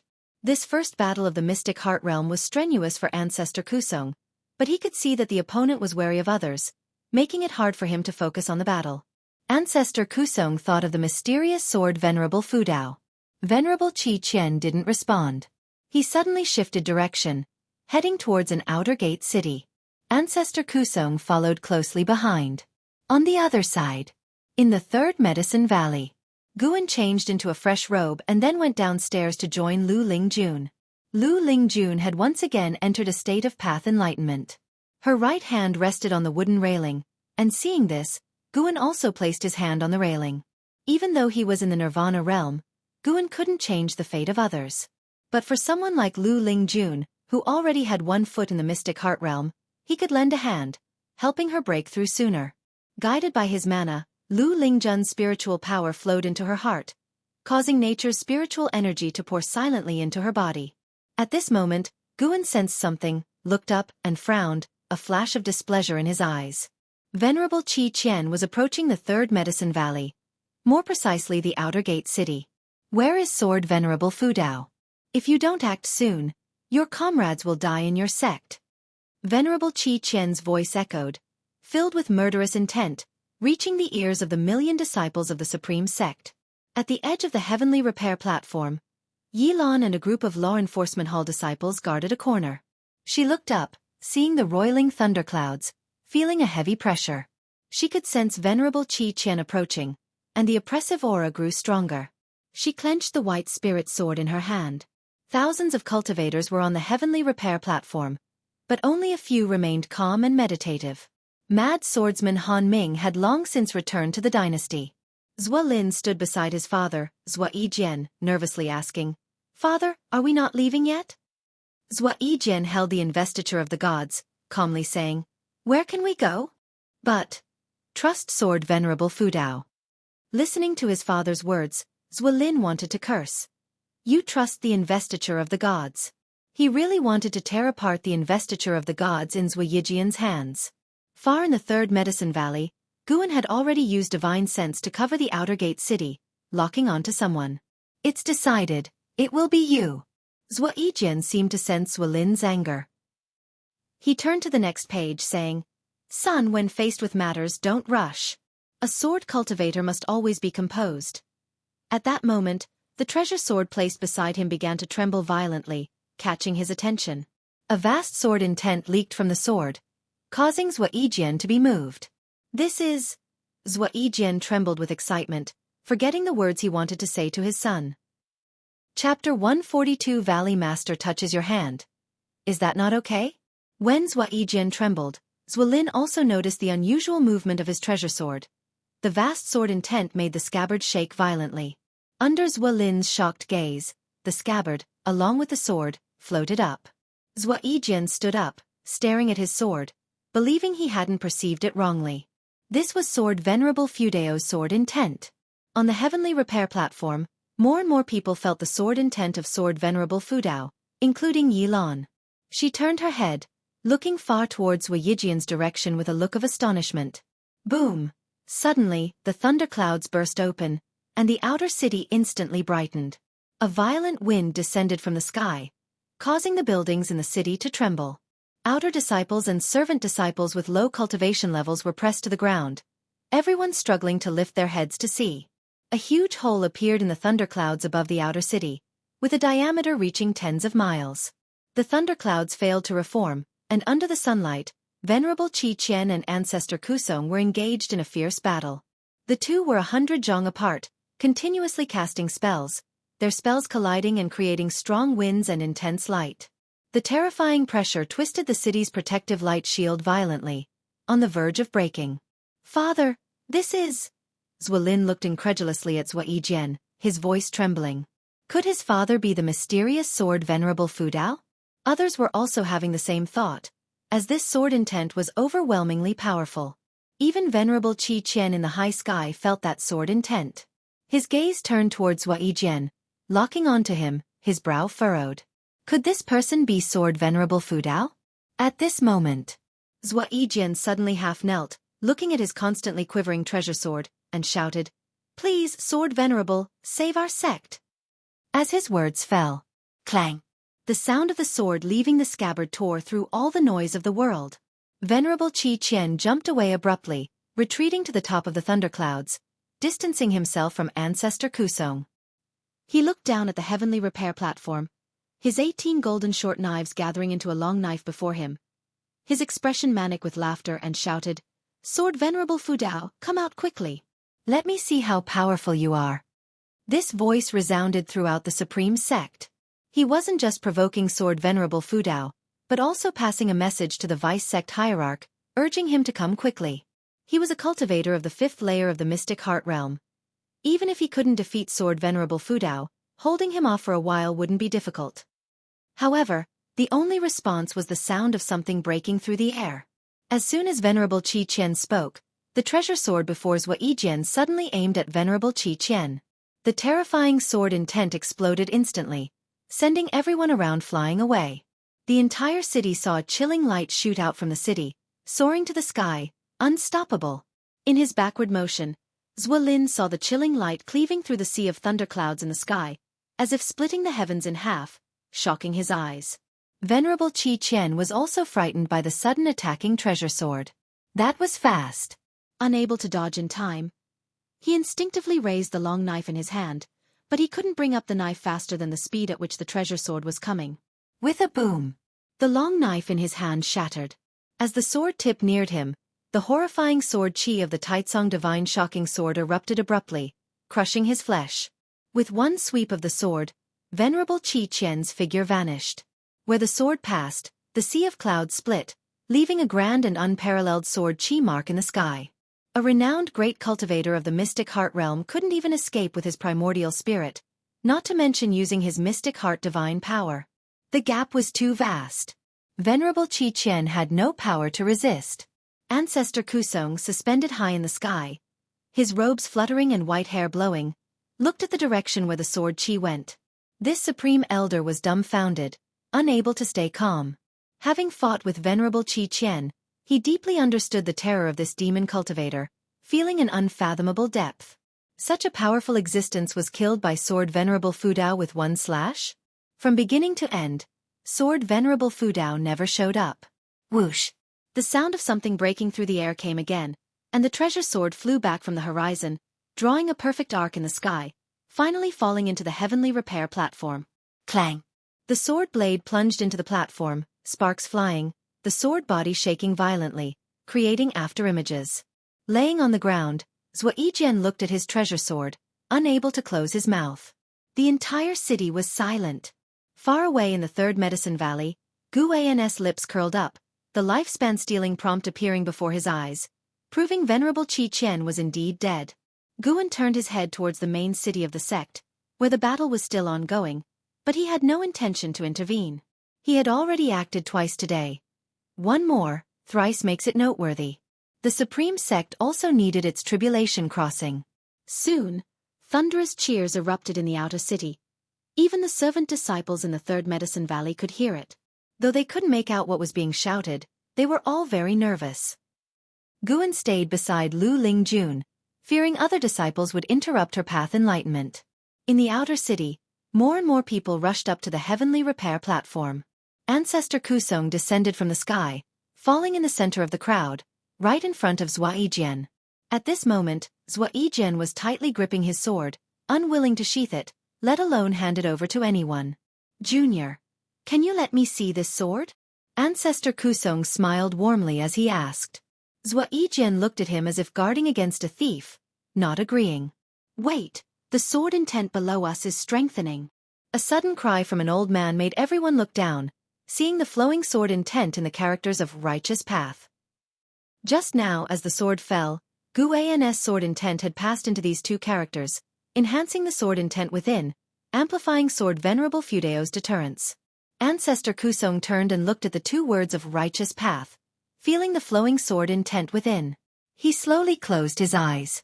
Zuaijian turned to leave, retreating, sending a message to Zuolin, saying, Liner, go retrieve my investiture of the gods. Far away, Yilan stood at the edge of the heavenly repair platform, surrounded by disciples of the Hall of Law Enforcement who discussed the power of sword Venerable Fudao excitedly. She, however, thought of Guan. With such a powerful backing, her senior brother should be very safe, right? The sun set and the moon rose, and after the moon set, a new day dawned. After a full day and night, the battle in the main city of the sect finally came to an end. In the morning, after morning exercises, Guan and Xiaochuan guarded Lu Lingjun on either side. Leaning against the wooden fence, Xiaochuan stood 5 steps away from Lu Lingjun, curiously asking, Senior brother, what is she doing? Lu Lingjun's anomaly had been noticed by all disciples. Guan forbade anyone from disturbing her, thus she managed to stay undisturbed for an entire night. Guan speculated, she might be practicing some kind of miracle skill. She's a great cultivator. Her realm is beyond our guessing. What kind of cultivation technique can keep her motionless all night? Xiaochuan asked, puzzled. It's not a cultivation technique. It's just that I've understood. Lu Lingjun suddenly said. Xiaochuan was stunned, taking a few steps back. Lu Lingjun didn't look at him but glanced at Guan and also stepped back, signaling Xiaochuan with his eyes, and Xiaochuan immediately slipped away. Guan concernedly asked, Are you all right? I'm fine. Thank you for staying by my side. Lu Lingjun replied calmly. Guan pretended to be relieved, then said, You should rest, standing for a day must be tiring. I suddenly remembered. Did you hold my hand when we returned yesterday? Lu Lingjun stepped forward and asked. She had been immersed in the recollection of her path enlightenment and hadn't shrugged off Guan's hand, which seemed absurd to her on reflection. Guan coughed awkwardly, saying, I was scared at the time, don't mind it. I've never had a man hold my hand before. Lu Lingjun said, staring at Guan, haha. Do you think I believe that? Living for 2,000 years, trying to play ghost stories with me? Guan's face turned stern. He said seriously, What? The Valley Master can't feel your hand? He had saved her 100 years of detours.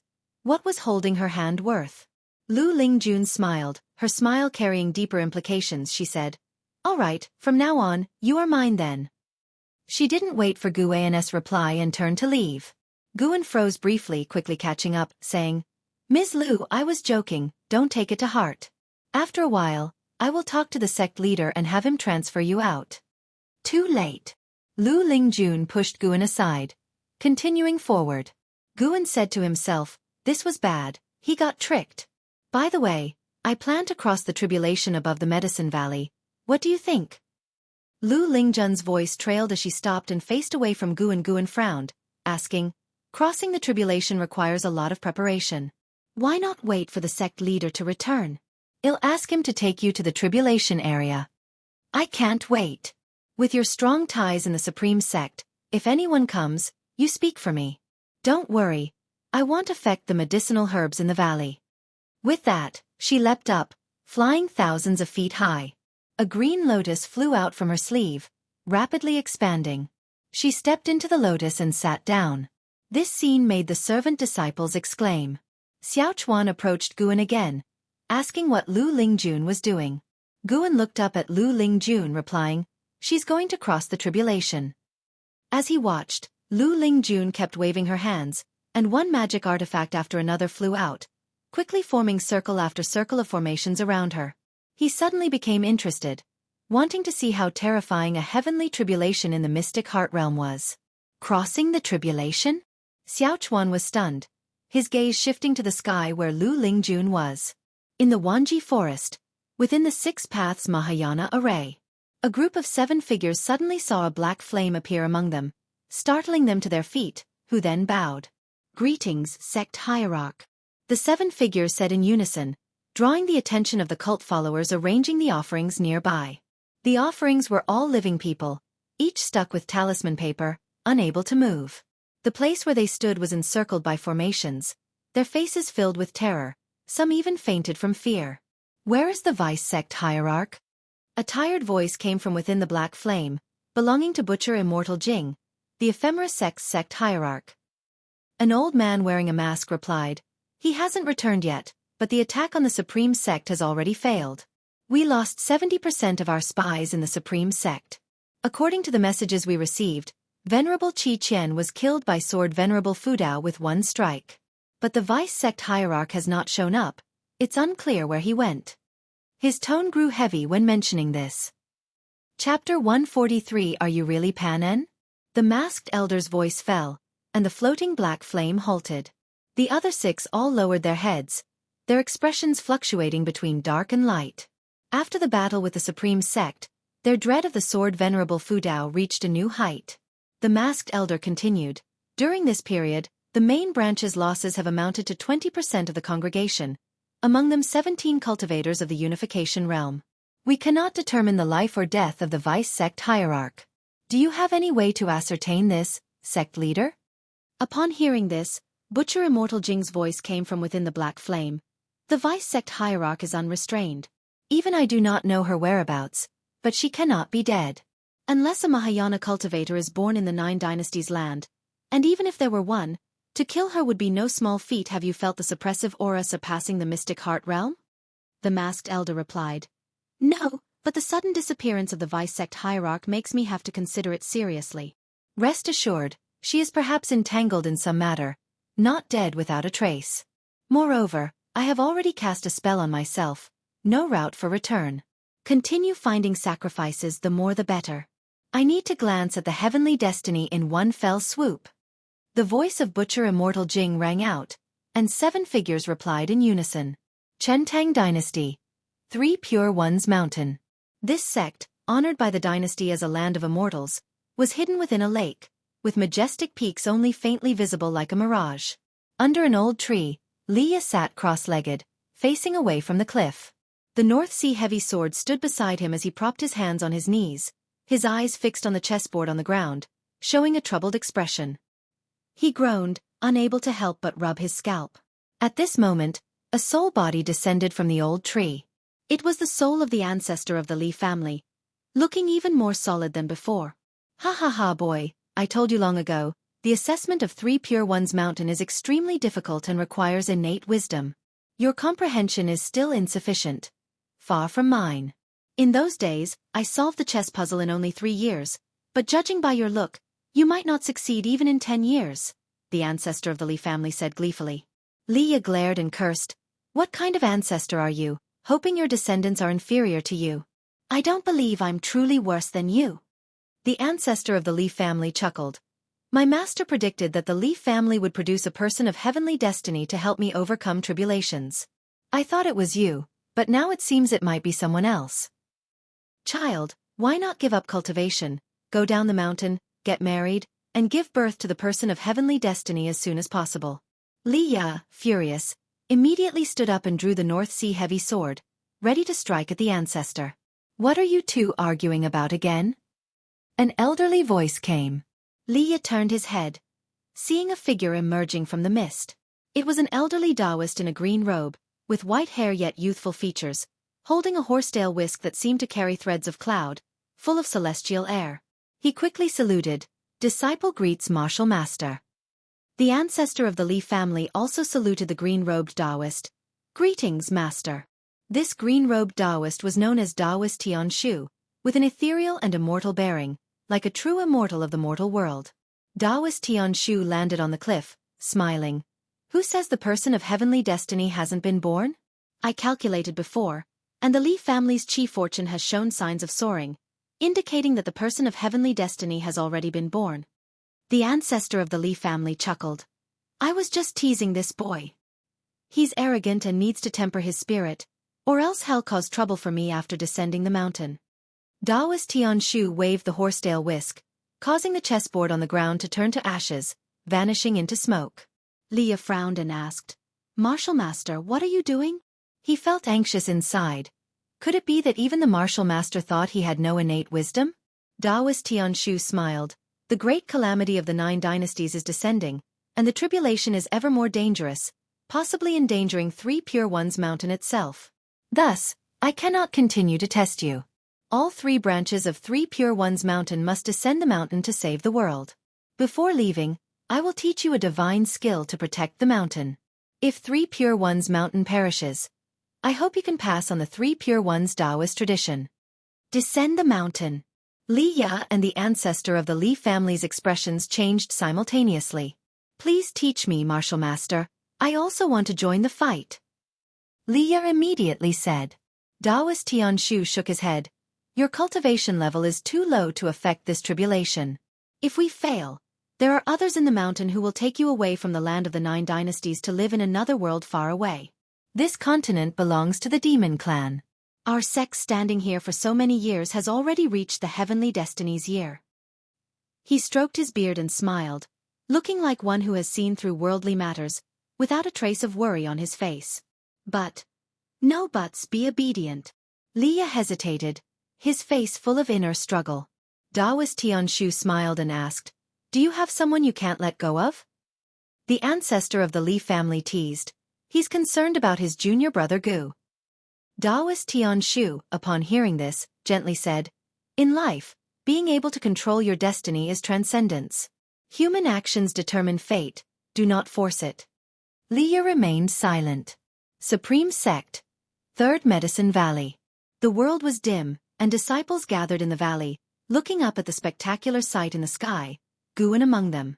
They saw bolts of heavenly lightning crashing down, all intertwining at a single point where Lu Lingjun had set up a formation.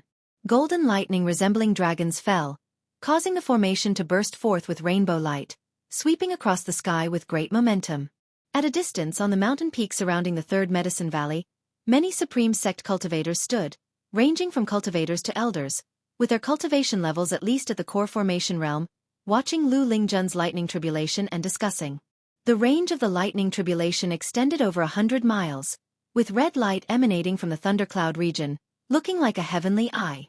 In front of this heavenly eye, the 3rd Medicine Valley seemed insignificant. Fortunately, the heavenly lightning focused solely on Lu Lingjun, otherwise the valley would have faced catastrophic destruction. Gu Zong stood beside Guan, sighing, "The mystic heart realm is indeed ineffable. Just witnessing the tribulation fills me with endless thoughts." Lu Lingjun's tribulation had lasted 3 days, with the divine might being most terrifying yesterday but weakening today. Even so, each bolt of heavenly lightning now could still kill a Unification Realm cultivator. Looking up, one could see Unification Realm great cultivators guarding each direction in the sky. Knowing that Lu Lingjun was an inner sect elder, the Supreme Sect rejoiced, even assisting in setting up the formation. Whenever the formation was about to disintegrate, the Unification Realm elders would step in, using their spiritual power to maintain it. This demonstrated the unity of the supreme sect to Gu-en. Some doubted Lu Lingjun's identity, until Gu Zong said that even if she were a demon cultivator, succeeding in the breakthrough, she would not be a match for the sword venerable Fu Dao. These words dispelled all worries. Gu-en also sighed. I never expected that among the servant disciples the sect leader casually assigned me, there could be one with such formidable cultivation. I truly am thrice fortunate. Gu Zong laughed. Perhaps you possess the great fortune of energy movement, capable of writing the investiture of the gods. In the unseen, maybe you are a reincarnated great power, recalling events of your previous life. Gu-en rolled his eyes at him. Truly imaginative. I indeed have a past life. In my past life, I am a descendant of Yan and Huang. Gu Zong's words were just for humor, but he was also very curious about how such a powerful mystic heart realm cultivator could emerge from Gu-an's Medicine Valley. Immortal cultivators believed in chi fortune. The greater the mystical cultivation, the more they believed. Gu Zong considered the Shenzhou scriptures that Gu-en had given to 10 talented disciples earlier, and wondered if he should also cultivate his mind. Gu-en returned his attention to Lu Lingjun. Her mystic heart was already formed, marking a successful breakthrough, with her cultivation set to soar. He sighed inwardly. Tribulation crossing is truly difficult. Without those formations and elixirs, Gu-en thought it would be impossible to cross the tribulation with just the power of someone with the 9th layer of the unification realm. The spiritual power of the 9th layer of the unification realm was indeed vast, but to resist heavenly lightning required immense expenditure. Gu-en hadn't calculated how many elixirs Lu Lingjun had consumed, but it must have been an extraordinary number. At one point, Gu-en even wanted to help her because she almost couldn't hold on, unable to even take elixirs in time. Fortunately, the Supreme Sect's Unification Realm cultivators intervened in time. More than 20 Unification Realm elders and Mystic Heart Realm ancestor Kusong worked together to protect Lu Lingjun. Once the most difficult stage of the heavenly tribulation passed, Ancestor Kusong left in the morning. Gu-en didn't know if it was just his imagination, but he felt that Ancestor Kusong's back looked very desolate. It seems the tribulation crossing was successful. I should go. After her cultivation stabilizes, be sure to build a good relationship with her and try to keep her in the Medicine Valley. We'll make further arrangements when the sect leader returns, Gu Zong said before leaving. He flew into the sky, transmitting a few messages to the other Unification Realm elders before leaving. Even though Gu Zong was only in the Void Crossing Realm, his status was extremely high. Firstly, he had the backing of the Gu family, and secondly, he held the power of managing the sect, which had delayed his own cultivation. Reaching the Unification Realm, almost all such cultivators detached themselves from mundane affairs, usually in seclusion for cultivation, avoiding sect management matters. Gu-en looked not far away where Shen Zhan was painting a portrait of Lu Lingjun's tribulation crossing. What recklessness! Even daring to offend a great mystic heart realm cultivator. 2 days later, as the thunder tribulation completely faded, Lu Lingjun successfully crossed it, formally stepping into the mystic heart realm. After retracting the formation, many of the Supreme Sect's Unification Realm great cultivators swarmed around her, exchanging pleasantries. For the assistance she received, Lu Lingjun was equally grateful, maintaining a humble demeanor that pleased the great cultivators. They were all very excited. The Supreme Sect had gained a new Mystic Heart Realm cultivator. Especially at this crucial time, heaven truly favored the Supreme Sect. After a long time, Lu Lingjun finally broke free from their compliments and flew towards the Medicine Valley, coincidentally seeing Gu-en being pestered by Shen Zhen. Upon seeing Lu Lingjun descend, Shen Zhen immediately stored her painting paper into her storage bag. Lu Lingjun landed in front of them, looking at Shen Zhen. Were you painting my tribulation crossing earlier? Gu-en quickly said, this is the holy daughter of the Daotian sect, Shen Zhen. She meant no offense. She was in awe of your strength. The emphasis was on the Daotian sect. Seeing Shen Zhen standing close to Gu-en, Lu Lingjun frowned and said, Miss Shen, please maintain a gentleman's distance from Gu-en in the future. Shen Zhen asked in surprise. Why? Could it be a great cultivator like you has? Lu Lingjun did not answer, just quietly looked at her. Haven't you heard of the name Gu-en? Shen Zhen asked curiously. Gu-en immediately said, it's all your fault, writing that lousy book in my name, tarnishing my reputation. Lu Lingjun had already read the Supreme Secret records and suspected him. so he spoke first to clarify. Shen Zhen wasn't angry, laughing. Tarnishing your reputation? Didn't you benefit from it? Lu Lingjun's gaze towards Guan turned peculiar, sensing she was criticizing his greed. At this moment, Shen Zhen added, Senior, Guan is not simple. He is the author of the Investiture of the Gods, Pan En. You should keep him in check, as there are many women who admire him. After speaking, she saluted Lu Lingjun and turned to leave. Guan sensed trouble. Lu Lingjun did not pay attention to Shen Zhen, but instead looked intently at Guan, asking, Are you really Pan En? Chapter 144 Prepare for the Arrival of the Immortal. Guan spent quite a while dealing with Lu Lingjun before sending her away. Of course, another reason was that Lu Lingjun also needed time to adapt to the mystic heart realm. He felt uneasy, knowing that Lu Lingjun, who knew his true identity as Pan En, might entangle him even more. He remembered that Lu Lingjun loved reading Investiture of the Gods when she had nothing else to do. In the days that followed, Lu Lingjun's name spread throughout the Supreme Sect, invigorating all the disciples. The 3 words, Mystic Heart Realm, were enough to boost the morale of the entire sect. The news quickly reached the Taicang dynasty.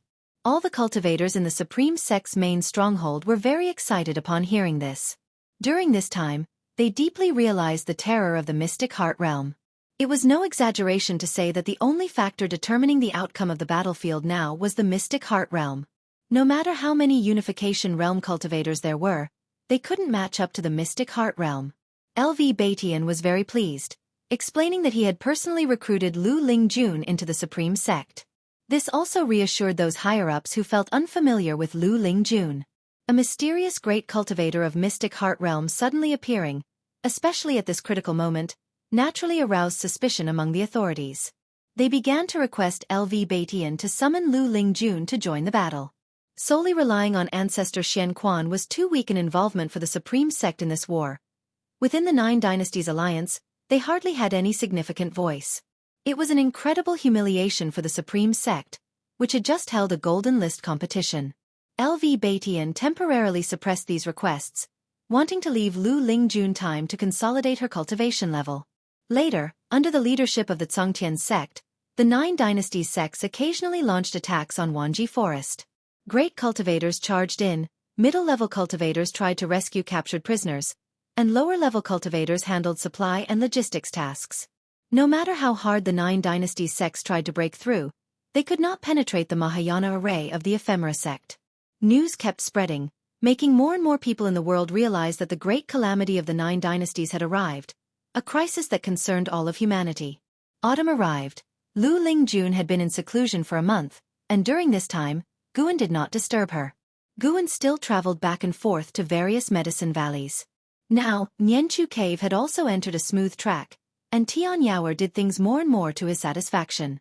He hadn't gone to Nianchu Cave for 6 days. On this day, Gu Zong came to visit Guan.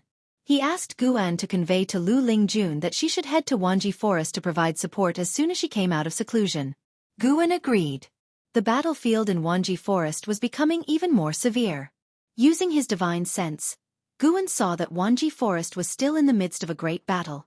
Tens of thousands of cultivators were arrayed in every direction, shaking the heavens and the earth, causing the entire Taicang dynasty's spiritual energy to surge toward Wanji Forest. It was extremely tragic. Guan watched for a while before withdrawing his divine sense. The number of sacrificial offerings continued to increase, most likely prepared for that Mahayana cultivator. The death of Fairy by Xia didn't seem to have affected that Mahayana cultivator's plan. Guan continued his inspection of the 3rd Medicine Valley. Until evening, Lu Lingjun walked out of her courtyard and came to the pavilion to visit Guan Gu and conveyed Gu Zong's request. It was up to Lu Lingjun to decide whether to go or not. As a Mystic Heart Realm cultivator, no one could control her. I heard about it earlier. I will depart shortly. Lu Lingjun nodded, her expression cold and aloof, perhaps revealing her true self. She was the strongest cultivator in the lower realm. No longer hiding her cultivation, she didn't disguise her nature anymore either. Guan looked at her, wondering why she hadn't left yet. Lu Lingjun stared at him and said, I can sense many Mystic Heart Realm auras in Wanji Forest, and there's even one that makes my heart palpitate. This journey likely holds great danger. Her eyes were beautiful yet deeply profound from years of experience, fixing on Guwen in a way that made him inexplicably guilty. Guwen responded, "Do what you can. If you can't turn the tide, then protect yourself." Lu Lingjun smiled and said, "Naturally, I won't sacrifice myself for the supreme sect. However, I am about to join such a dangerous war. Do you have anything you want to say to me?" Guwen cleared his throat and said seriously, "Miss Lu, the previous time I held your hand was unintentional. Don't overthink it. As for matters of love, they can't be decided lightly. Two people need mutual affection to commit for life, not just a brief touch. And to be honest with you, I didn't write Investiture of the Gods. I just heard it from a Taoist named Su Zhonglin."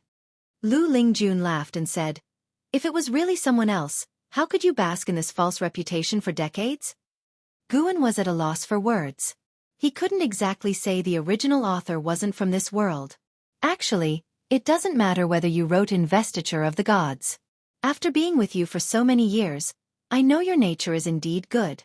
Although greedy, it was always consensual. You always treat people politely, neither humble to those above nor arrogant to those below." Lu Lingjun began to praise Guwen, making him feel a bit euphoric. "Was I really this good?" Lu Lingjun turned her tone and said, "You are excellent in every aspect except your cultivation level. If you want to be my Taoist friend, first cultivate to the void-crossing realm. Before that, I will keep an eye on you. Once you reach the void-crossing realm, I have an untested cultivation technique we can practice together." Practice together? Guwen suddenly thought of some scenes in the Supreme Secret Records, and a surge of heat rose in his heart. Something's off. Trying to destroy my Taoist heart? Guwen looked at Lu Lingjun again, feeling that her smile was so sinister. A 2,000-year-old woman wanting to lure this 70-year-old youngster? Then you better give up. I won't reach the void-crossing realm for the rest of my life, Guwen said seriously. Lu Lingjun smiled, then stood up. She placed her right hand on the table, leaving a ring set with red jade, and said, "This is the double heart ring. Refine it, and I can detect if you're in danger and might save your life." Without waiting for Guwen to respond, she disappeared from the room. Guwen looked at the double heart ring on the table, silent. He couldn't help but glance at the Qinghong sword also on the table, feeling a sense of déjà vu. Damn heavenly Tao, why arrange for one woman after another to like him? Afraid he'll keep hiding? One night passed. The next day at noon, Guwen arrived at Tianya Valley. He found only Luo Hun left in the valley. He found Luo Hun and asked where LV Xian and Ilu Yun had gone. They followed His Majesty on a campaign to the Taicang dynasty. His Majesty said that since the world is in trouble, as an emperor, he must contribute, Luo Hun replied, his face full of admiration. Had Li Xiandao not left him to guard the valley, he too would have wanted to join the battle. Guwen didn't expect Li Xiandao to have such a sense of duty. He didn't comment much, just nodded, then turned and walked toward the park. So, Guwen waited for another half a month. He stood at the window of the Mystic Valley Pavilion, using his divine sense to look at Wanji Forest. Lu Lingjun was fighting a Mystic Heart Realm cultivator, with several others battling nearby. The mountainous area within 1,000 miles had become a wasteland, covered in dust. As far as the eye could see, there were corpses everywhere, a shocking sight. That Mahayana cultivator still hadn't shown up. Guwen couldn't believe it. Could he really keep hiding forever? If that mysterious sacrificial array started and the enemy still hadn't appeared, he would have to act to prevent the 9 dynasties' cultivators from being entirely wiped out. After all, there was still a demonic calamity to deal with later. Guwen looked towards the 9 Nether Road, which had already become the territory of the Ephemera sect. Within 1,000 miles, ephemera flowers could be seen everywhere. Once the Ephemera sect's hierarch was dealt with, those flowers could be harvested. This time, the Ephemera sect must be eradicated to prevent any future resurgence. Wanji Forest, within the Mahayana array. 7 authorities of the Ephemera sect opened their eyes simultaneously, their gazes fierce. The masked elder at the lead spoke first. "Ladies and gentlemen, the auspicious time has come. Prepare to activate the formation and welcome the hierarch." He stood up, and the other 6 followed suit. "Finally, we've waited long enough. Rumor has it Taicang harbors a divine beast, Chen Snake. Who knows if this sacrifice will attract it?" Such an ethereal legend, So many have died, yet Chen's snake has never appeared. Speaking of which, the sword Venerable Fudao hasn't shown up. I'm somewhat relieved. It seems he is wary of us. He guards the supreme sect only because it threatens him. Even without us, the 9 dynasties would face extermination. Great cultivators like him pursue longevity. To live long, one must avoid peril, naturally not subjecting themselves to danger. Their tone was relaxed, feeling confident that their plot was about to succeed. Then, they each stepped back and began casting spells. Rumble.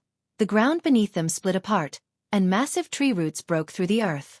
They stepped on the roots and rose into the air, distancing themselves from the ground. Meanwhile, all the great cultivators fighting in the distance sensed an ominous aura.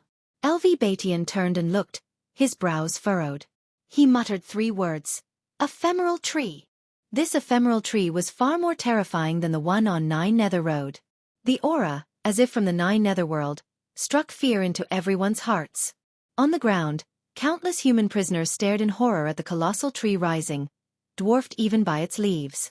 Thousands of miles away, Lu Lingjun, wielding dual swords and surrounded by a golden sash like a coiling dragon, turned her head to see the silhouette of the origin tree of ephemera on the horizon. A small snake emerged from her coiffure, flicking its tongue. What a terrifying aura! This is no joke. Having fought this long, we've repaid our debts. It's time to flee. This little snake was none other than the white spirit demon emperor who had ascended with her, bearing Unification Realm 8th floor cultivation. Hundreds of feet away, a Mystic Heart Realm great cultivator of the ephemera sect, trapped by Lu Lingjun's formation, laughed maniacally while resisting, thinking of fleeing? It's too late. Prepare to welcome the immortal. Immortal? Lu Lingjun frowned, and the white spirit demon emperor was also startled. Looking at the great cultivator, it asked, if you had an immortal, wouldn't you have conquered the 9 dynasties long ago? The great cultivator kept a smile without explaining and began to break the formation with all his might. Elsewhere, Mystic Heart Realm cultivators also paused their battles. The 9 dynasties cultivators looked in horror at the origin tree of ephemera, while the ephemera sect members grew excited, confident of their victory. Chapter 145. Take it to save all beings. The origin tree of ephemera broke through the earth, spreading its immense and dense branches. Countless leaves quickly sprouted, covering the entire Wanji forest, spanning thousands of miles. Its trunk was as towering as a giant mountain. A horrifying human face emerged from the trunk of the origin tree of ephemera, with only the facial features visible. It wore a greedy and cruel smile, making the countless captives below tremble with fear. At this moment, countless people fainted from fright. They all had talisman papers stuck to them, preventing them from speaking, amplifying their inner terror to the extreme. Upon seeing the human face growing from the origin tree of ephemera, the great cultivators of the 9 dynasties went mad. Everyone, we have nowhere left to retreat. Think about your children and grandchildren. If we lose today, there will be no place left for the human race on this land. A domineering voice echoed throughout the heavens and earth, like thunderclaps, deafening the ears. As the voice fell, a dazzling golden light erupted from the horizon, speeding forward with unstoppable momentum. 4 Mystic Heart Realm cultivators from the ephemera sect appeared out of thin air, casting spells in unison, trying to intercept the golden light. However, just as the 2 sides were about to collide, the golden light burst forth with thousands of beams, continuing its deadly trajectory. A majestic green river surged from behind. On its head stood a man in a black robe, holding a Zen stick, with boundless spiritual power, stirring up waves of wind. From other directions, great cultivators also charged forward, each using their divine skills, creating a magnificent spectacle. On the side of the 9 dynasties, all Mystic Heart Realm cultivators launched a full-scale assault, vowing to reach the origin tree of ephemera. LV Batian raised the great flag he held high, and the 100,000 inner sect disciples below revealed their magical artifacts in unison. They quickly moved, changing formations, and lines of spiritual power dragons soared into the sky. There were fire dragons and ice dragons, intertwining and roaring, shaking the heavens and earth. Lu Lingjun rode a white python, cruising through the sky. She released the treasure sword in her hands and took out a great bow, drawing the bowstring to a full circle, gathering spiritual power into an arrow. Nature's spiritual energy surged toward this arrow, condensing together and greatly enhancing its aura. The right hand pulling the bowstring emitted a dazzling light. In another direction, Taoist Tian Shu from the Three Pure Ones mountain led dozens of Taoists, flying towards Wanji Forest. A battle far surpassing any before erupted. Boom! In Mystic Valley, Guan stood atop a mountain, hearing the distant rumble. Beside him, Chu Jingfeng was highly agitated, unable to stay calm. This commotion! Chu Jingfeng frowned, sensing the sound coming from afar. It reminded him of Wanji Forest of the Taicang Dynasty. The Battle of Wanji Forest had spread throughout the immortal cultivation world, and those servant disciples who had wandered through the outer sect always talked about it when they returned. The battle had already been ongoing for a long time, and now, with such a sudden and terrifying outbreak, it was hard to imagine what was happening. Rolling dark clouds began to appear in the sky, coming aggressively to cover the heavens. Guan looked into the distance and softly said, "The fate of the 9 dynasties is at stake. Unfortunately, we can do nothing but pray that the heavens stand on the side of the righteous path." Chu Jingfeng took a deep breath and said, "Tell me, what level must one reach to save all living beings single-handedly?" Guan glanced at him and smiled. "Why do you have such an ideal?" Sword Venerable Fudao has repeatedly saved the Supreme Sect single-handedly. As a sword cultivator, he is naturally who I aspire to become.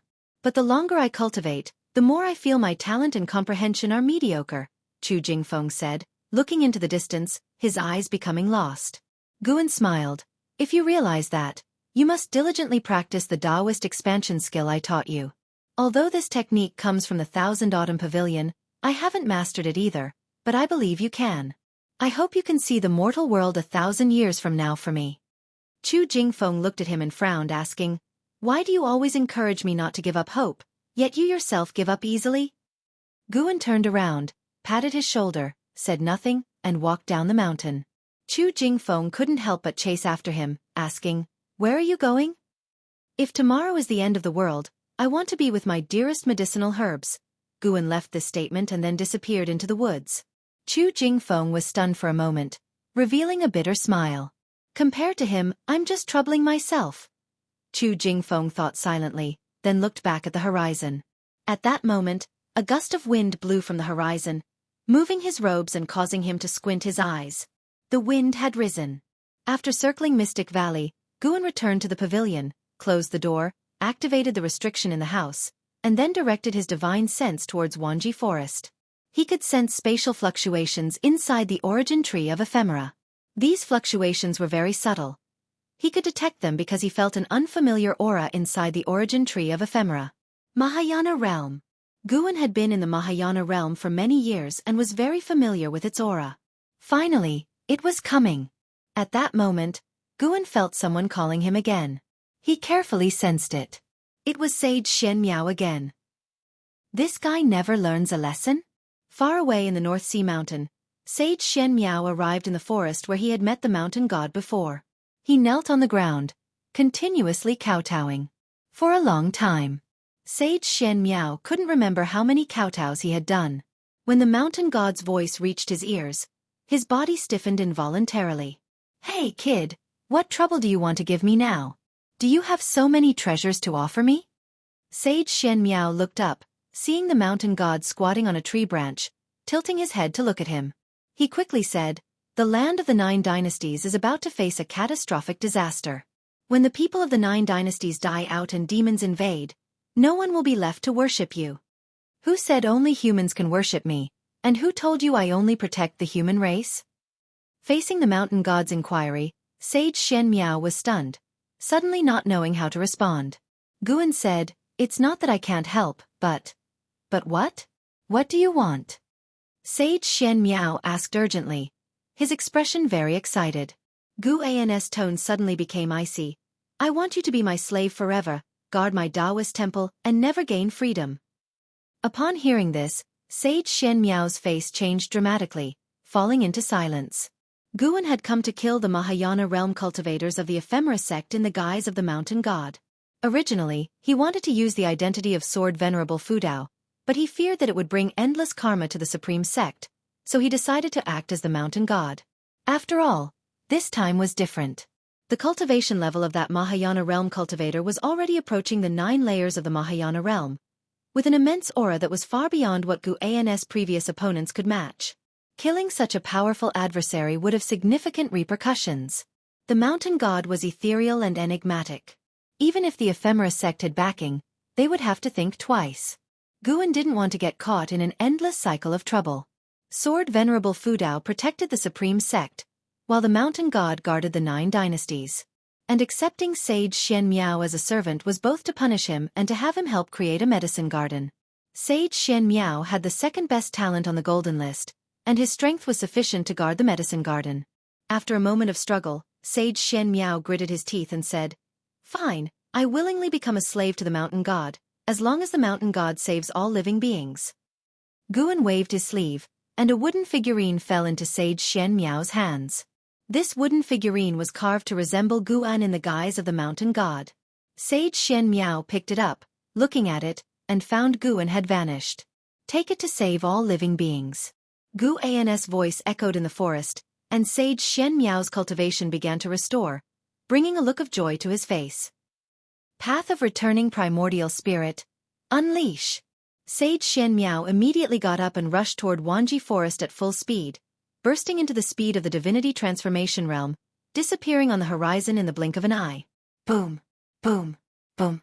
Deafening explosions erupted from all directions around the Mahayana array. 7 of the ephemera sect stood before the origin tree of ephemera, standing shoulder to shoulder, half kneeling in the air. Following their gaze, a black crack appeared on the forehead of the human face on the ephemera tree, with black flames surging, as if something terrifying was about to step out.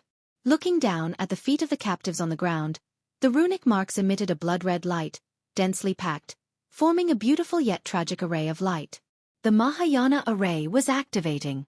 The formation's terrifying pressure stimulated the hearts of the 9 dynasties' cultivators on the edge of Wanji Forest. The cultivators of the 9 dynasties had gone mad, charging forward relentlessly, with cultivators falling to death every moment. Lu Lingjun fought fiercely, but she could never break through the defensive line formed by dozens of Mystic Heart Realm great cultivators. The heavens darkened, thunderclouds rolled, lightning flashed and thunder roared, as if the heavens themselves were weeping. A giant claw suddenly stretched out from the thunderclouds, grasping the branches of the origin tree of ephemera, trying to uproot it. The tree trembled violently in response. Insolence! The 7 of the ephemera sect shouted in unison, attacking together. Their divine skills exploded, forcing the giant claw back. Immediately afterward, a colossal red snake descended from the sky. This red snake had double claws and a human-like face. From a distance, it looked like a woman's face covered in rouge, with disheveled hair, appearing terrifying in the darkened world. The snake's body was hundreds of feet thick, and its length unknown.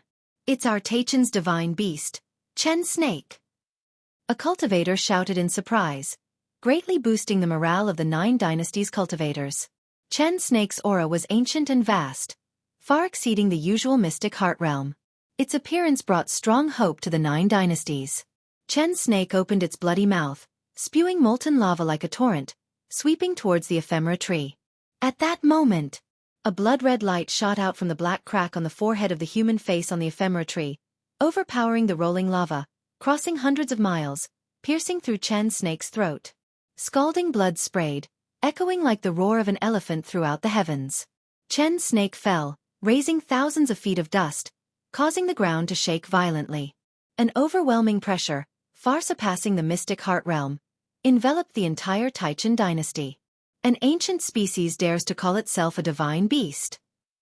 Butcher Immortal Jing's icy voice resounded, filled with murderous intent, as if it came from the demon god of 9 Nether. Anyone who heard his voice felt their hearts turn cold. Lu Lingjun, who was fighting, turned to look and was shocked, her eyes full of disbelief. Facing this pressure, her spiritual power felt suppressed. The other side's level was undoubtedly higher than the Mystic Heart Realm. The ephemera sect's immortal has descended. Why do you still not kneel, waiting to receive the favor of the ephemera immortal? An ephemera sect great cultivator laughed maniacally. The Mystic Heart Realm great cultivators from the 9 dynasties paid no heed to his provocation. They all looked at the origin tree of ephemera in terror. Chapter 146 Heaven opens its eyes. The power of heaven and earth. What realm is this? Under the thundering clouds, LV Batian stood on his magic artifact, filled with fear as he gazed at the origin tree of ephemera, murmuring to himself. Even he, at the 9th layer of the unification realm, felt this way, not to mention those with a lower cultivation level. The Supreme Sect disciples below felt as if they were being crushed by 1,000 weights. They began to descend, forcing their formation to break. What are we facing? Impossible. Impossible. Could the ephemera sect truly have an immortal? What should we do? Is there really no hope? We still have the sword Venerable Fudao. If he arrives, there might be a glimmer of hope. While the disciples of the Supreme Sect clung to a sliver of hope, the other sects had plunged into utter despair. Taoist Tianshu from the Three Pure Ones mountain stared at the origin tree of ephemera, his face pale. No matter how he calculated, he couldn't see any chance of hope. No escape from this calamity. Taoist Tianshu murmured to himself, the righteous aura around him beginning to dissipate. As the terrifying aura of Butcher Immortal Jing enveloped the Taicang dynasty, the morale of the cultivators of the 9 dynasties instantly collapsed. Yet some refused to give up. Great cultivators of the mystic heart realm from the Zongtian sect continued to fight with their lives, displaying the leadership spirit of the 9 dynasties alliance hierarch. And Hao and Wu Ju sped through the air. Their cultivation levels were low, and at the moment, no one stopped them. They swiftly flew into the Wanji forest, intending to rescue those who had become sacrifices. However, as soon as they landed, strands of bloody aura quickly entangled their feet. Before they could react, the runes beneath them burst forth with dazzling blood light, spreading rapidly and sweeping across the Taicang dynasty at an astonishing speed. Every living being within the dynasty's borders, including the great cultivators in the air, was immobilized. Even those great cultivators of the mystic heart realm were suppressed. Though they could still move, their actions were as slow as drifting leaves, making those who wanted to escape feel utterly hopeless. They suddenly felt that the Taicang dynasty was boundless. On a cliff, Li Xiandao, LV Xian, Ilu Yun, and a group of imposing cultivators were all pinned where they stood. What is this? A cultivator looked at the mysterious bloodline wrapping around his legs, shouting in terror. He tried to struggle, but couldn't break free. What made him most desperate was the realization that his control over his own body was slipping away. LV Xian lowered his head, his eyes filled with astonishment. Li Xiandao gazed into the distance, his expression calm, as if he did not fear this disaster at all. This is the Mahayana array, which requires the power of a Mahayana realm cultivator to activate. Do you know what the Mahayana realm is? Butcher Immortal Jing's voice rang out, chilling the heavens and earth. Li Zuando's eyes began to flicker upon hearing this. Meanwhile, Lu Lingjun was in the air, similarly ensnared by the mysterious bloodlines that had appeared out of nowhere and were impossible to defend against. Beneath her, the white spirit demon emperor wailed, "We're doomed!" Lu Lingjun looked at the origin tree of ephemera and saw a figure stepping out from the black fissure within the tree. It was Butcher Immortal Jing. His black robe flared violently, the cuffs and hems tattered, making his attire resemble black flames. His face, pale as death, broke into a sinister smile, looking down upon the world below. 2 vivid marks of evil ghosts on his forehead seemed ready to leap out. Rumble, the ground trembled fiercely, and a blood-colored barrier rose from the Wanji forest, making the sparse trees seem like insignificant weeds. More and more cultivators of the ephemera sect descended, kneeling on the ground, zealously gazing at him. Sword Venerable Fudao of the Supreme Sect, why don't you show yourself? Taoist of Immortality from the Three Pure Ones mountain, where are you chanting your scriptures? Didn't someone from the Zongtian sect boast that it wouldn't be difficult to flatten the ephemera sect? Why don't you show yourself? If you don't come, millions of lives will be cast into the 6 paths, aiding me in becoming immortal. Butcher Immortal Jing's voice echoed again and again, extinguishing the hope in the hearts of the 9 dynasties' cultivators. More and more people fell into despair. In his blood-red eyes, the reflection of ephemeral flowers appeared as the human face on the origin tree of ephemera opened its mouth, spitting out a giant ephemeral flower that flew to his feet, carrying him upward. As he ascended, everyone within the Taicang dynasty felt their vitality being drained, further deepening their despair. Far in the Mystic Valley, Guan felt a chill in his heart. This guy's aura is so strong. It feels like his realm is almost comparable to the 9th layer of the Mahayana realm. Fortunately, I broke through ahead of time, and even to the 9th layer of the Nirvana realm. Gu unlocked his divine sense onto Sage Shen Miao. With Gu An's mana enhancing him, Sage Shen Miao's speed far surpassed before, and he was already nearing the Taicang dynasty. Sage Shen Miao also heard Butcher Immortal Jing's voice, feeling an urgency he'd never felt before. He had never thought his speed could be so slow. Mountain God! It's too late. Sage Shen Miao roared in his heart, tightly gripping the mountain god's wooden figure, his arm trembling. If it's too late, then throw it out. Gu An's voice reached his ears. Upon hearing this, he immediately hurled the wooden figure forward. As soon as the figure left his hand, it burst forth with terrifying speed, transforming into a streak of cyan light that charged towards the Wanji forest with unstoppable force. Almost instantly, Butcher Immortal Jing sensed something, turning his head towards the horizon. Lu Lingjun was directly in Butcher Immortal Jing's line of sight, and feeling his gaze, her heart trembled. Under her were the white spirit demon emperor, who was shaking even more. In a trance, Lu Lingjun seemed to sense something, subconsciously turning her head. Time seemed to freeze as she caught sight of a streak of cyan light. Within the cyan light, she vaguely saw a small figure. And Hao, struggling desperately, turned his head and saw the cyan light speeding over, passing above his head at an inconceivable speed. On the cliff, Li Xiandao watched as the cyan light streaked across the horizon, his vision blurring. In the desperate eyes of the countless sacrifices, a streak of cyan light pierced through the darkened sky, bringing light into their view. Butcher Immortal Jing's reaction surpassed everyone in the Taicang dynasty. He raised his hand to block, forming a black light with terrifying spiritual power to intercept the cyan streak. His face changed slightly, and he coldly said, "Mahayana Realm, who are you?" Within the cyan light, the small wooden figure turned, facing Butcher Immortal Jing. The small wooden figure raised its hand, pointing at Butcher Immortal Jing. Butcher Immortal Jing's eyes narrowed as he suddenly clenched his right fist, forming a demonic claw of terrifying black light, aiming to crush the small wooden figure. Bang! A massive beam of cyan light suddenly emerged from behind the small wooden figure, engulfing Butcher Immortal Jing at an unimaginable speed. Too fast. Standing at the peak of the Mahayana realm, Butcher Immortal Jing couldn't even react. The towering origin tree of ephemera was instantly pierced by the cyan beam, its body rapidly turning to ash, dispersing the thunderclouds in the sky. The bright sky suddenly burst into view, causing countless people to subconsciously close their eyes. The cyan light around the small wooden figure dissipated. Silence fell over the world. Great cultivators of the 9 dynasties and the ephemera sect stared in shock at the diminishing body of the origin tree of ephemera, their minds blank.